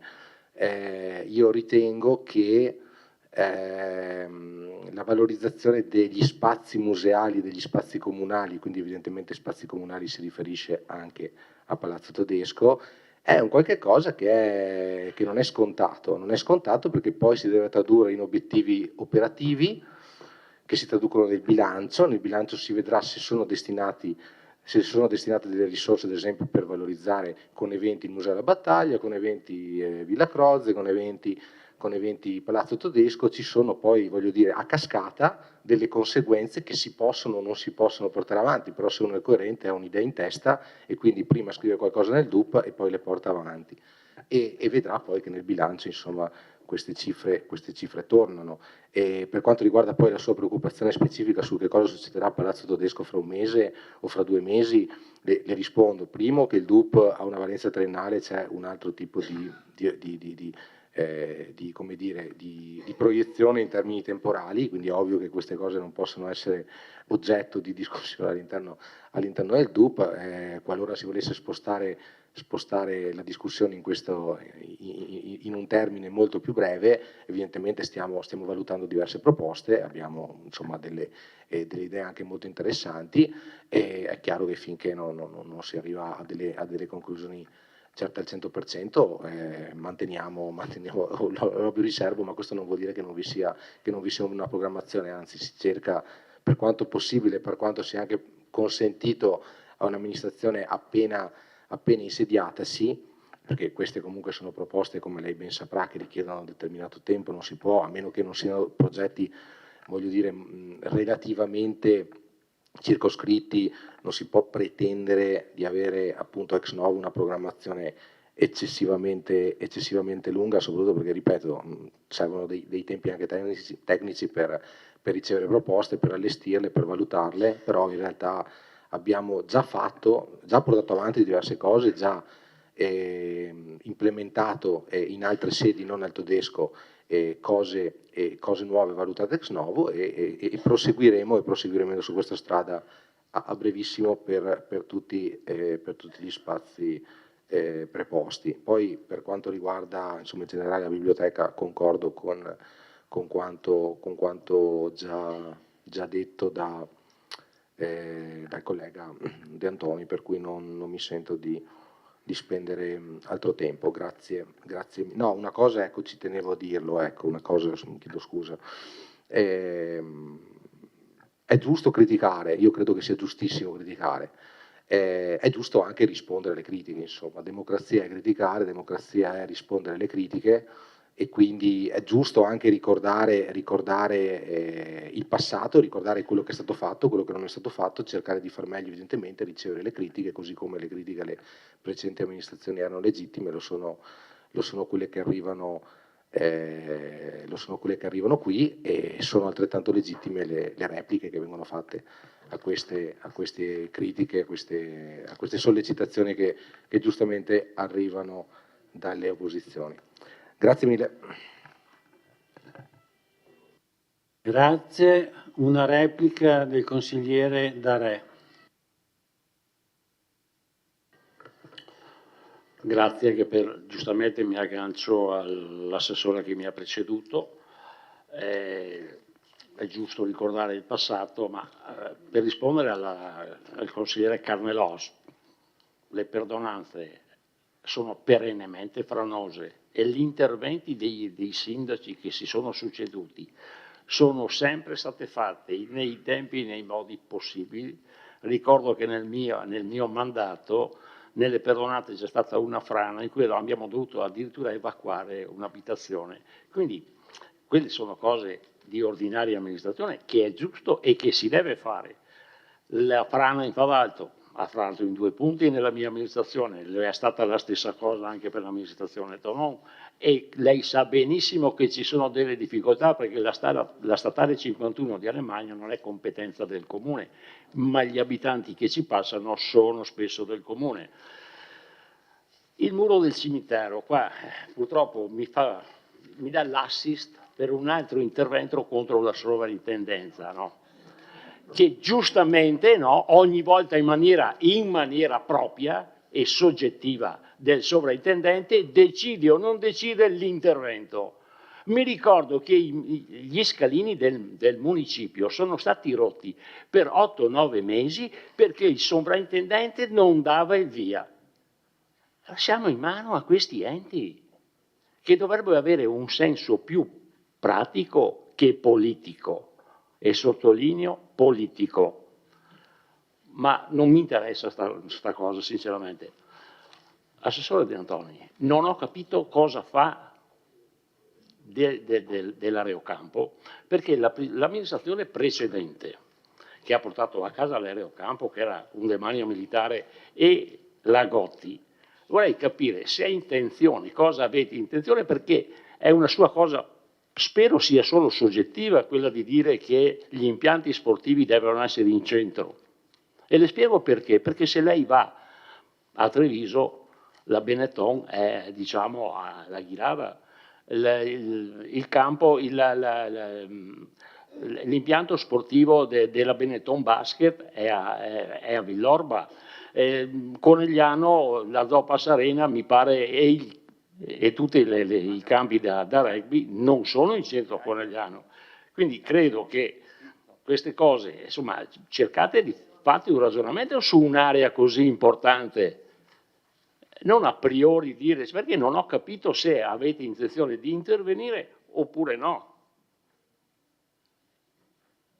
Perché siccome è un'area, ripeto, secondo me importante, poi io sono, tra l'altro, il mio voto vale 1 e in minoranza vale poco, ma è giusto in democrazia spiegare e dire quello che pensa anche la minoranza su un progetto collettivo che coinvolge tutta la città. Le ripeto, sportivo e ricreativo, credo che quella sia un'area da valutare, non subito, ma vorrei andare a casa questa sera con la certezza che non lo vendete.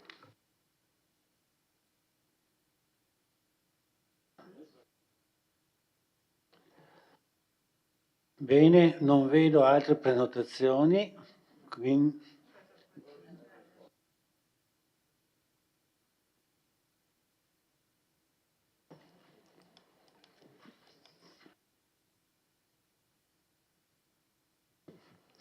Sì, ci tenevo a dare una risposta al consigliere Darè che chiedeva giustamente cosa abbiamo intenzione di fare alla Gotti e all'Aviocampo.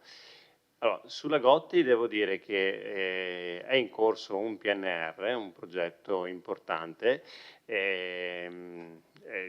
la cui idea nasce dalla passata amministrazione e che devo dire che ho avuto modo di esaminare, di verificare, di controllare anche sul campo. È un progetto che secondo me ha delle lacune.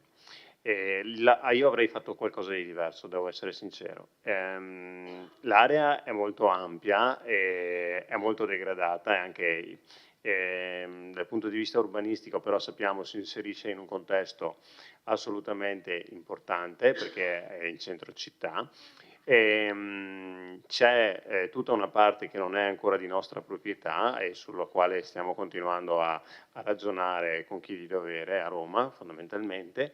Però l'intervento così come era stato impostato devo dire che non credo che porti questo rilancio di quell'area lì come ci si aspettava. Per cui abbiamo iniziato a parlare fin da subito col professionista che segue il progetto per capire quali fossero le possibili modifiche che si potevano apportare a quel progetto e a malincuore abbiamo capito che erano pressoché nulle, perché appunto trattandosi di un PNR è un progetto molto chiuso e quindi le classiche varianti in corso d'opera sono di difficile realizzazione e anche da immaginare. Ed è un peccato perché lì ad esempio c'era un'area verde che era un campo da calcio, no, che lo era già ad oggi un campo da calcio, che poteva rispondere a N esigenze di N società che chiedono campi da calcio, eccetera, eccetera, come si è detto prima. Per cui, secondo me, ad esempio, quella è un'opportunità che è andata sprecata. E quando l'assessore De Antoni parlava delle attività che devono stare in centro, non è che devono stare in centro perché ci piace l'idea che le attività sportive stiano in centro, ma semplicemente perché ad oggi sono in centro. Cioè, ad oggi le piscine sono in centro, il palazzetto dello sport è in centro, la pista atletica è in centro, quindi nel centro si è creato si è creato un polo sportivo rilevante. Dopo è chiaro che il VIT San Giacomo sta a San Giacomo, per carità, come a Lungare c'è la squadra di Lungare, niente da dire di questo punto di vista. Però dal punto di vista invece organizzativo, di movimento, di spostamento, di urbanizzazione, chiamatelo come volete, chiediamo che sia da valutare l'idea di mantenere nel centro della città, quindi dove ci sono già i poli sportivi, le restanti attività sportive. Ecco, questa era la nostra idea. Detto questo, sull'aviocampo naturalmente ci stiamo ragionando. Quella che era sul campo da parte della passata amministrazione era una proposta molto molto ambiziosa e che se sviluppata poteva dare sicuramente rilancio, dopodiché come per le cucine del Piazzoni mancavano i soldi. Quindi possiamo avere tutte le idee che vogliamo, ma se poi non ci sono 16 milioni di euro, 16 milioni di euro era complessivamente il progetto, sì, non è che erano 5.000 euro, 16 milioni, ecco. E, naturalmente nessuno ha intenzione di vendere quell'area. Ecco. Ecco. Quindi su questo la Giunta è unanime su questa posizione. C'è un tema in realtà legato appunto ai quartieri di San Giacomo, al suo, a dare delle risposte che come abbiamo visto negli incontri che abbiamo fatto sul quartiere attende da tanto tempo e su questo ci stiamo lavorando.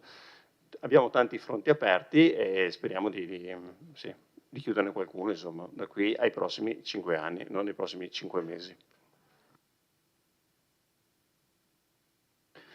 Grazie, Assessore Dus. Posso chiudere la discussione? No? Interviene il Sindaco Battista. Eccomi qua. Sì, no, intervengo giusto per dire anche la mia opinione. Allora, innanzitutto vorrei ringraziare il consigliere Carnellos per i ringraziamenti che ha fatto all'amministrazione, però lo ringrazio non tanto per i ringraziamenti in sé, ma perché ha colto nel segno, diciamo, l'impegno che ci stiamo provando ad applicare relativamente a dare delle risposte ai cittadini, e mi spiego. E in questi 5-6 mesi gran parte del lavoro, oltre all'elenco di tutte le cose che sono state fatte e non sono poche, e non mi ripeto perché insomma sono state ripetute più volte, e credetemi che per fare queste cose naturalmente non serve 10 giorni, cioè non bastano 10 giorni, cioè per ogni cosa ci vogliono quasi un mese di lavoro, cioè voglio dire, non è che basta, facciamo questo e si fa. Quindi le cose che sono state fatte sono parecchie e quindi mi sento di essere abbastanza tranquilla sull'operatività in questi 6 mesi che è stata condotta. Detto questo, colgo l'occasione proprio che mi ha lanciato il consigliere Carnellos, per dire anche le risposte ai singoli cittadini. Noi, come l'amministrazione precedente, viviamo incollati al cellulare o alle email con richieste di singoli cittadini che dobbiamo continuare a dare risposte, evadere queste richieste, e dal nostro punto di vista questo è il primo obiettivo che a fine, io spero molto prima, però verso i 2 anni spero di riuscire a mettere in piedi un sistema in cui il cittadino non chiami l'assessore o il sindaco perché c'è una buca da chiudere o un albero pericolante, cioè non può esistere un sistema di questo tipo. Allora l'amministrazione, il comune dovrà dotarsi quanto prima di un sistema dove ad segnalazione viene data doverosa risposta in modalità che applicano altre amministrazioni, altri comuni. Quindi questa intanto è una questione da sottolineare, e credetemi che non porta via poco tempo. Cioè l'assessore De Antoni, oltre a fare tutto quello che insomma è riuscito a fare anche in questi 6 mesi, in collaborazione con tutti gli assessori che ringrazio tantissimo, risponde anche ai singoli cittadini e cerca di evadere le richieste, anche quelle un po' minori, ma che stanno a cuore ai cittadini. Quindi insomma il tempo che viene impiegato è importante. Altra cosa che volevo considerare sul piano politico era questa. Allora, per quanto riguarda il discorso degli interventi che abbiamo scelto di fare e l'elenco delle opere che sono state indicate e dove ubicare eventualmente le varie opere, ad esempio gli impianti sportivi, ci siamo concentrati, come diceva prima bene l'assessore all'urbanistica, su cercare di dare diciamo, una razionalizzazione degli aspetti urbanistici. Voglio ricordare che oltre al centro sportivo in città ci sono anche le attività, le scuole, no?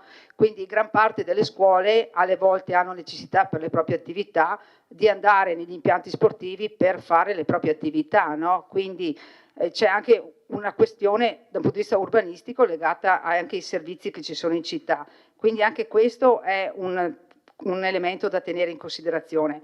Per quanto riguarda la questione di San Giacomo, dell'Aviocampo, scusate, qui io mi sento di dire, noi cerchiamo già, da una parte abbiamo qualcuno che ci critica perché non dobbiamo aprire tanti fronti, dall'altra l'altra opposizione ci dice ma dovete fare di più e dovete agire su altri fronti. Cioè io dico, da un punto di vista di responsabilità amministrativa, noi non possiamo aprire 10 fronti in città cioè già ne abbiamo, concordo, aperti alcuni di importanti e rilevanti che spero con tutto il cuore che riusciamo a portare a termine. Non siamo in grado, ve lo dico, di aprire altri fronti come quello dell'Aviocampo di San Giacomo in questo momento. E per quanto riguarda il complesso Papadopoli, perché io l'inquadro come complesso Papadopoli, stiamo partendo da un punto che è quello della biblioteca e del parco Papadopoli. Cioè, viva Dio, logico che non si riusciamo a mettere a posto, penso, salvo magari qualche intervento di Project Financial oppure di qualche intervento con un privato, la Villa Papadopoli in questo momento. Non siamo concentrati qua in questo momento, ma stiamo iniziando a sistemare quello che è il complesso del Papadopoli, un complesso fatto da molti elementi. Quindi partiamo dalla biblioteca, anche qui è stato detto stiamo dando mandato ad un professionista per valutare l'ipotesi migliori per quanto riguarda l'eventuale realizzazione della biblioteca. Ancora siamo in una fase un po' di inizio, quindi non siamo in grado di dare questa sera degli elementi rispetto a questo, ma a breve saremo in grado di farlo. Altre cose, non entro nelle questioni delle polemiche perché insomma avrei di che rispondere rispetto a alcune questioni che sono state avanzate qui stasera, però evito di farlo perché insomma chi mi ha l'aveva già fatto l'assessore De Antoni e quindi non mi fermo qua. Ultima cosa, rispetto alla domanda che era stata fatta per la proroga della gestione della concessione del campo di atletica e del Bariso, non mi ricordo chi l'aveva fatta, sì, il consigliere Tonon, noi stiamo andando verso una proroga per questi primi mesi dell'anno in vista di poi valutare eventualmente la gara o quantomeno di trovare un accordo. Voglio sottolineare che anche tante scelte sono fatte sentendo anche le società sportive stesse. Qui non voglio sbilanciarmi, però anche sul discorso campo da rugby o altro, insomma, ci sono dei continui confronti con le società sportive e quindi è giusto anche sentire il parere di chi queste attività le porta avanti quotidianamente, no? Non è che perché noi abbiamo un'idea, sia l'idea maestra, ma se noi non pratichiamo certe attività o non viviamo il contesto di portare i bambini in determinate situazioni, non è che la nostra idea è migliore rispetto magari a chi quelle attività la gestisce, tra virgolette, e la porta avanti. Quindi, ripeto, quello che noi cerchiamo anche di portare avanti è un confronto continuo con chi poi usufruisce e gestisce certi tipi di servizi. Grazie. Grazie. Allora io credo che la discussione si possa chiudere, non vedo altre prenotazioni. Chiudo la discussione.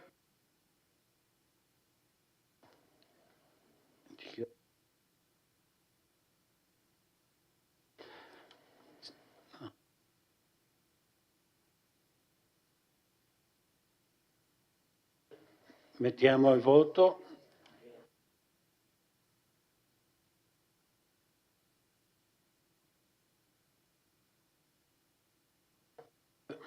Vediamo se ci sono.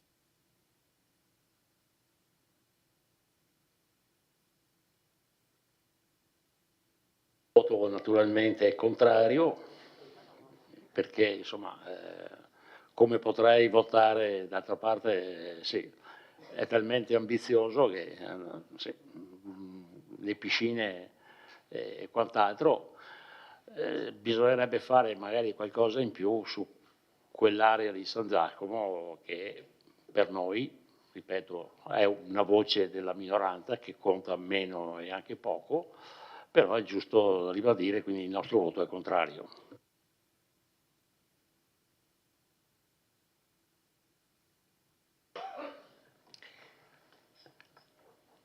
Prego, Posocco, dichiarazione di voto.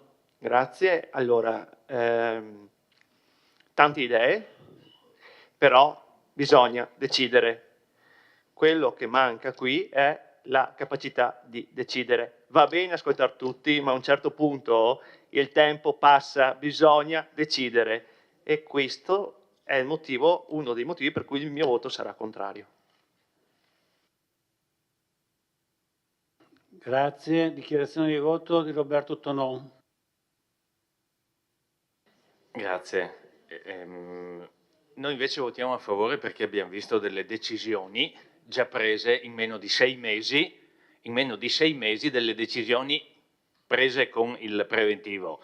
E come ha elencato il collega Carnelò, già delle cose fatte, che poi abbiamo sempre detto ogni amministrazione è in continuità con chi viene prima, è inevitabile. È stato per me nei confronti del collega D'Arè, è stato per l'amministrazione Miato dopo la mia, è per l'amministrazione della sindaca Bagliana rispetto a quella precedente, e così sarà anche dopo. Però non si può dire bisogna decidere in meno di 6 mesi quando abbiamo già un elenco di cose fatte.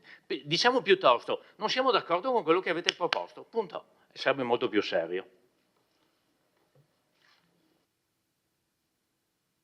Grazie. Dichiarazione di voto di Giovanni Braido. Proposto. No, ho detto non siamo d'accordo su quello che avete proposto. Detto questo, con dispiacere dico che questa amministrazione cadrà su una scommessa che ha già perso, è della piscina. Non riuscirete a piantare un chiodo e lì voi perderete le elezioni nel 2029. Il mio voto è contrario.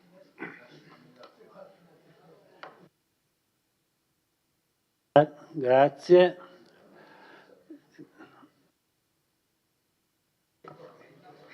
Dichiarazione di voto di Paolo Bassetto. Grazie Presidente, a nome del gruppo Mirella Bagliana Sindaco. Il consigliere Posocco ha già sentenziato l'incapacità di questa amministrazione di decidere, ma l'avere questo piano di opere pubbliche ambizioso e, come dicevo prima, coerente, in realtà dimostra secondo me la capacità di decidere che cosa aver previsto all'interno del piano stesso. Il sindaco è stato chiarissimo prima nel chiudere gli interventi e dunque il nostro voto sarà convintamente a favore della proposta di delibera. Grazie. Grazie. Allora, dichiarazione di voto anche di Rinascita Civica Partecipare Vittorio. Il mio voto sarà favorevole. Voglio fare una considerazione sul fatto sul quale ha insistito il gruppo di minoranza, cioè il campo di aviazione di San Giacomo. Anche a me piacerebbero i sogni, e comunque questa amministrazione, questa giunta che mi sembra in questi 5 mesi ha dimostrato di lavorare con serietà e con passione. Io credo che abbia tenuto in considerazione il fatto che in città esistono delle priorità e tra le priorità non credo che sia il campo di aviazione di San Giacomo, che è l'ultima acquisizione fatta da questo comune, quando ci sono altre strutture come il Papadopoli, il complesso Papadopoli, che attende da almeno 30 anni un intervento. Quindi il nostro voto sarà favorevole. Grazie. Dichiarazione di voto di Silvia Bevilacqua. Buonasera a tutti. Chiaramente il voto è favorevole, ma soprattutto questo intervento non è questo l'aspetto importante, ma io chiedo al sindaco e agli assessori di continuare ad ascoltare la gente. Poi è chiaro che bisogna decidere, però l'ascolto è fondamentale. Grazie. Grazie, quindi si sono concluse. Adesso passiamo al voto.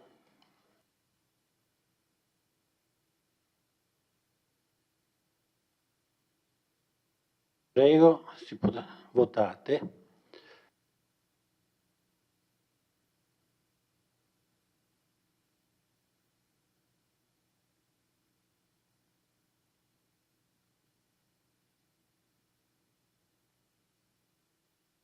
Bene, la delibera è approvata, favorevoli 10, contrari 1, astenuto 1.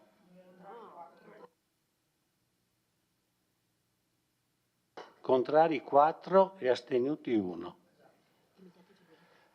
Adesso votiamo l'immediata esecutività.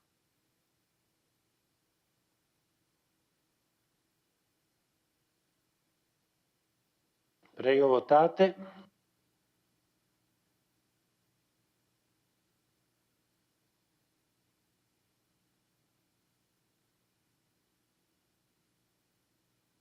Chiudo la votazione.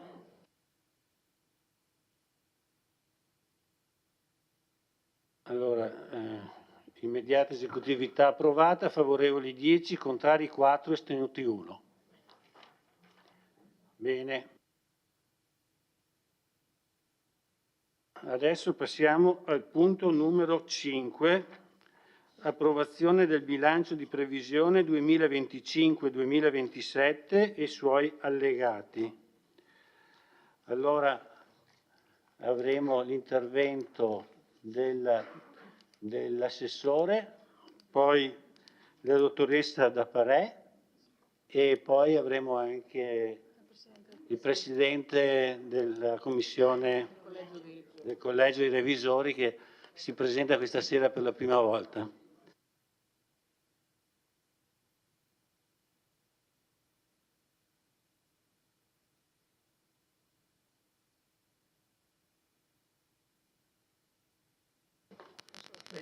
Sì, un brevissimo intervento di introduzione. Prima di cedere la parola alla dottoressa Bettiol, Presidente del Collegio dei Revisori, che chiedo assieme alla dottoressa Parè che pian piano si avvicinino al tavolo per prendere posto. Allora, la Giunta Comunale già il 5 settembre ha approvato l'atto di indirizzo per la predisposizione del bilancio. Tale atto di indirizzo è stato trasmesso agli uffici che con la regia del responsabile facente funzioni del servizio finanziario, dottoressa Costalonga, scusami, e della responsabile della posizione di elevata qualificazione, dottoressa Parè, hanno predisposto il documento che sottoponiamo alla vostra approvazione. Ringrazio le due dirigenti e tutto il personale che nell'emergenza, dovuta anche, scusate per favore, che devo dire una cosa seria. Ringrazio le due dirigenti e tutto il personale che nell'emergenza, dovuta anche alla tragica scomparsa del dottor Alessandro Sarri, sono comunque riuscite a rispettare i termini di legge. Un grazie anche alla dottoressa Bettiol, Presidente del Collegio dei Revisori e ai suoi colleghi, che abbiamo impegnato in un tour de force per esprimere i pareri sui singoli punti in tempi molto ristretti.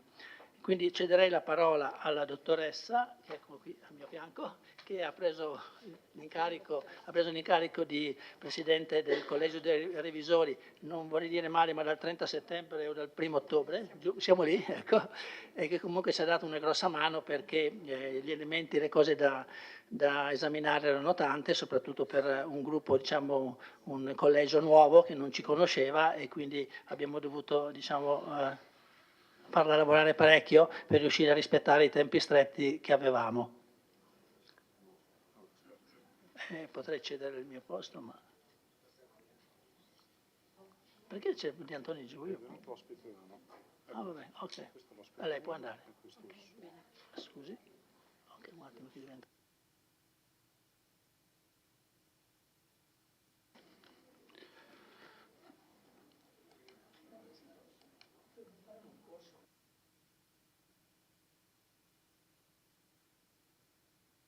Eccola, pronto, può cominciare. Bene, buonasera a tutti. Scusate, la mia voce è quella che è oggi, ma ieri stavo peggio, quindi è già qualcosa. Intanto ringrazio tutti per la nomina.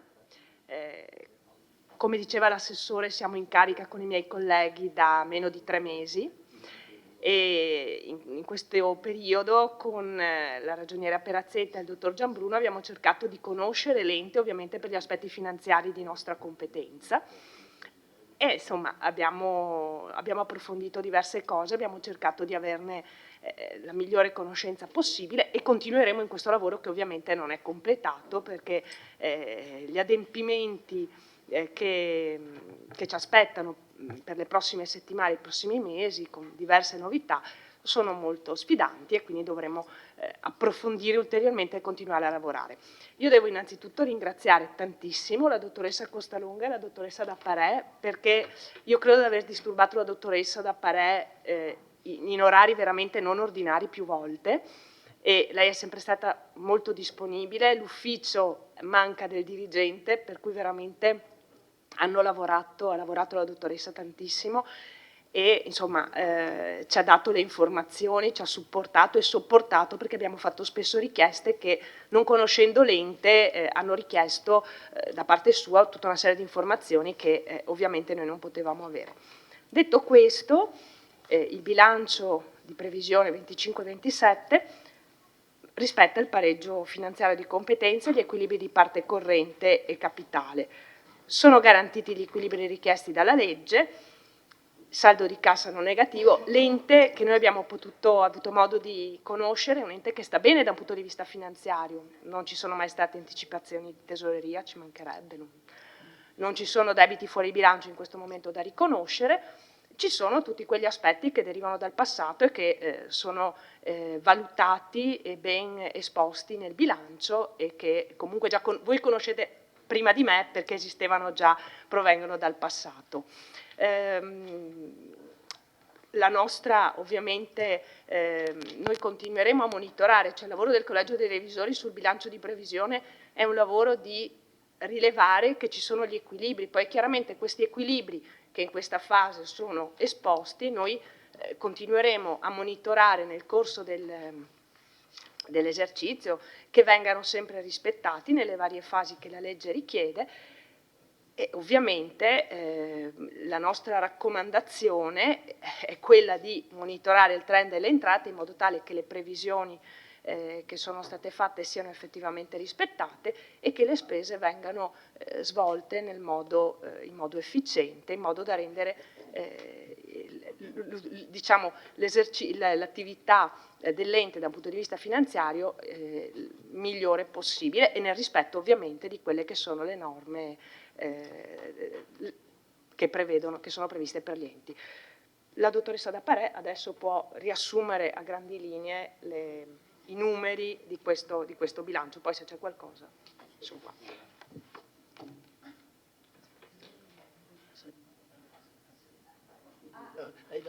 Chiudo io, grazie dottoressa Bezziol. Prego, prego. No. Se dottoressa D'Apparè vuole prenotarsi.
Allora, buonasera a tutti. Elenco brevemente alcuni dati del bilancio. Il bilancio è stato predisposto osservando chiaramente i principi del bilancio stesso: unità, universalità, prudenza, attendibilità, veridicità, ma soprattutto, come ha detto la dottoressa, ha rispettato gli equilibri di bilancio. Gli equilibri di bilancio di parte di competenza e di cassa. E gli equilibri di bilancio si snodano su due direttrici, dalla parte entrate e dalla parte spesa. Volevo brevemente illustrare questi equilibri, nel senso che l'entrata chiaramente copre la spesa. Noi abbiamo l'entrata di titolo primo, entrate tributarie, le entrate del titolo secondo, trasferimenti correnti, le entrate di titolo terzo, le entrate extratributarie. Che cosa vanno a finanziare? Vanno a finanziare spese correnti e i rimborsi dei prestiti. Invece le entrate di conto capitale va a finanziare le spese di conto capitale. Dopodiché ci sono le partite di giro, che chiaramente, come dice la parola, è una partita di giro, entrata e spesa. E abbiamo anche considerato tutti gli stanziamenti di cassa, tenendo in considerazione le previsioni sia di uscita e di entrata, e considerando eventuali dilazioni nei pagamenti o rateizzazioni delle entrate. Ora adesso elenco le entrate proprio sotto forma di numeri. Allora, queste sono tutte le entrate. Ho esposto il 2024, le entrate sotto forma di previsione definitiva dell'anno 2024. Sostanzialmente questo dato è le previsioni di bilancio 2024, comprensivo di tutte le variazioni. Ecco perché si chiamano previsioni definitive. 2024 abbiamo il fondo pluriennale vincolato di entrata per 6.708.763,57, l'avanzo applicato per 3.414.276,43. Questo avanzo comprende l'avanzo libero, l'avanzo vincolato e l'avanzo accantonato. È sostanzialmente tutto l'avanzo che abbiamo applicato nell'anno 2024. Avanzo di competenza dell'anno 2023 applicato all'esercizio 2024. Dopodiché abbiamo il titolo primo, entrate tributarie per 12.299.904, titolo secondo, i trasferimenti correnti che non sono altro che contributi per 5.842.605,57. Il titolo terzo, le entrate extratributarie per 5.507.947,65. Le entrate in conto capitale per 13.803.944,04. Le entrate per accensione di prestiti per 1.319.324,13. Le anticipazioni del tesoriere di 5.600.000 e le entrate per conto di terze partite di giro per 5.727.000. Poi c'è la previsione 2024, 25, 26, 27. Abbiamo il fondo pluriennale vincolato, chiaramente comprende solo una parte al momento delle opere, di 2.295.141. Poi l'avanzo applicato, questo è un avanzo applicato presunto, perché non abbiamo ancora approvato l'avanzo dell'anno 2024. Sono 192.881,14. Dopodiché abbiamo il titolo primo, entrate tributarie 2025, 11.522.000, confermato per l'anno 2026 e 2027. Il titolo secondo per 4.714.881,17 per l'anno 2025, 4.678.559,45 per l'anno 2026, 4.648.738,45 per l'anno 2027.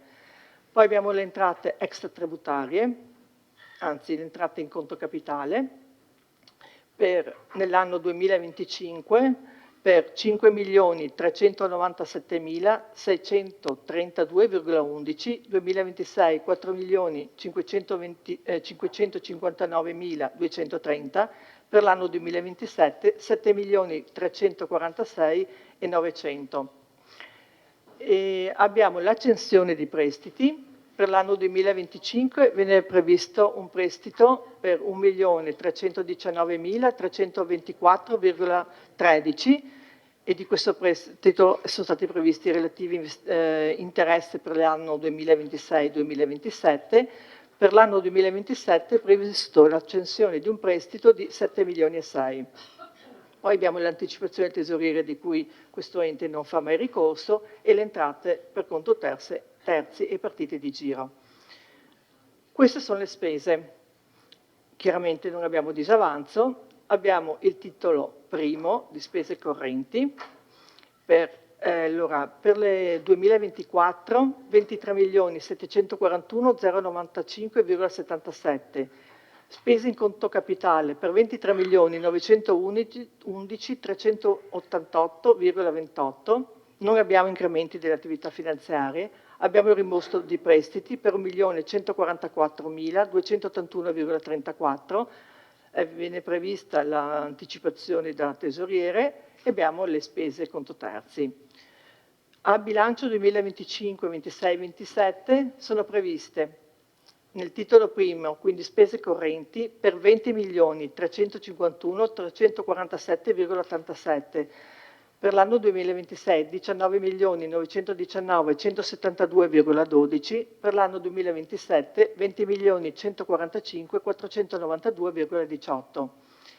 Spese in conto capitale per 2025 9.036.743,24, per l'anno 2026 4.522.927, per l'anno 2027 14.841.900. Abbiamo previsto il rimborso dei prestiti per l'anno 2025 896.498,16, per l'anno 2026 924.478,05, per l'anno 2027 822.103,99.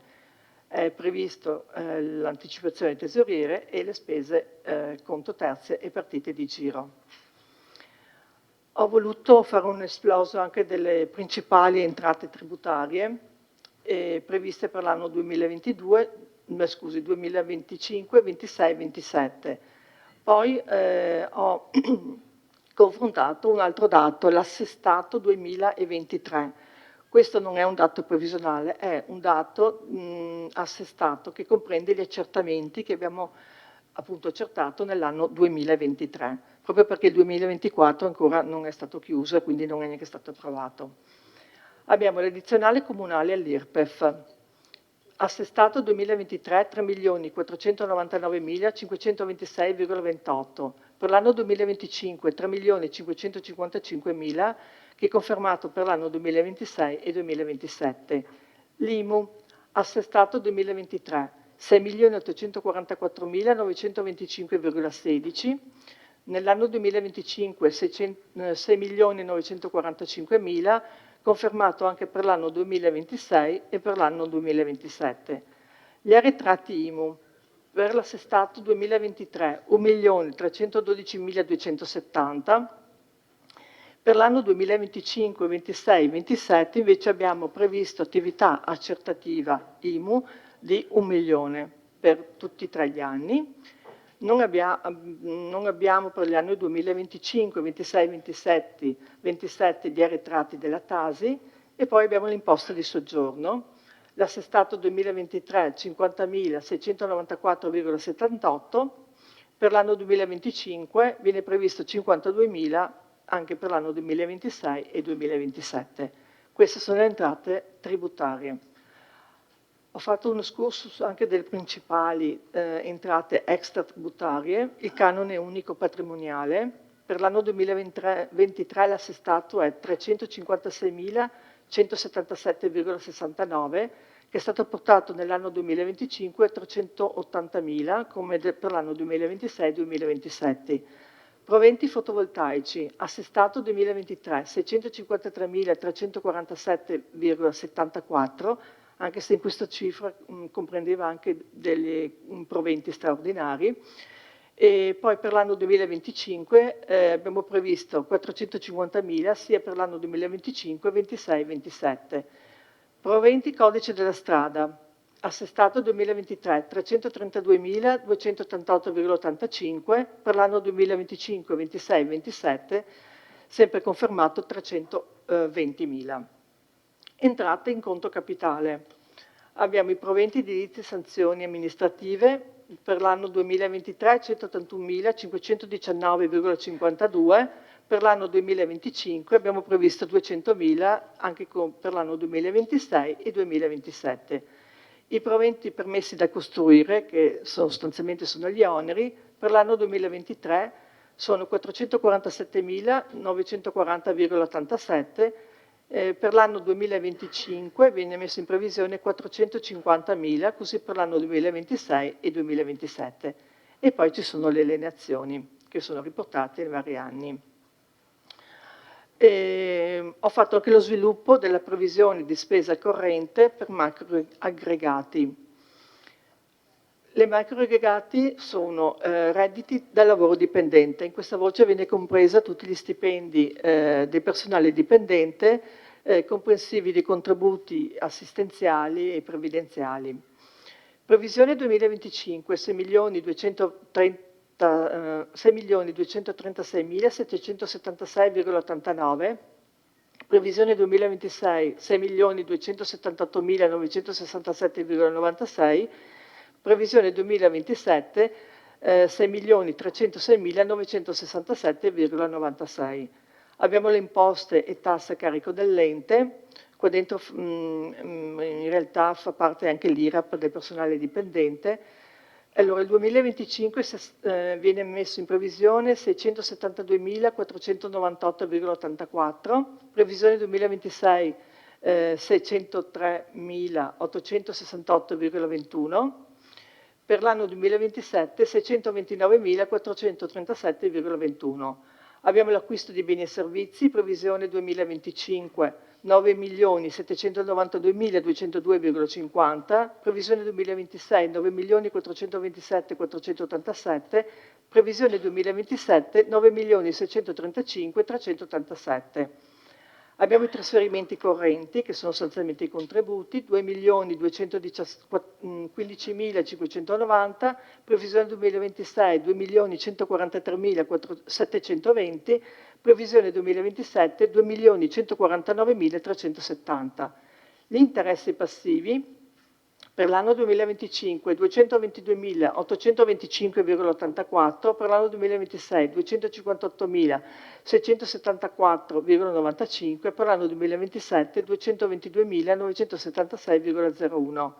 Abbiamo il rimborso delle poste correttive per 52.200 per l'anno 2025, per l'anno 2026 51.700, per l'anno 2027 51.200.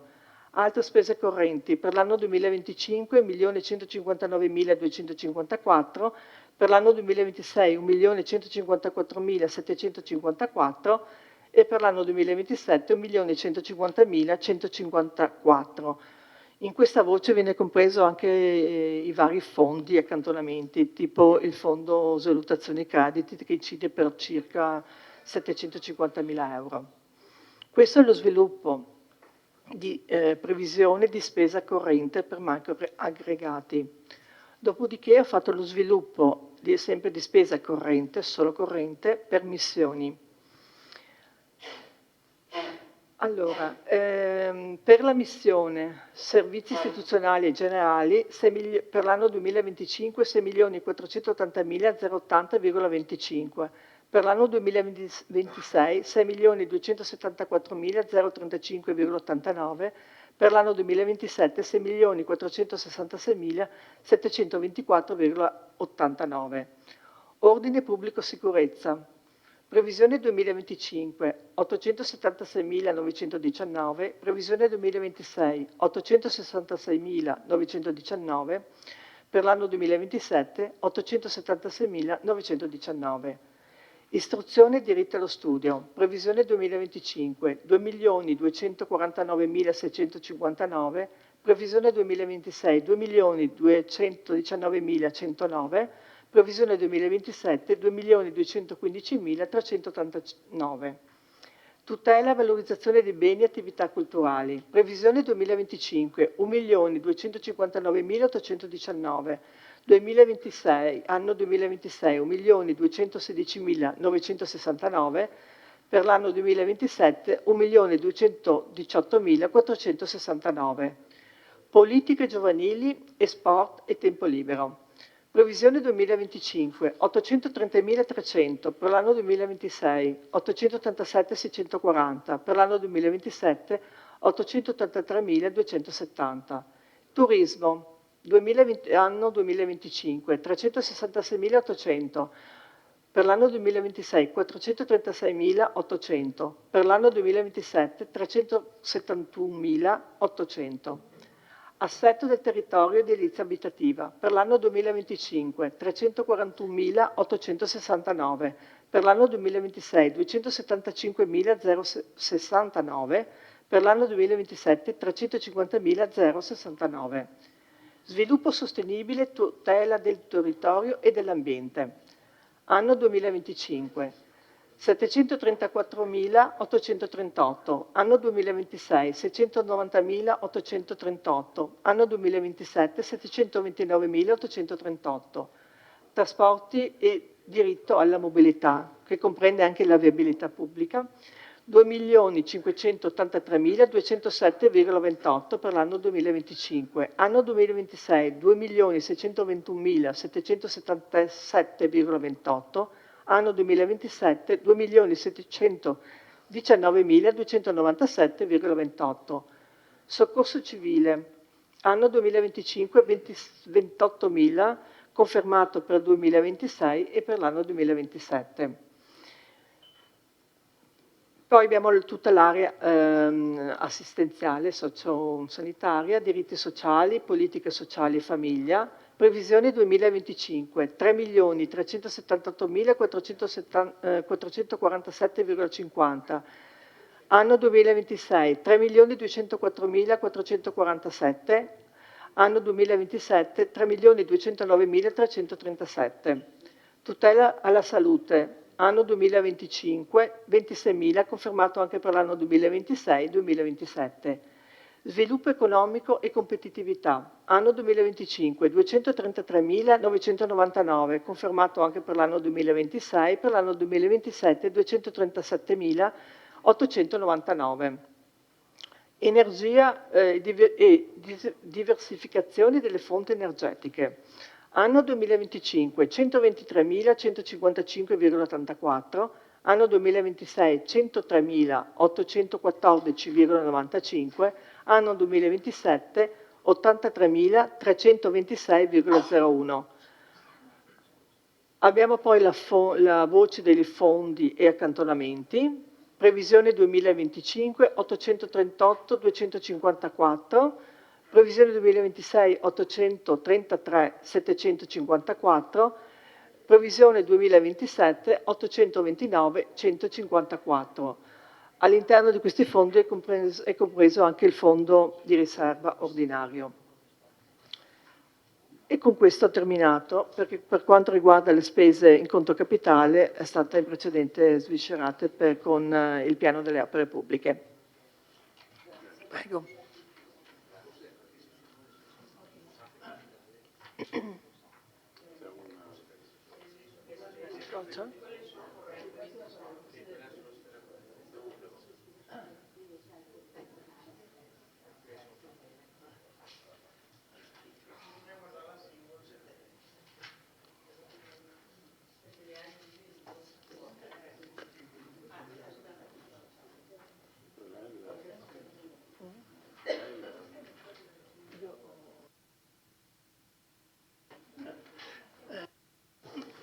Sì, volevo solo completare un attimo la presentazione dando anch'io i numeri, ma pochi, perché effettivamente guardando il bilancio e pensando che nel 2025 non avremo da accantonare al fondo rischi per i derivati 1.701.000 euro, mi verrebbe da dire, ma caspita, perché ti lamenti tanto che i soldi sono tirati e non avete soldi abbastanza per fare tutto quello che avete in programma? Allora, ho cercato, ecco, perché i dati della dottoressa sono precisi fino all'ultimo euro, io ho cercato di mettere vicino le previsioni che avevamo nel 2024 e quelle del 2025 per, diciamo, far capire come siamo passati dal bilancio appunto 2024 al bilancio 2025. Il bilancio 2024, quello di previsione, è un po' diverso da quello, diciamo, assestato, no? Chiaramente, perché ad esempio una cosa che criticavo sempre quando ero dall'altra parte del banco era quello che a ogni variazione di bilancio che facevamo durante il 2024 diminuivamo l'importo per le risorse per il personale, e qui le discussioni che temevo di dover fare anche stasera con la consigliera Caldart, che per fortuna non c'è, quindi evitiamo queste polemiche, però effettivamente questi dati gridano vendetta. Allora volevo semplicemente cercare di spiegare, anzi di elencare quali sono le differenze delle entrate e poi delle uscite del bilancio 2025 rispetto al 2024. Allora, addizionale comunale IRPEF, c'è stata una riduzione nella previsione di bilancio di 146.804 euro. Per quanto riguarda il recupero gettito arretrati IMU, siamo passati da 1,5 milioni a 1 milione, quindi meno 500.000 di entrate, diciamo sempre sulla carta, parliamo, perché poi, dicevo prima, quello che accertiamo poi non sempre lo incassiamo. Poi c'era il recupero gettito arretrati Tasi, che nel 2024 era 100.000 euro, quest'anno è zero, quindi sono altri 100.000 euro in meno. Quindi per minori entrate previste, bilancio 2024, 25 rispetto al bilancio 2024 ci sono circa 750.000 euro di minori entrate. Se poi vado a vedere le spese, trovo che per quanto riguarda le polizze assicurative, abbiamo appena fatto la gara a valenza triennale, abbiamo una maggiore spesa di 102.250 euro. Per quanto riguarda le spese di personale, abbiamo, sempre sulla previsione, 376.030 euro in più di spese rispetto a quelle che erano previste l'anno scorso. Per l'energia elettrica più 161.000 euro. Per quanto riguarda lo spending review 101.640 euro.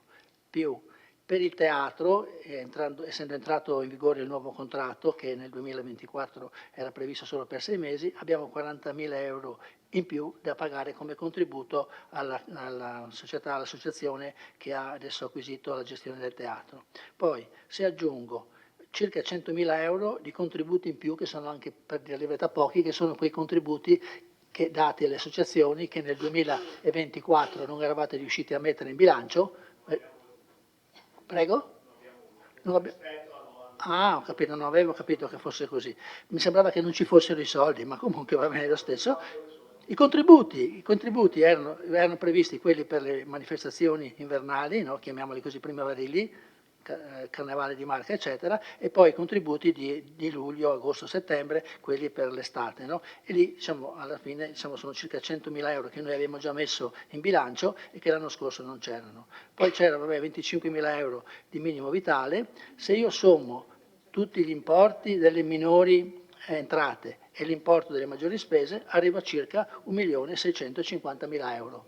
Quindi ecco spiegato come, diciamo, pur avendo questo 1.700.000 euro in più, non siamo riusciti a trovare delle modalità, diciamo, più agevoli per costruire il bilancio. Abbiamo, per la verità, ecco, una precisazione importante, abbiamo messo comunque in bilancio, per quanto riguarda le manutenzioni, mi rivolgo sempre al consigliere Braido, abbiamo messo delle manutenzioni che c'erano nel bilancio 2024, ma erano subordinate alle alienazioni. Noi invece nel 2025, per una buona parte, le abbiamo messe come spese di bilancio, come risorse di bilancio che sono immediatamente spendibili. Ce ne sono poche che però pensiamo di poter, diciamo, poi liberare nel corso dell'anno, ma ci sono già da gennaio delle risorse per le manutenzioni ordinarie e straordinarie che possiamo già impiegare all'inizio dell'anno. In sostanza quindi c'è questa, diciamo, differenza per minori entrate e maggiori spese di circa 1.700.000 che copre quello che era questo utile che abbiamo avuto, questo vantaggio che abbiamo avuto non dover accantonare questi soldi, questo 1.700.000 per rischio derivati. Ci resta solo per rischio derivati l'importo di 11.000 euro, 41.000 euro mi sembra, che è l'ultimo derivato che deve essere ancora completato e quindi ormai è una piccola cifra di cui non vale neanche la pena di parlare. Questa era un po' la sostanza del mio intervento. Volevo, per una questione anche formale, ricordare quali sono i documenti complessivamente allegati al piano, alla delibera. Quindi voi quando approverete la delibera, se la approverete, quando voterete la delibera, voterete oltre al bilancio di previsione per il triennio, che è l'allegato A, anche la nota integrativa al bilancio di previsione, che è l'allegato B, il piano degli indicatori di bilancio per il triennio, sempre 2025-2027, allegato C, e poi ancora il documento indirizzi internet di pubblicazione del rendiconto della gestione del bilancio consolidato deliberati relativi al penultimo esercizio, che è l'allegato D, il documento determinazione delle tariffe e delle coperture dei servizi a domanda individuale, sul quale se vorrete alcune indicazioni ve le daremo, e c'è l'assessore Padoan che ha seguito direttamente questa cosa. Poi l'allegato F, destinazione dei proventi delle sanzioni amministrative pecuniarie per infrazione al codice della strada. L'allegato G, determinazione delle aliquote dell'imposta municipale IMU che abbiamo approvato con una delibera di giunta, l'allegato H, GH giusto, che è la verifica della quantità e qualità di aree fabbricabili da destinarsi alla residenza e alle attività produttive. Questo è lungo elenco, era anche per spiegare quant'è la complessità di questi documenti che abbiamo preparato grazie all'aiuto delle persone che prima ho citato, che sono importantissimi. Se potessimo contare le pagine arriviamo a oltre 500-600 e sfido chiunque ad averle lette. Io le leggevo quando ero consigliere di minoranza, ma stavolta non le ho lette tutte. Ok, era questo solo che volevo precisare.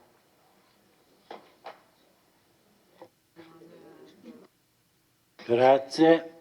Allora.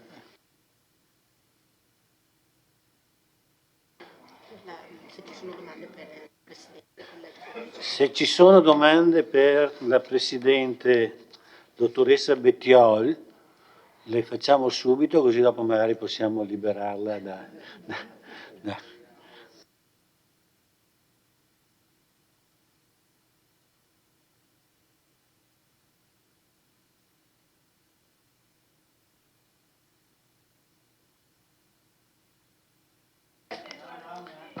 Un attimo, c'è una domanda.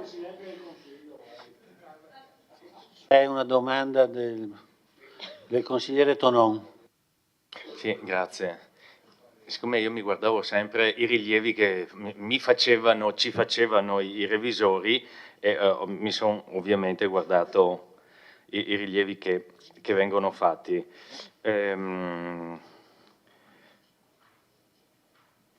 Allora, pagina 24 della vostra relazione, l'ultima parte per quanto riguarda i derivati, dice: il collegio raccomanda in relazione alla sentenza definitiva vittoriosa numero 412 di marzo scorso, collegata al contenzioso principale ma di importo relativamente più contenuto, 300.000, di valutare un eventuale ulteriore accantonamento in sede di rendiconto 2024, se spiega questo. Poi per quanto riguarda il punto successivo, contratti di leasing, visto che lo ha citato prima la dottoressa D'Apparet, mi pare che parlasse riguardo ai prossimi 3 anni 450.000 euro di incasso all'anno per quanto riguarda il fotovoltaico, e quindi in sostanza capire se sono 4,50 più IVA, perché non me lo ricordo, perché siccome sono 4,18 di leasing, il margine che resta è proprio piuttosto striminzito, sono 30.000 euro in pratica. E poi l'altro rilievo, è una domanda che ho visto che manca negli accantonamenti, l'accantonamento per l'indennità di fine mandato del sindaco, che bisogna ricordarsi di metterlo. No, siccome l'ha scritto, grazie.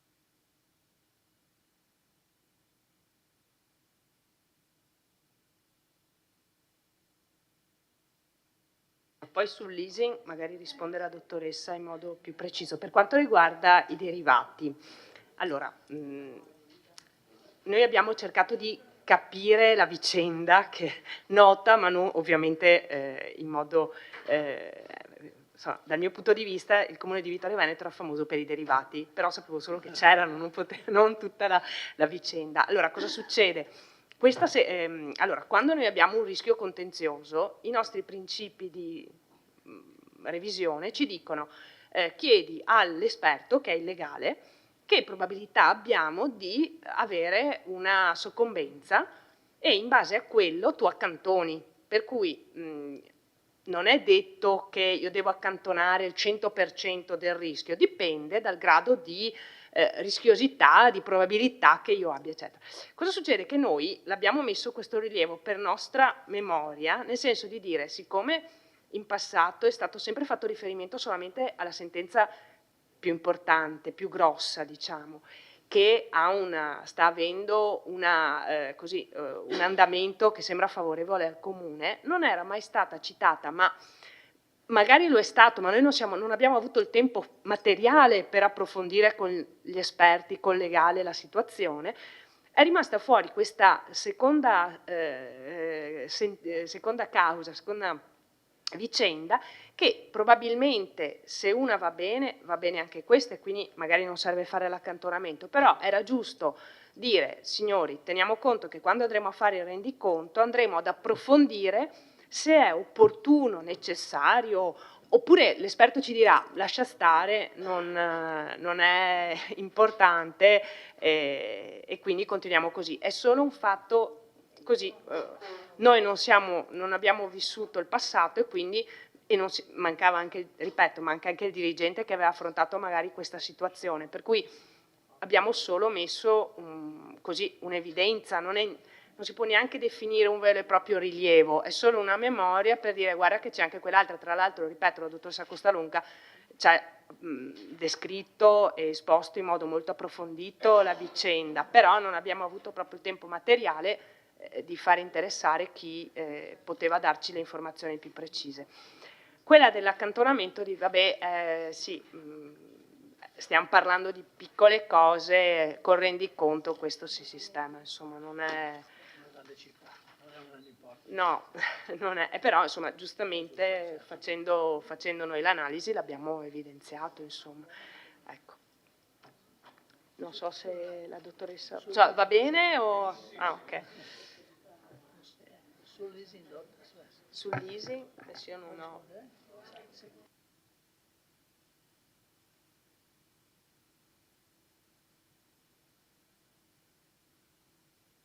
Allora una precisazione dell'assessore De Nardi.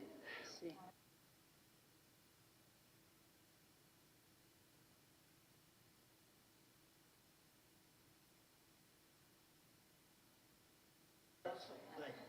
Sì, l'incasso dei fotovoltaici è 450.000 all'anno, comprensivi di IVA. Sì. Esatto. La differenza è che non è proprio positiva.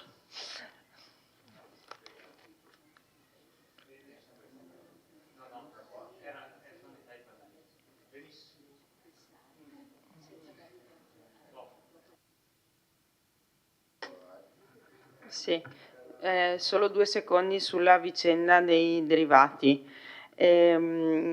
Su indicazione dei legali che assistono l'amministrazione, non è stata comunicata fino in questo momento in modo pubblico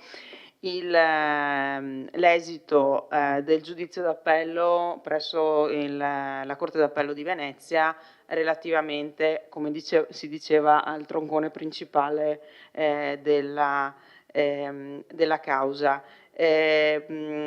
Siccome nel frattempo, in questi giorni, stanno maturando i termini per il ricorso per la controparte in Cassazione, e visto che appunto è stato citato anche nel parere dei revisori questa vicenda, rendiamo pubblico l'esito, che era stato comunicato in via riservata ai capigruppo consigliari appena avuto notizia dell'esito positivo del giudizio di secondo grado, e che colgo l'occasione per ringraziare di aver mantenuto il riserbo come avevamo concordato.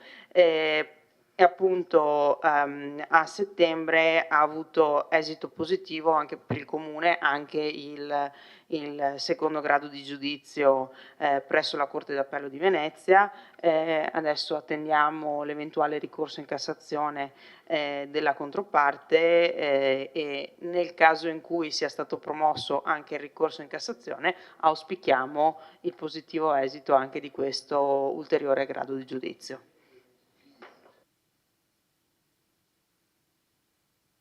Grazie. Allora, se non ci sono altre domande per la dottoressa Bettiol, noi la ringraziamo e le auguriamo buon termine e buon anno, e ci risentiamo alla prossima occasione. E grazie di tutto. Nel frattempo, se ci sono dei consiglieri che vogliono prenotare l'intervento.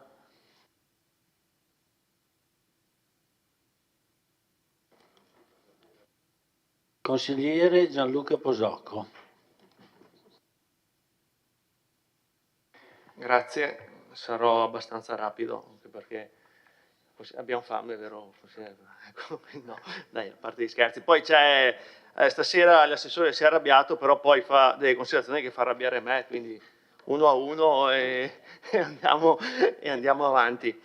No, complimenti innanzitutto al lavoro fatto, penso agli uffici, penso ai revisori che sono nuovi, che avranno dovuto prendere per mano tutto, e credo che questo lavoro sia stato molto impegnativo, quindi niente, è un bilancio di una città importante, e grazie per essere arrivati qua, anche se è il 30 di dicembre, però le difficoltà le conosciamo, e quindi niente, bravi per il lavoro che avete svolto.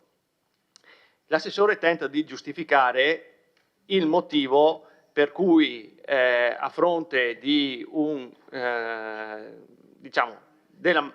di essere finalmente liberi dai derivati, le entrate rimangono le stesse in base alla previsione dell'aliquota IMU invariata.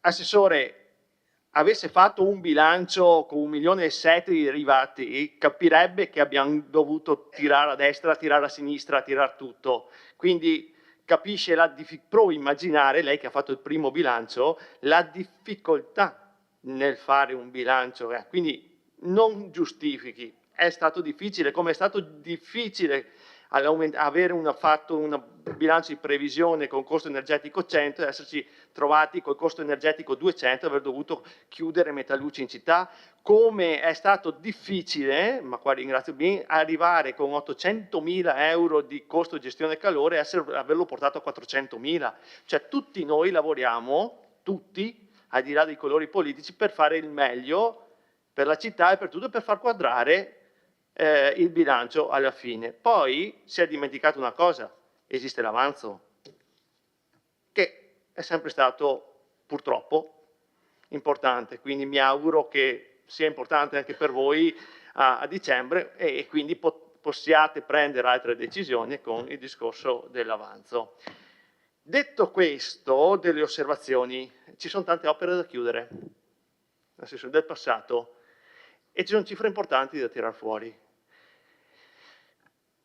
ce l'abbiamo messa tutta nella precedente amministrazione per fare in modo che certi uffici chiudessero delle opere. Ci sono opere ancora aperte, sue collega Tonon, del 2016-2015. Ci sono soldi che non vengono liberati se non chiudiamo l'opera. Secondo me qua è una bella cifretta da recuperare. Quindi, ma poi il discorso lo faccio dopo. Al di là di tutto, va bene, il piano di alienazioni, ho visto che le alienazioni, una è certa, dei 4 milioni e 2, 1 milione e 7 quasi sono nel bilancio 2025, è un'entrata abbastanza certa perché alieneremo un terreno, probabilmente ci sarà subito chi lo compra, a differenza della Maffi, a differenza delle varie scuole in giro. Ho visto che sono stati destinati al palazzetto, ho visto che sono stati destinati sulle alienazioni, mi sembra, allo studio per dove fare la biblioteca e lo studio per dove fare la piscina. Quindi la vendita del terreno è già stata destinata, ok? Non è che con quella faremo la biblioteca, ha già una destinazione. Boh. Detto questo, allora, provo a farmi capire, ho preparato un discorso, ma siccome ogni tanto mi infervolo sempre per le stesse cose, allora, lei può essere il miglior assessore del mondo e avere essere la migliore amministrazione del mondo, però se non ha il personale che la segue, tutto quello che programma non serve a niente. Mi spiego meglio. Abbiamo votato una variazione di bilancio a ottobre. Un capitolo era manutenzione interventi vari. Okay? Lei, assessore, qua disse: questi soldi, più di 200.000 euro, non bruscolini, servono per fare l'intervento A, l'intervento B, l'intervento C e l'intervento D. Ok, vado a vedere le determine e tutto, vedo che l'intervento A non è stato fatto, l'intervento B non è stato fatto, l'intervento C non è stato fatto, l'intervento D non è stato fatto, ma è stato fatto altri interventi che non c'entrano in merito niente. Non c'entrano niente. Un muretto in via Costantini, cioè tutte le indicazioni che ha dato l'amministrazione, tutte le indicazioni che dà l'amministrazione nel suo mandato, puntualmente, non è solo il caso suo, è il caso dell'amministrazione Miatto, penso che sia stato il caso dell'amministrazione Tonon, puntualmente ognuno qua fa quello che vuole. Le ho detto, creiamo un capitolo per ogni lavoro che intende fare. Noi avevamo creato che volevamo fare le centraline, capitolo per le centraline, volevamo fare quel lavoro, capitolo per quel lavoro, altrimenti non riusciamo mai a fare il lavoro che vogliamo. Quindi, mi dispiace che non sia la dottoressa Madalosso qua stasera, che le auguro, io sono contento sia arrivata, e le auguro un gran lavoro perché ha un gran lavoro da fare. Quindi al di là delle sue intenzioni, che ci credo perché è qua, lavora tanto e così, si imponga e cerchi di essere seguito. Se programmiamo di fare un lavoro, facciamo quel lavoro perché è la politica che deve comandare in certe situazioni, non deve comandare qualcun altro e fare quello che vuole. Ecco, assessore, mi rassicuri? No, un'altra cosa, non ho visto, e spero, non ho visto la determina delle potature. Secondo me ci sono ancora un sacco di soldi liberi per le potature. E siccome a me è successo per 2 anni consecutivi, non vorrei che fosse il terzo anno consecutivo. Secondo me sono ancora liberi circa 50.000 euro di spesa corrente. Allora, se avanza 50.000 euro di spesa corrente, non me la prendo con lei, assessore, perché non può stare là a seguire tutto, ok? Ma non è un anno, sarebbe il terzo anno consecutivo, con spesa corrente. Il Natale non abbiamo dato più risorse perché non c'era spesa corrente, ok? Spero non avanzi 50.000 euro di potature con via Paravicini, che c'è la signora che viene in municipio da 3 anni e non riusciamo mai a fare le potature per dire in via Paravicini. Quindi quello che sto dicendo, assessore, spero che veramente lei e la nuova dirigente finalmente riusciamo veramente a comandare, ok? A fare i lavori. Ecco, tutto qua, perché da quello io spero di sbagliarmi, guardo perché magari il sito non è aggiornato, le termini non sono pubblicate in tempo, ma secondo me le cose non sono quelle che avevamo previsto e che avevamo programmato a ottobre. Grazie.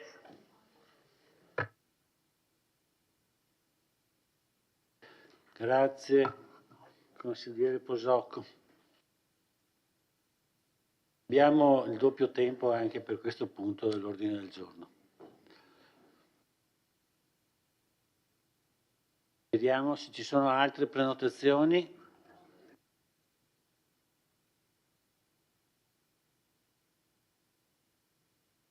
Effettivamente, per esempio, l'altra volta avevamo messo insieme due punti DUP e approvazione del bilancio perché si assomigliano molto. Questa volta qua invece li abbiamo tenuti separati.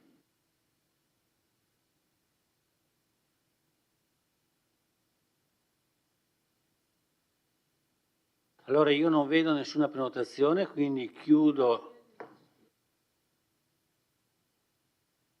una comunicazione dell'assessore. Io non so a quali riferimenti faccia relativamente al collega De Antoni, però il 18 ottobre, siccome l'ha seguito il patrimonio, il 18 ottobre è stata fatta una variazione di bilancio da 125.000 euro per lavori relativi al Teatro da Ponte. Siccome il Teatro da Ponte adesso è agibile, è segno che quei lavori sono stati fatti, altrimenti non ci entreremo. Vabbè, perfetto.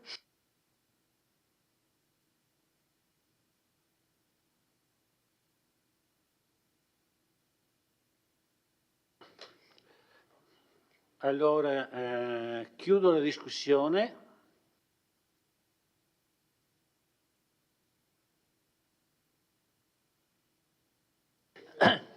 No, dunque, vabbè, il consigliere non si è arrabbiato, mi è sembrato, no? Cioè, i numeri però sono quelli. Io non ho detto che non abbiamo potuto modificare l'IMU perché non c'erano soldi, ho detto che effettivamente anch'io ho preso atto che chiudere il bilancio, nonostante ci fossero 1.701.000 euro disponibili, o meglio non impegnati nel fondo rischi, è comunque stato complicato e difficile. E ho sempre detto, tutti sono testimoni, anche i colleghi di giunta, che il bilancio 2024 è stato un bilancio tiratissimo. Non sono state messe anche delle spese, forse le spese elettorali, ma lasciamo stare, alcune voci che devono essere messe no, che non sono state messe, ma non diciamolo, ecco, però mi rendo conto di quanto era difficile chiudere quel bilancio, se non abbiamo, sapevamo tutti che c'era quell'impegno a maggio-giugno, no? Quindi mi rendo conto che è stato complicato e il fatto che ho diciamo, elencato questi numeri sta a dimostrare come siamo passati da quella situazione pesante a una situazione chiaramente molto più tranquilla, ma che ci impedisce di fare degli interventi importanti che vorremmo fare. Ecco, c'è il tema diciamo comunque che forse non avevo portato i dati, ma come ho detto prima rispondendo al consigliere Braido, cioè alcuni lavori di manutenzione ordinaria e straordinaria sono stati messi nel bilancio 2025 per non dover attendere le alienazioni o diciamo l'avanzo di amministrazione come era stato fatto necessariamente e obbligatoriamente nel bilancio 2024.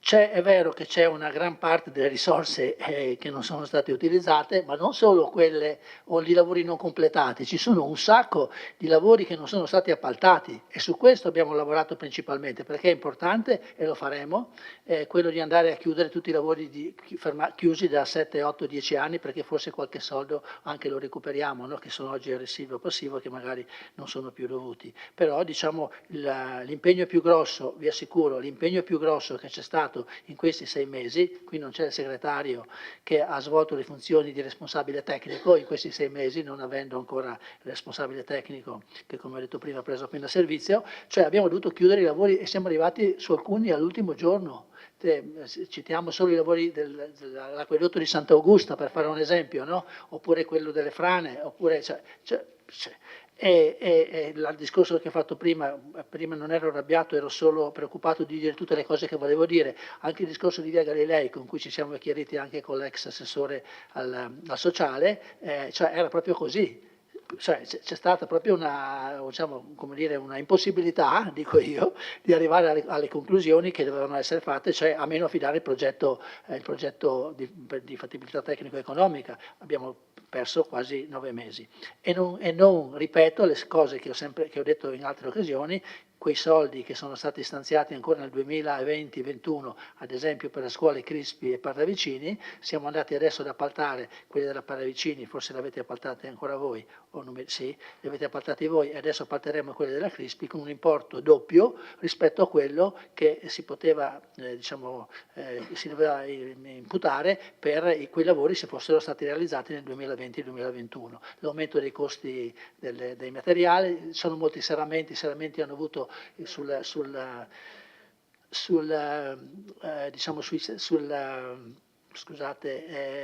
questi due interventi sulle scuole sono interventi di, come si chiama, di recupero energetico, insomma, no?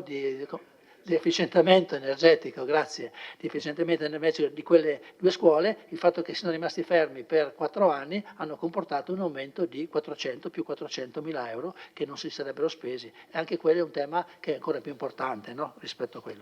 Per quanto riguarda l'ultima osservazione, senza fare nomi, no? Diciamo, effettivamente noi avevamo un capitolo di circa 200.000 euro per interventi di sistemazione delle strade. Alcuni interventi li abbiamo elencati non ufficialmente sul bilancio, ma ci è stato chiesto quali sono al momento gli interventi che volete realizzare, e sono stati snocciolati dei nomi. Io dico che con quei 200.000 euro rotti abbiamo fatto comunque sistemato via Dalmazia, abbiamo comunque sistemato le perdonanze, perché i soldi per fare le perdonanze via San Mauro li abbiamo presi lì. Forse c'è stata questa novità di quel muro che effettivamente, però mi sembra che sia verso San Lorenzo, sì, vado a vederlo, c'è quel muro verso San Lorenzo che effettivamente era pericoloso, e quindi abbiamo fatto questo intervento prima. Il problema più grosso, e non abbiamo spesi tutti quei soldi, il problema più grosso in questo momento è quello di trovare le imprese che ci fanno i lavori. Ad esempio, è in corso d'opera, finito prima di Natale, il lavoro della strada di Pradal, che porta fino a Borgo Naronchie, e poi adesso sempre con quell'intervento, che è circa 50.000 euro, dobbiamo completare il lavoro di sistemazione della via dei Sassi, che sappiamo verrà poi presa in carico dai lavori che facciamo assieme a Piave Servizi, però adesso è impraticabile e quindi Ok, ma io ho risposto a quello che ha tirato fuori lei, così c'è un colpo qua, un colpo là. Quindi vi assicuro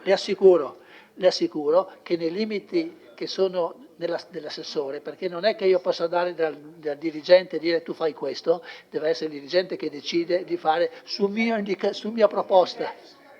Ma ci sono i dirigenti che sono i capi, poi ci sono le posizioni organizzative che sono anche dirigenti, quando non ci sono i dirigenti sopra, e quindi vi assicuro che tutte le opere che verranno realizzate passano sempre attraverso, diciamo, un approfondimento che viene fatto anche dall'amministrazione.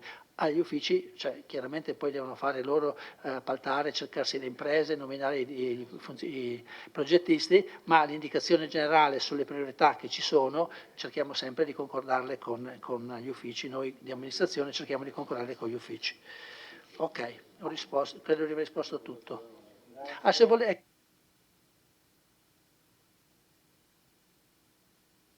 Non parlo più però.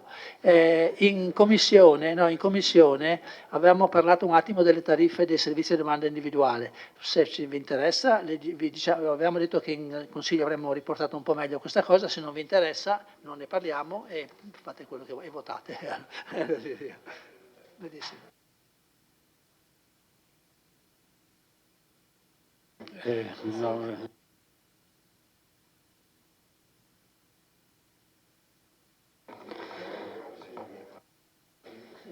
Scusate, intervengo un attimo solo per prendere atto di una cosa, che ogni volta che c'è la questione del bilancio molta attenzione viene concentrata sulle opere pubbliche, no?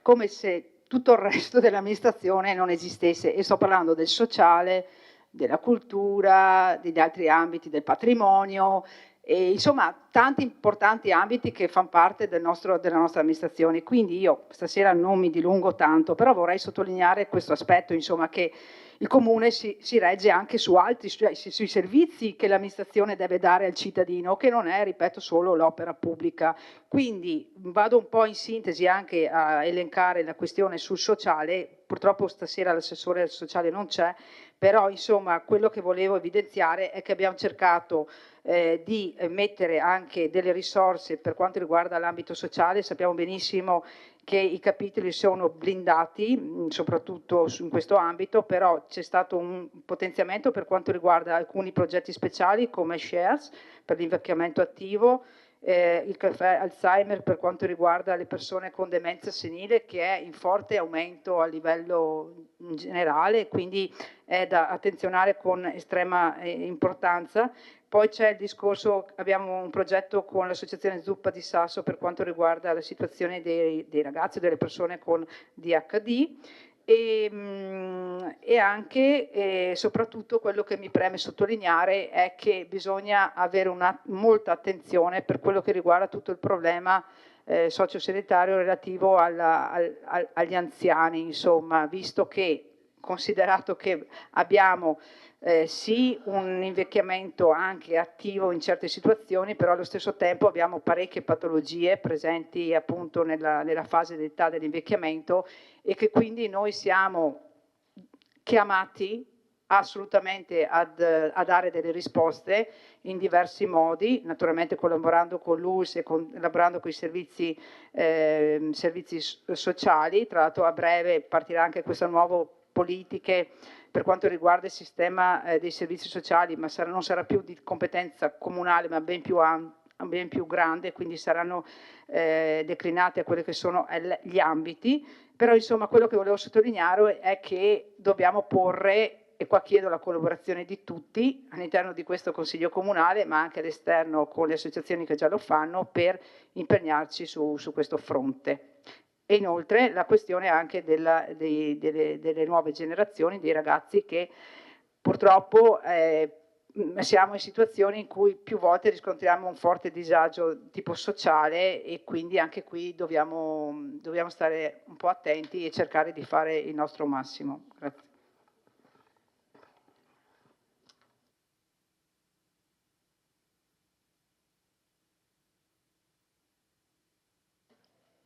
Ha chiesto la parola il consigliere Posocco. Sì, Sindaco, io non ho analizzato tutti sono più o meno le cifre, sono quelle del sociale, i soldi sono quelli di ogni anno. Sì, c'è il capitolo nuovo come iniziative varie sui flussi migratori, c'è qualcosa di nuovo, ma insomma i soldi che al momento vengono messi in bilancio sono sempre quelli, insomma, quindi sì, fa bene a ricordarlo, perché il bilancio è fatto solo dei lavori pubblici, è fatto da tutto il resto, ma insomma, direi che poi i risultati si vedono cammin facendo, e vediamo come vengono spesi i soldi. Grazie. Roberto Tonon. Grazie. Visto che l'assessore li ha citati, io ho sottolineato quello che per me è un problema, riguarda il da ponte, senza alcuna vena polemica rispetto a quello che è stato comprato e quello che è stato trovato. Mi riferisco alle tariffe per l'utilizzo, rispetto a quello che era solo 3-4 anni fa. Temo che per buona parte delle associazioni vittoriesi sia particolarmente oneroso l'utilizzo, sia diventato particolarmente oneroso l'utilizzo del da ponte rispetto, non è diverso dallo scorso anno, però visti i costi che ci sono e i costi che hanno invece altre strutture cittadine, non vorrei che ci fosse la corsa, come dire, a spostarsi da altre parti. Perché lo dico? Perché il teatro indubbiamente è un bel teatro, a parte la consueta polemica che i posti sono un po' stretti, ma insomma è un bel teatro. Ma facendo due conti rispetto per esempio alla tariffa 2022-2023, una manifestazione per un'associazione che aveva sede a Vittorio Veneto di 8 ore, passiamo da 500 a oltre 1000 euro, cioè più del doppio. Se sono 6 ore sono 3 volte tanto. Quindi siccome è un teatro che è stato molto utilizzato non solo dalle scuole, non solo per convegni, ma anche da parecchie associazioni culturali locali, avere costi così, secondo me, rischiamo di bruciare una parte delle attività all'interno. Quindi, ovvio che il bilancio di previsione è stato fatto sulle tariffe che c'erano prima, che sono quelle esattamente confermate. Chiedo se è possibile, anche se capisco che sarà incidente sulla spesa corrente, di valutare se è possibile intervenire in qualche modo, perché sennò la scappatoia, siccome più di qualcuno qua dentro è stato in amministrazione, la scappatoia, buon, pago questa e poi chiedo al comune che mi dia un contributo, va bene, e ora casca il palco, cioè, non so se mi spiego, andiamo a finanziare chi gestisce e poi il comune paga, anche no. Se finanziamo le nostre associazioni. Grazie. Ha chiesto la parola il consigliere Darè. Sì, condivido quanto detto da chi mi ha preceduto.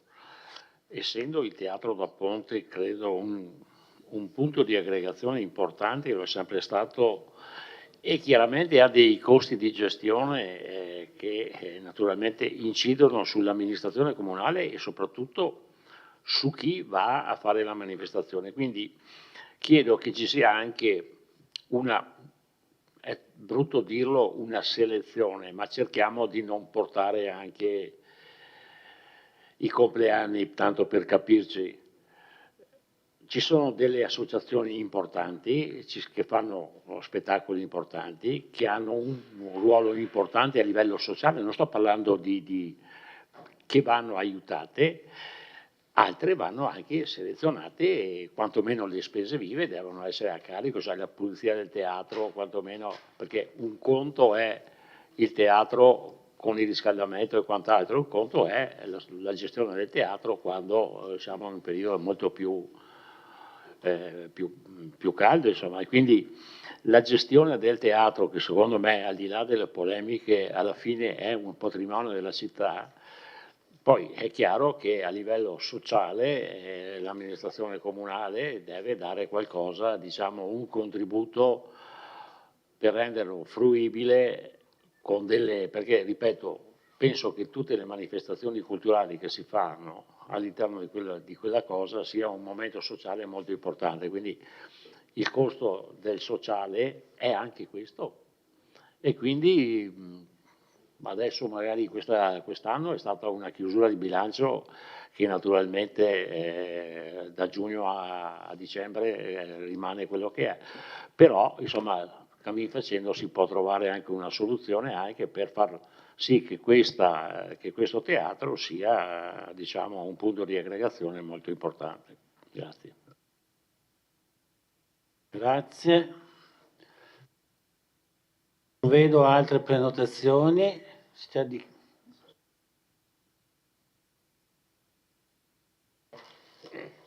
Prego, Assessore Padoan. Grazie Presidente.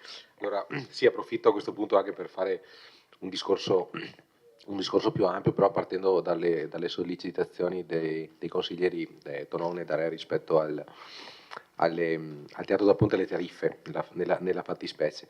Allora, innanzitutto partiamo dal presupposto che il teatro è stato affidato quindi a un gestore che ha evidentemente anche, che investirà un proprio capitale reputazionale nella gestione del bene del patrimonio della città, che rimane evidentemente il patrimonio della città.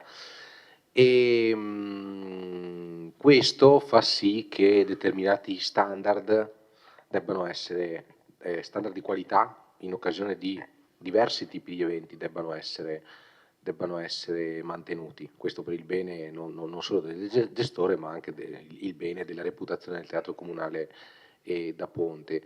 E apparentemente io concordo che le tariffe siano importanti, però ripeto, se noi andiamo poi a verificare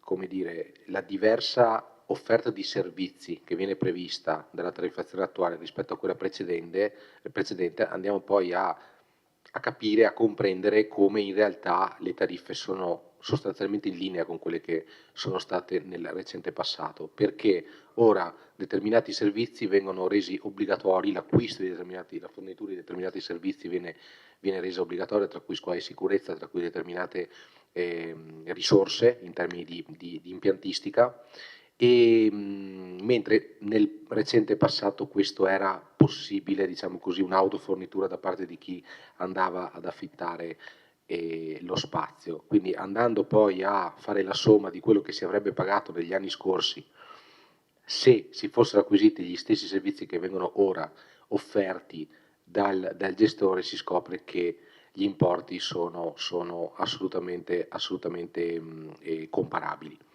E poi è vero che quel teatro poi si presenta al pubblico, non importa chi sia l'organizzatore dell'evento in sé, cioè chi fa funzionare la macchina del teatro è il gestore che ha la fiducia del comune di Vittorio Veneto, quindi si deve comunque garantire una certa omogeneità di pacchetto quando questo per il bene della qualità che si vuole evidentemente difendere.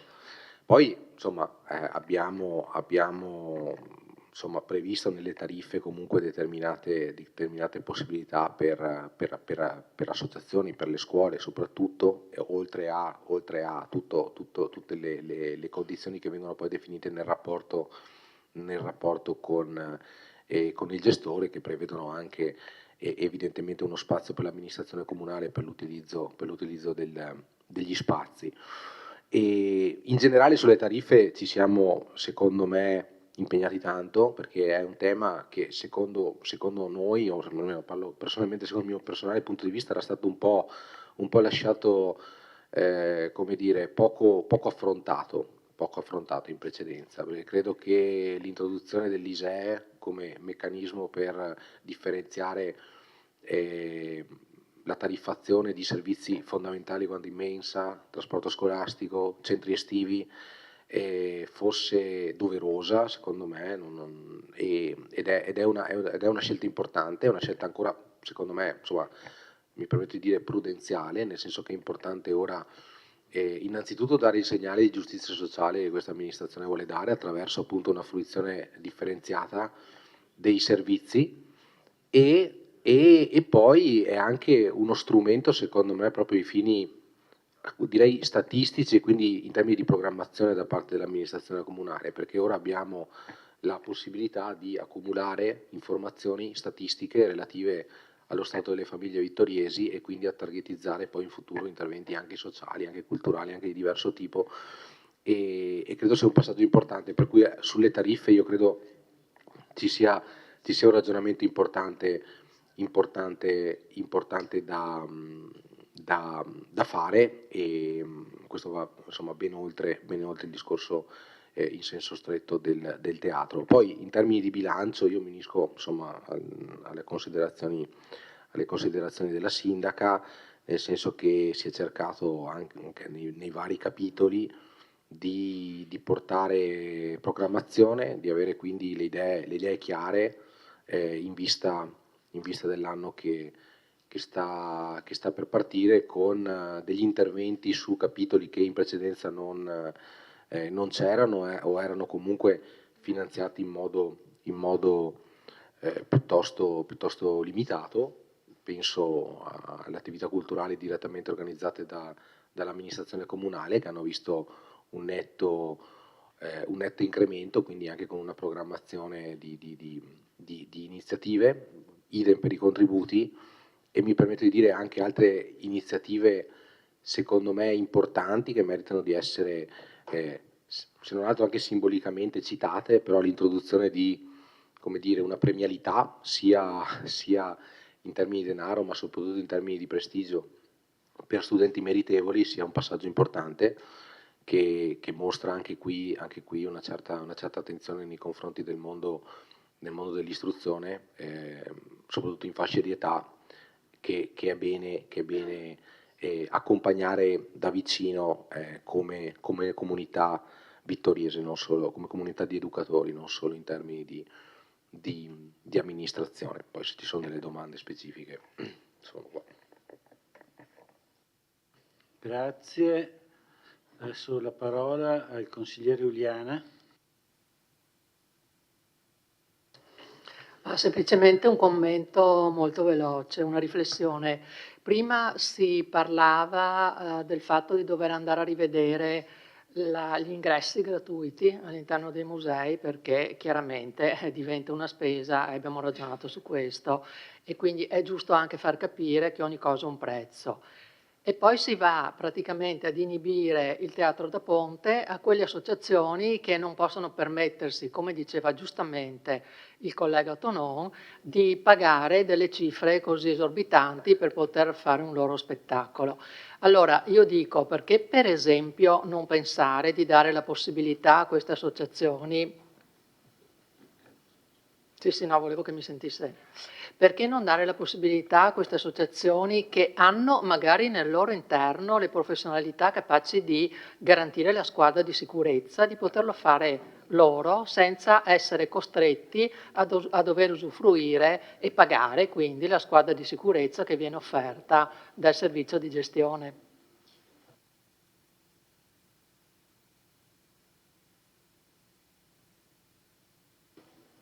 Grazie. La parola al consigliere Graziano Carnelos. Mi scuserà l'assessore, ma a dire la verità ho capito poco del suo intervento, un po' minestrone, perché un conto è le tariffe dei servizi presi in considerazione nel delibera, un'altra cosa è il teatro. A me piace il teatro e piace il da ponte e mi piacerebbe e desidererei che avesse la più ampia utilizzazione possibile. Le cattedrali vuote non mi sono mai piaciute. Ecco, io mi auguro che non diventi una cattedrale vuota o una cattedrale esclusiva. Il da ponte, ecco, su questo e confido che la scelta effettuata sia la più idonea. Indubbio una cosa, sotto questo profilo il bilancio lo si potrà fare solamente ex post e quindi ex ante non è possibile. Mi auguro che ci sia stata la valutazione ponderata della questione. Ecco.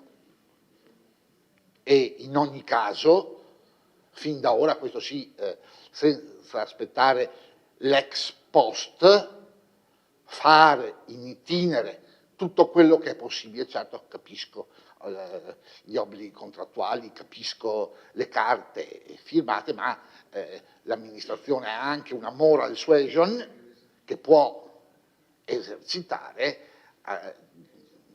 nei confronti di chi ha vinto l'appalto. Ecco.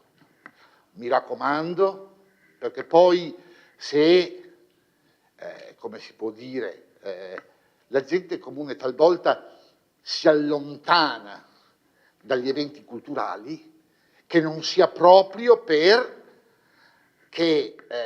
si rende difficile l'evento culturale. Grazie. Grazie consigliere. Una risposta dell'assessore Padoan. Grazie.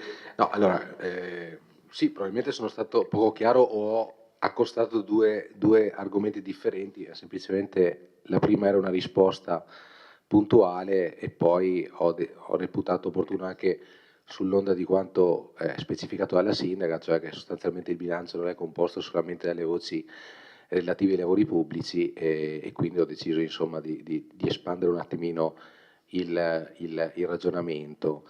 E detto questo, ringrazio ovviamente per i solleciti e per le proposte, nel senso che è fondamentale confrontarsi.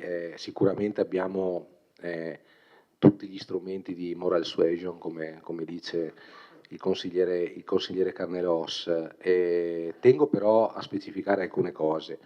Allora, innanzitutto che vi sia una corsa dell'associazionismo vittoriese ad organizzare eventi al Teatro Comunale da Ponte è una cosa che scopro stasera, perché tendenzialmente non si tratta di uno spazio che è stato particolarmente utilizzato dall'associazionismo.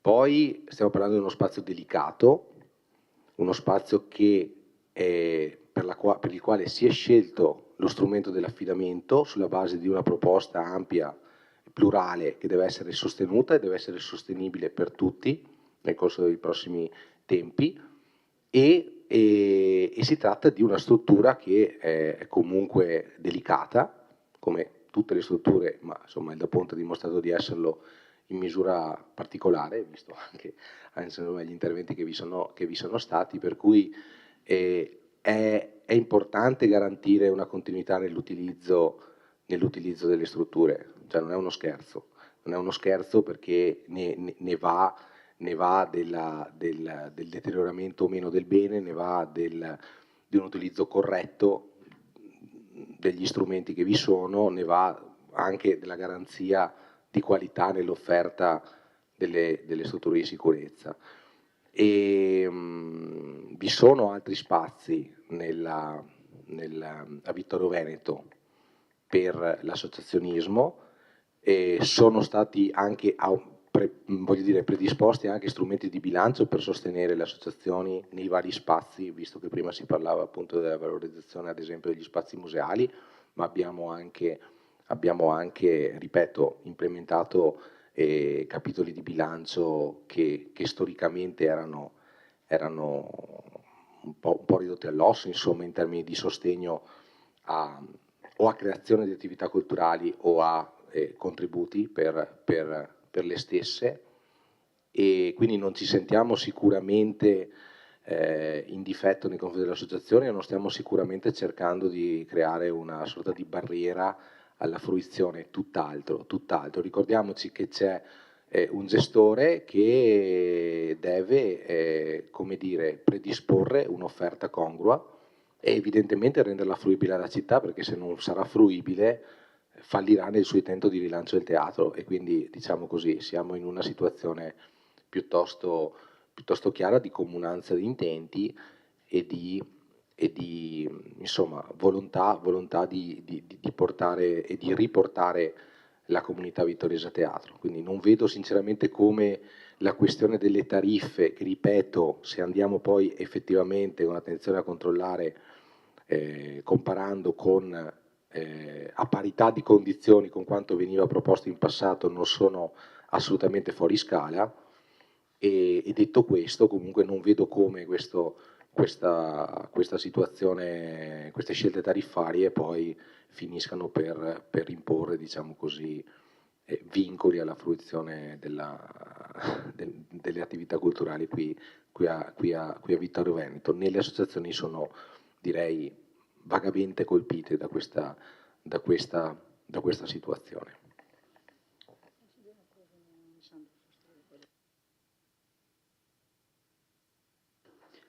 Sì, volevo aggiungere una cosa rispetto a quello che ha detto l'assessore Padoan. Innanzitutto vorrei anche ringraziare gli uffici e soprattutto la dottoressa Costalonga per il lavoro che ha fatto nel redigere quello che è stato il bando, no? Per l'affidamento del teatro, che non è stata una cosa facile. Naturalmente partiva insomma da un input che veniva anche dalla precedente amministrazione, però insomma ha lavorato tantissimo e in modo anche delicato, perché come sappiamo la struttura del nostro teatro è sì bella, però da un punto di vista di posti disponibili all'interno, sono circa 400 se non vado errata, non è un teatro che diciamo è appetibile sotto dal punto di vista, voglio dire, di ritorno da un punto di vista economico. Quindi anche la questione dell'affidamento, dal mio punto di vista, non è uno scherzo, tanto è vero che la partecipazione al bando, tra virgolette, ha visto praticamente un solo partecipante, quindi questo ci deve far pensare, no? Quindi voglio dire, detto questo, poi l'assessore, le indicazioni che sono arrivate dalla nostra amministrazione sono quelle di dire ci siamo confrontati anche con realtà più grandi, di teatri in giro per il Veneto, giusto per capire quali erano un po' i criteri eventualmente che poi la dottoressa ha prontamente portato all'interno del bando. Questo per dire che insomma la questione è delicata, non ultima la questione degli impianti.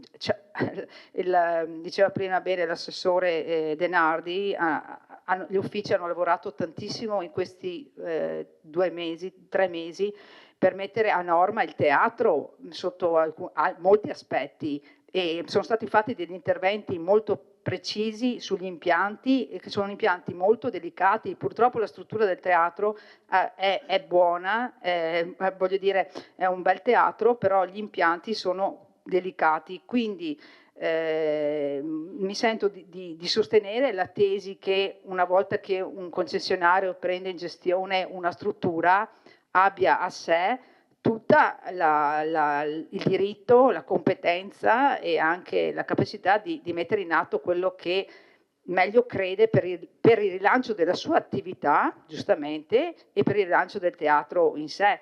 Quindi, insomma, naturalmente magari possiamo tenere in considerazione, tra l'altro all'interno del bando ci sono anche altre positività che sono state messe, ad esempio c'è il discorso della valutazione attraverso un comitato per quanto riguarda le rassegne teatrali che vengono svolte, quindi ci sono degli elementi che porgono a nostro favore come di linee di indirizzo per quanto riguarda anche l'attività teatrale. Però oltre a questo mi verrebbe veramente difficile spingere, ripeto, quindi sono anch'io dell'idea che secondo me è stato fatto un buon lavoro su questo tipo di concessione, di questa struttura teatrale.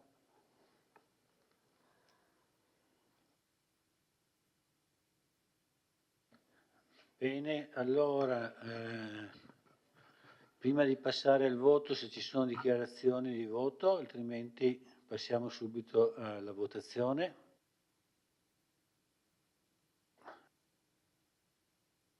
Chiudo il dibattito e apro la votazione.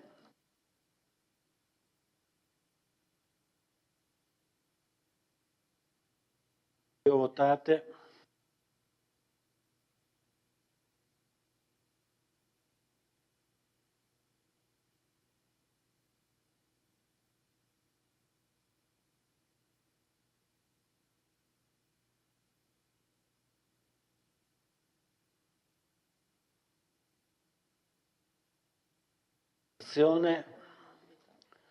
Favorevoli 11, contrari 4, astenuti nessuno.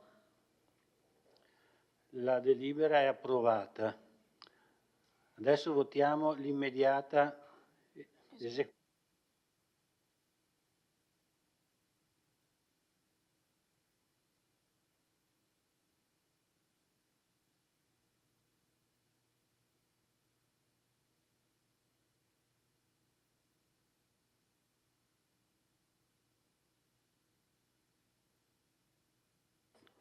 Chiudo la votazione.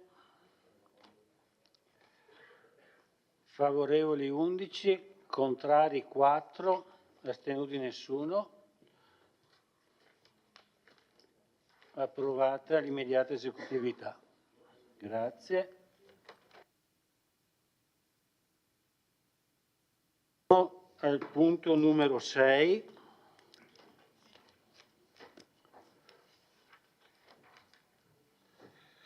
Relazione sull'attuazione del piano di razionalizzazione delle partecipazioni detenute al 31/12/2022 e revisione periodica delle partecipazioni detenute al 31/12/23. Illustra la delibera il sindaco. Grazie.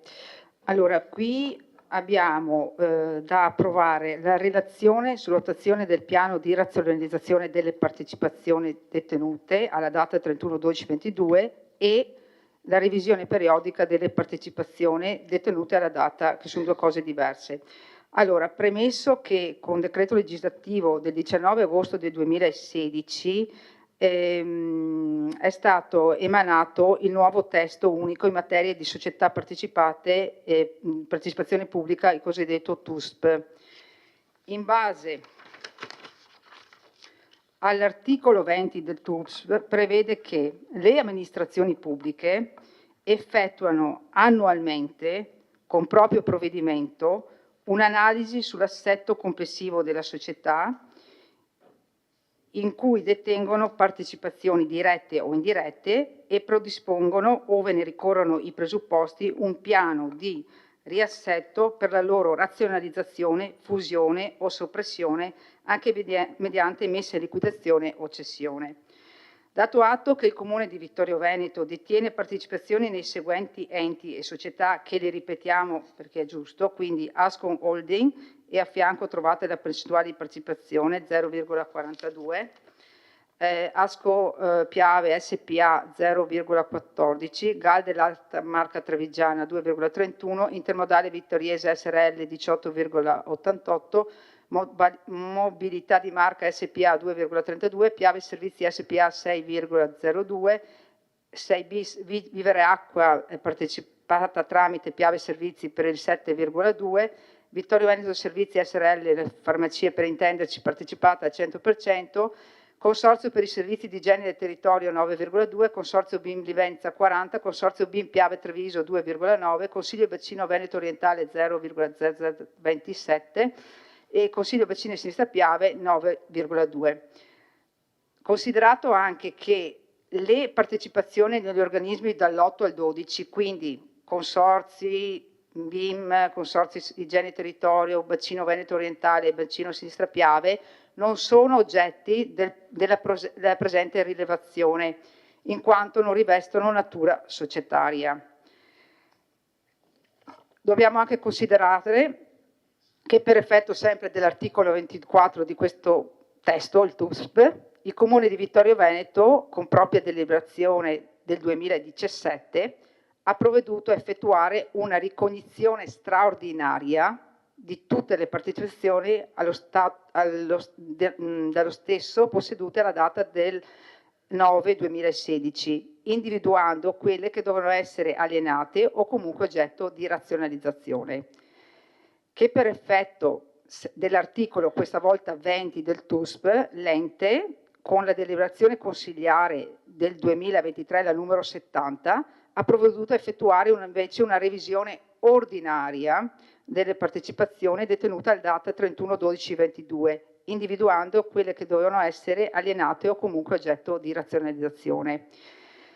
In questo testo, allegato alla delibera, c'è un allegato A, dove ci sono gli esiti del processo di razionalizzazione, di cui la deliberazione del numero 70 del 23 ha dato esito, e sono stati questi i seguenti esiti, ossia noi abbiamo l'Intermodale Vittoriese SRL in liquidazione, di cui penso quasi tutti conoscono insomma la storia, e poi vediamo nel dettaglio il punto in cui siamo giunti, ma insomma c'è stato anche nella precedente consigliatura il ritorno di quelle che erano i terreni e la proprietà dell'intermediale al Comune di Vittorio Veneto, cioè l'impianto intermediale sono stati riconsegnati al Comune di Vittorio Veneto, proprietario ed ente concedente. Oltre a questo, visto l'esito dell'analisi dell'assetto complessivo delle società partecipate alla data invece del 30/12/23, c'è l'allegato B, dalla quale in sintesi si evince quanto segue. Allora, per quanto riguarda la Vittorio Veneto Servizi SRL 100%, e naturalmente manteniamo la società, per quanto riguarda Piave Servizi 6,02, anche qui c'è il discorso del mantenimento, Per quanto riguarda Viver Acqua, che è una società che offre servizi a quelle società che gestiscono per quanto riguarda i servizi idrici e che è direttamente collegata alla partecipazione a Piave Servizi e c'è il mantenimento. Per quanto riguarda invece il GAL Alta Marca, non rientra tra le società di capitale dove c'è l'approvazione o meno di stare all'interno. Mobilità di marca si rimane all'interno, Asco Holding, il mantenimento di Asco Holding, l'Asco Piave stessa cosa, e per quanto riguarda di nuovo l'intermodale vittoriese, sappiamo che per le informazioni che abbiamo acquisito finora, alla data odierna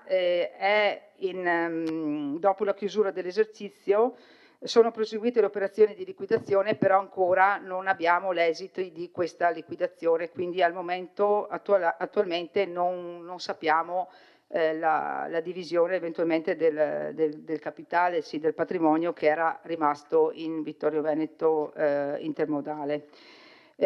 Questo è quanto. Noi questa sera, oltre, ripeto, ci sono i pareri di regolarità tecnica, quindi andremo ad approvare la relazione sui dati, sui risultati conseguiti rispetto a questa revisione ordinaria e l'esito delle analisi di assetto complessivo delle società partecipate alla data 31/12/23.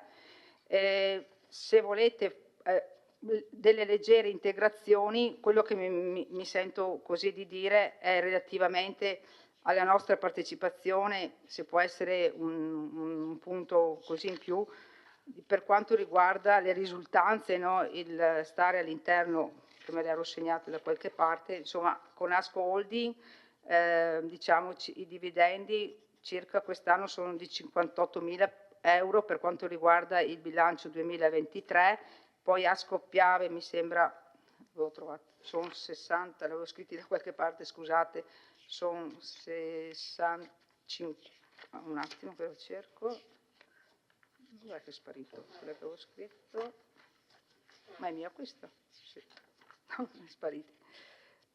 Scusate, ma me li ero scritti e no. Non so perché. Va bene, comunque, no, forse qui. No, vi fidate. Comunque, insomma, i dividendi sono sì, e poi per quanto riguarda invece farmacie comunali, quindi Vittorio Veneto Servizi, avevamo 135.000 euro per il bilancio 2023 come utili. Ecco, questo è quanto, poi se ci sono richieste rimango a disposizione.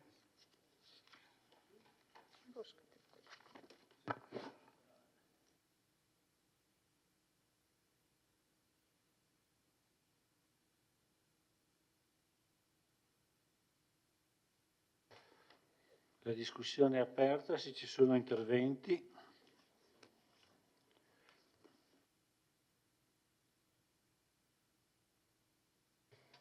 La parola al consigliere Fabio Braido. Grazie Presidente. Uno degli asset principali del Comune è evidente che sono le farmacie. Se uno va a analizzare i dati forniti dalle farmacie stesse attraverso il bilancio 2023, uno realizza che il valore della produzione cosiddetta, comunque delle vendite, è di circa 6 milioni, con incidenza da parte del personale con un costo di 1.100.000 euro circa, sto parlando di cifre arrotondate. Se uno va a vedere un po' la media nazionale e europea di quella che è l'incidenza del personale sulla redditività, sul fatturato, sulle vendite delle farmacie, uno si rende conto immediatamente che in realtà l'incidenza delle nostre farmacie, il costo del personale, è un po' superiore alla media, anzi è abbastanza superiore alla media, nel senso che sul territorio nazionale la media varia attorno al 10-12% come incidenza, noi siamo quasi al 19%, quindi il 50% in più. Che cosa significa questo? Che, beh, innanzitutto che risulta ovvio che un'azienda che è interamente a partecipazione pubblica, la valutazione non può sottostare solamente alle regole della competizione del mercato, ci sono valutazioni sui benefici complessivi che un'azienda a partecipazione pubblica ha a favore dei cittadini. Ma faccio una considerazione proprio in merito a questo, ossia che mi chiedo se non si possano in realtà aumentare i servizi gratuiti a favore dei cittadini in virtù del fatto che sembra esserci una ridondanza di personale rispetto alla media delle farmacie che si trovano sul mercato a livello nazionale ed europeo. Ecco, grazie.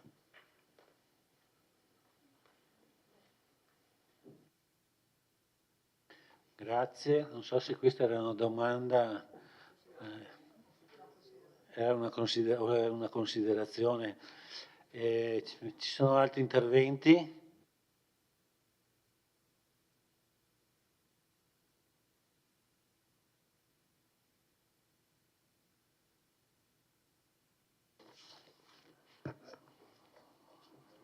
Consigliere Darè, prego.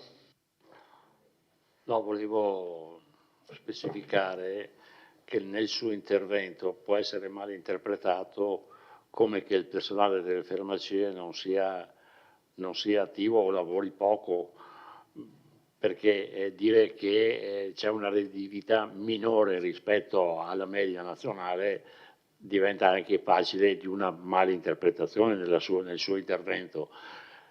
Credo che questo sia dovuto anche ai servizi sociali che le farmacie comunali fanno in più delle farmacie, quelle nel mercato, quindi di concorrenza. Mi permetto di fare questa osservazione proprio perché lei non sia male interpretato nel suo intervento. Non so se ha reso l'idea.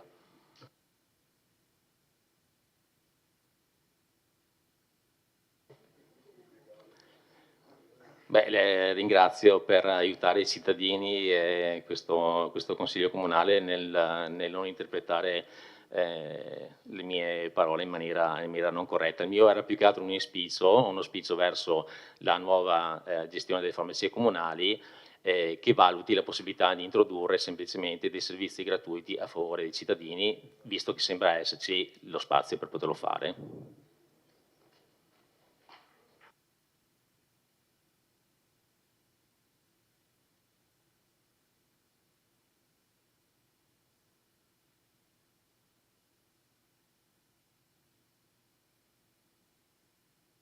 Allora io passo alla votazione.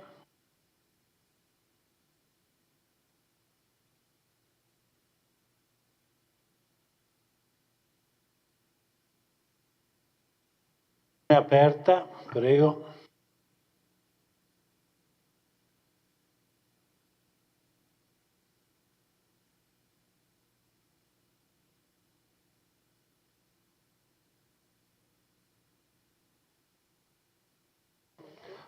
Chiusa la votazione.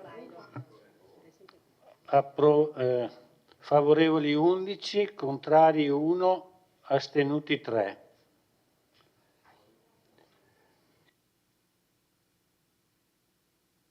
Votiamo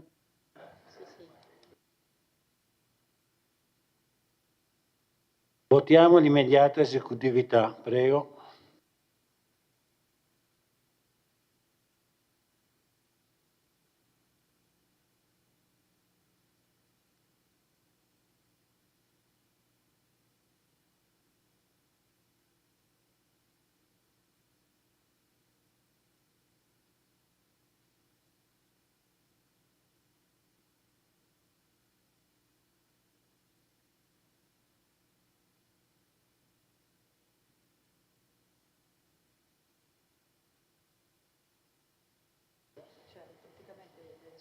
Allora, favorevoli 11, astenuti 4. Immediata esecutività. Approvato.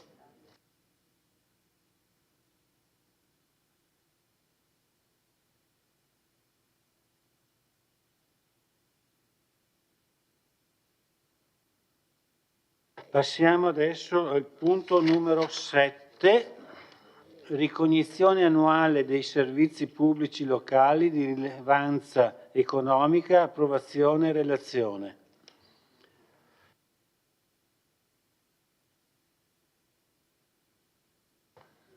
Relazione L'assessore De Antoni.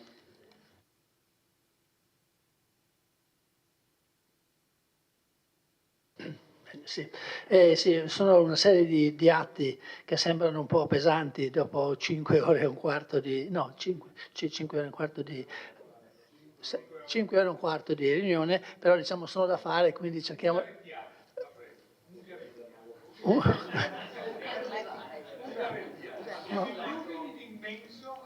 Vabbè, velocissimo. Allora, la normativa prevede che sono oggetto di ricognizione i seguenti servizi pubblici locali non a rete di rilevanza economica. Li cito: le farmacie, la gestione dei parcheggi, le luci votive dei cimiteri, gli impianti sportivi quali piscina comunale, stadio Bariso, campo sportivo di costa, pista di atletica e il campo di beach volley.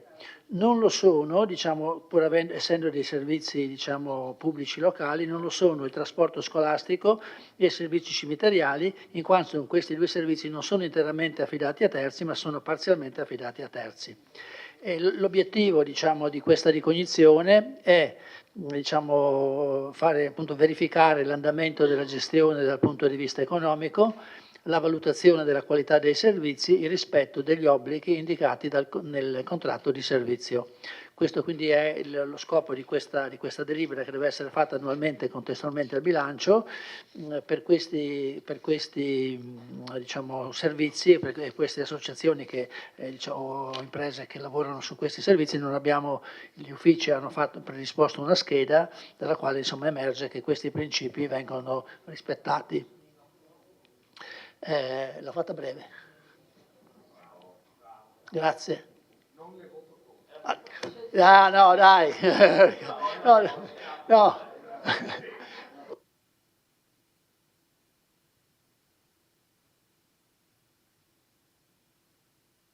Allora, se non ci sono interventi, vediamo se ci sono interventi. Allora, se non...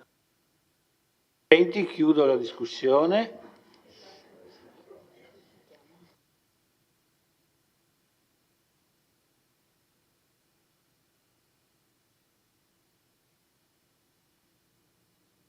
Votate.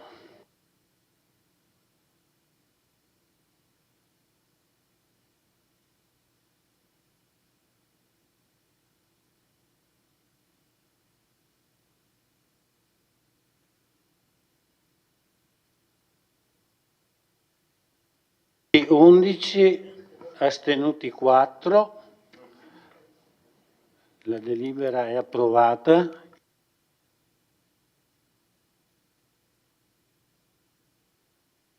Adesso votiamo l'immediata esecutività. Prego.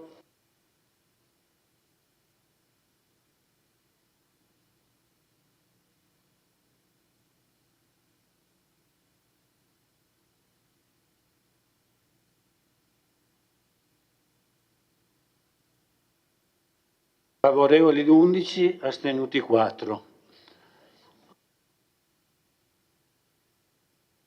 E passiamo adesso all'ultimo punto dell'ordine del giorno, il punto numero 8, costituzione della CER Unione Montana delle Prealpi Trevigiane.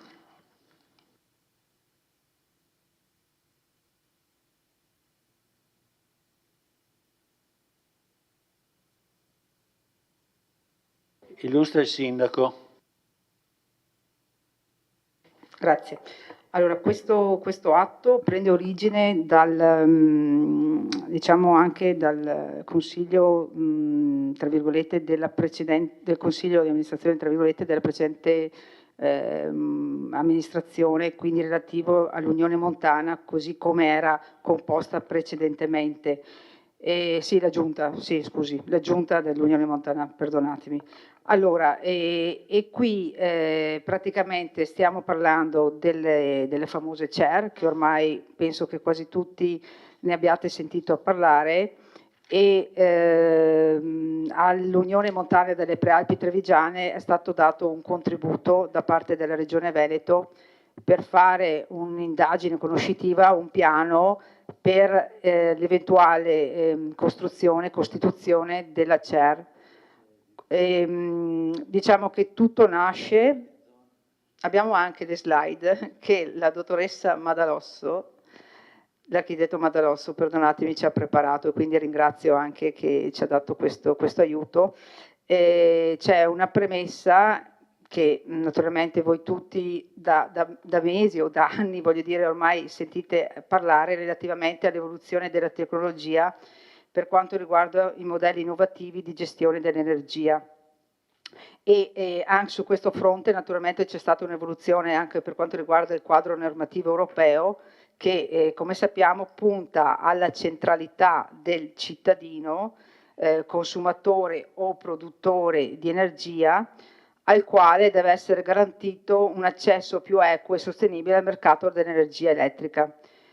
Quindi diciamo che le CER nascono con questa finalità, soprattutto oltre all'aspetto sostenibilità ambientale, ma anche quello di andare incontro alla povertà energetica, tra virgolette, alle persone che sono in difficoltà per quanto riguarda poi il pagamento del consumo dell'energia elettrica. Su tutto questo il Comune naturalmente gioca un ruolo centrale. È colui, è il soggetto che facilita la comunicazione e il coinvolgimento dei cittadini.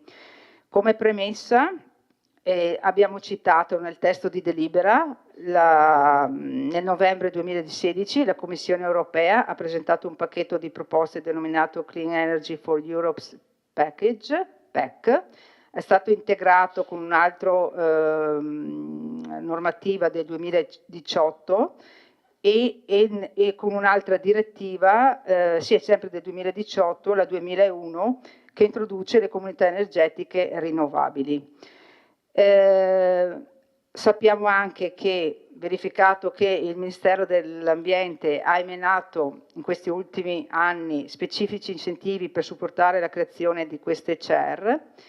Abbiamo detto prima che la Giunta regionale ha finanziato quelle che sono state i piani per individuare la realizzazione di queste CER, considerato che il Comune di Vittorio Veneto tra i propri obiettivi strategici di mandato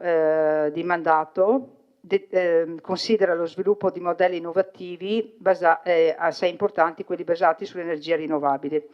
Considerato che grazie agli incentivi disponibili per il settore privato nel campo dell'energia è possibile creare progetti locali replicabili a valore aggiunto, favorendo l'aggregazione tra pubbliche amministrazioni e utenti privati.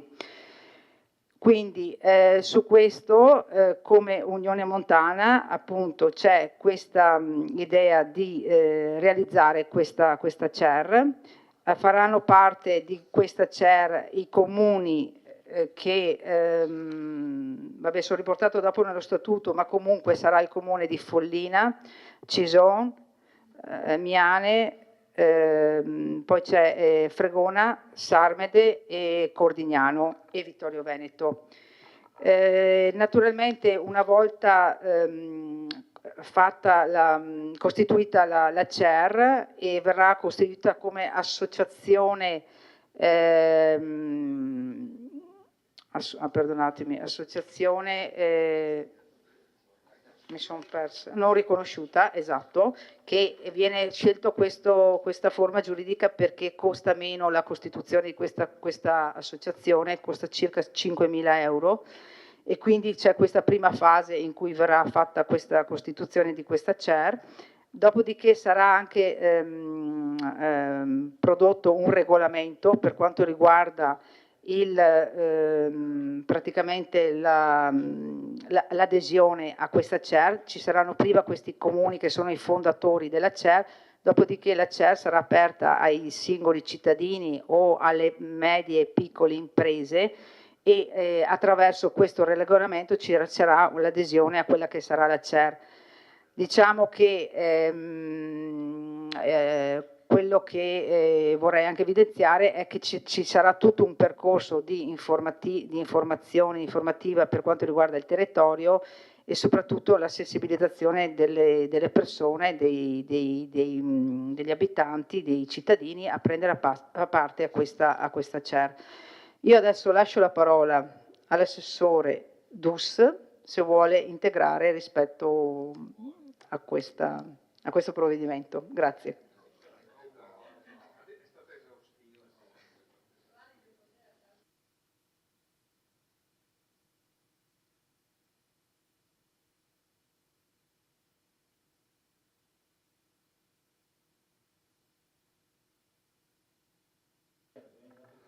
Sì, sono Marco Dussa. Sarò breve, sì, promesso.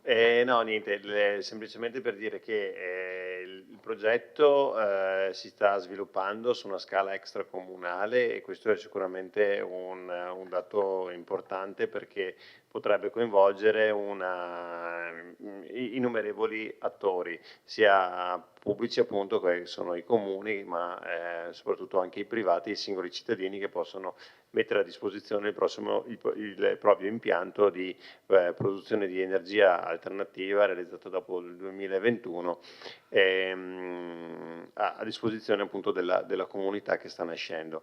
Non sarà facile spiegare come funziona una CER e capire poi quali sono anche gli sviluppi che possono avere queste comunità energetiche perché naturalmente è un tema di cui si sente molto parlare sui giornali e se ne stanno realizzando alcune però in maniera molto concreta, è ancora tutto molto, molto sperimentale, quindi è un tema sicuramente affascinante perché appunto consente di mettere in sharing quella che è l'autoproduzione di energia elettrica rinnovabile e quindi c'è della grande innovazione. Dopodiché il tutto va gestito attraverso questa associazione che si sta costituendo e che appunto dovrà essere poi coordinata da tutti i comuni, cosa non affatto semplice. Noi abbiamo anche i dettagli più tecnici di come si sviluppa la CER rispetto alle cabine primarie, eccetera, eccetera, però magari di questo chiederemo un intervento a qualche tecnico di illustrarci quando andremo avanti un po' con la costituzione dell'associazione. Grazie.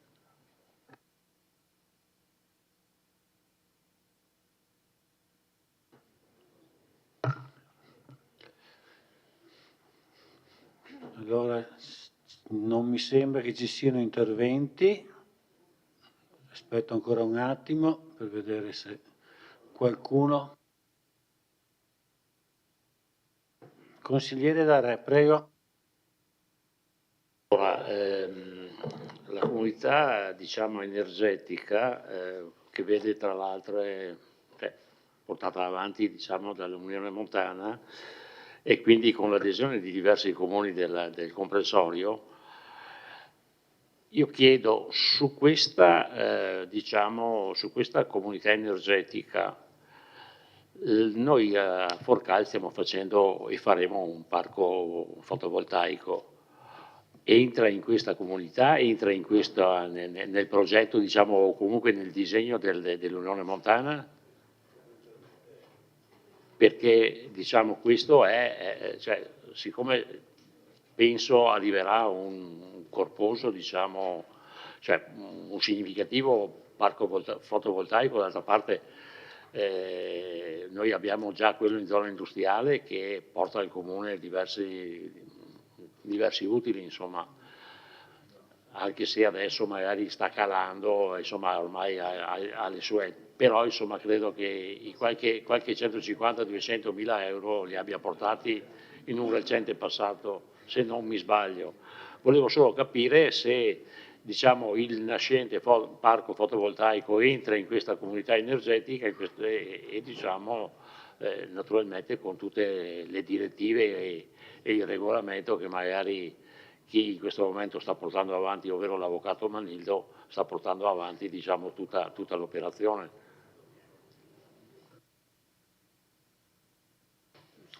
Sì, allora dunque sulla discarica di Forcal che abbiamo chiuso da pochi giorni c'è in previsione di potenzialmente poter realizzare, l'unica cosa che si può fare su una discarica, cioè un impianto fotovoltaico e sì, sicuramente quell'impianto fotovoltaico, se gestito da noi, può rientrare nella comunità energetica perché è costituito dopo il 2021, che è uno dei requisiti che richiede la CER, che gli impianti siano costituiti dopo il 2021, realizzati dopo il 2021.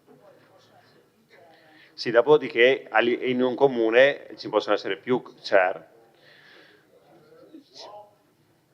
Si possono... Ah no, noi intanto adesso vediamo, partiamo con questa. Noi intanto partiamo con questa. Potrebbero esserci anche altre chair.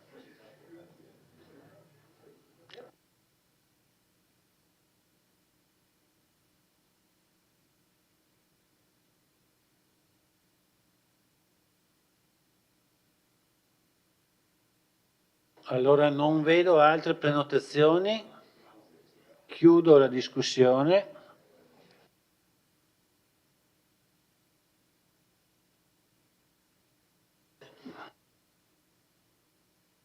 E apro la votazione.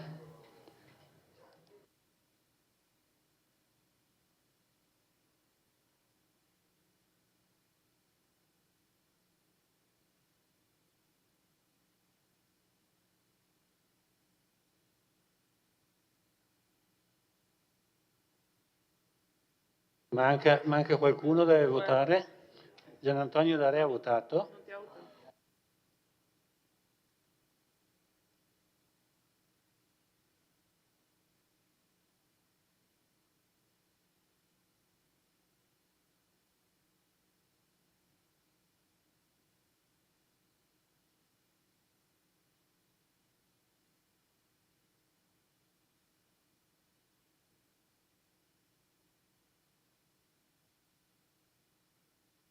Favorevoli 14, astenuti 1. Un attimo perché c'è ancora una comunicazione del... Sì, vabbè, votiamo di immediata esecutività e poi non scappate subito perché c'è una comunicazione ancora del sindaco e poi, come è tradizione, chi vuole si ferma per un brindisi di fine anno. Allora, adesso votiamo l'immediata esecutività.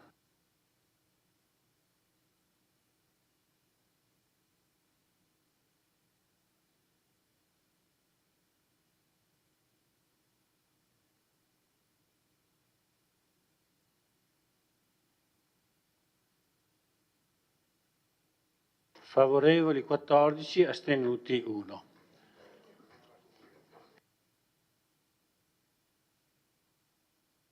Bene, adesso c'è la comunicazione del sindaco. Dipende.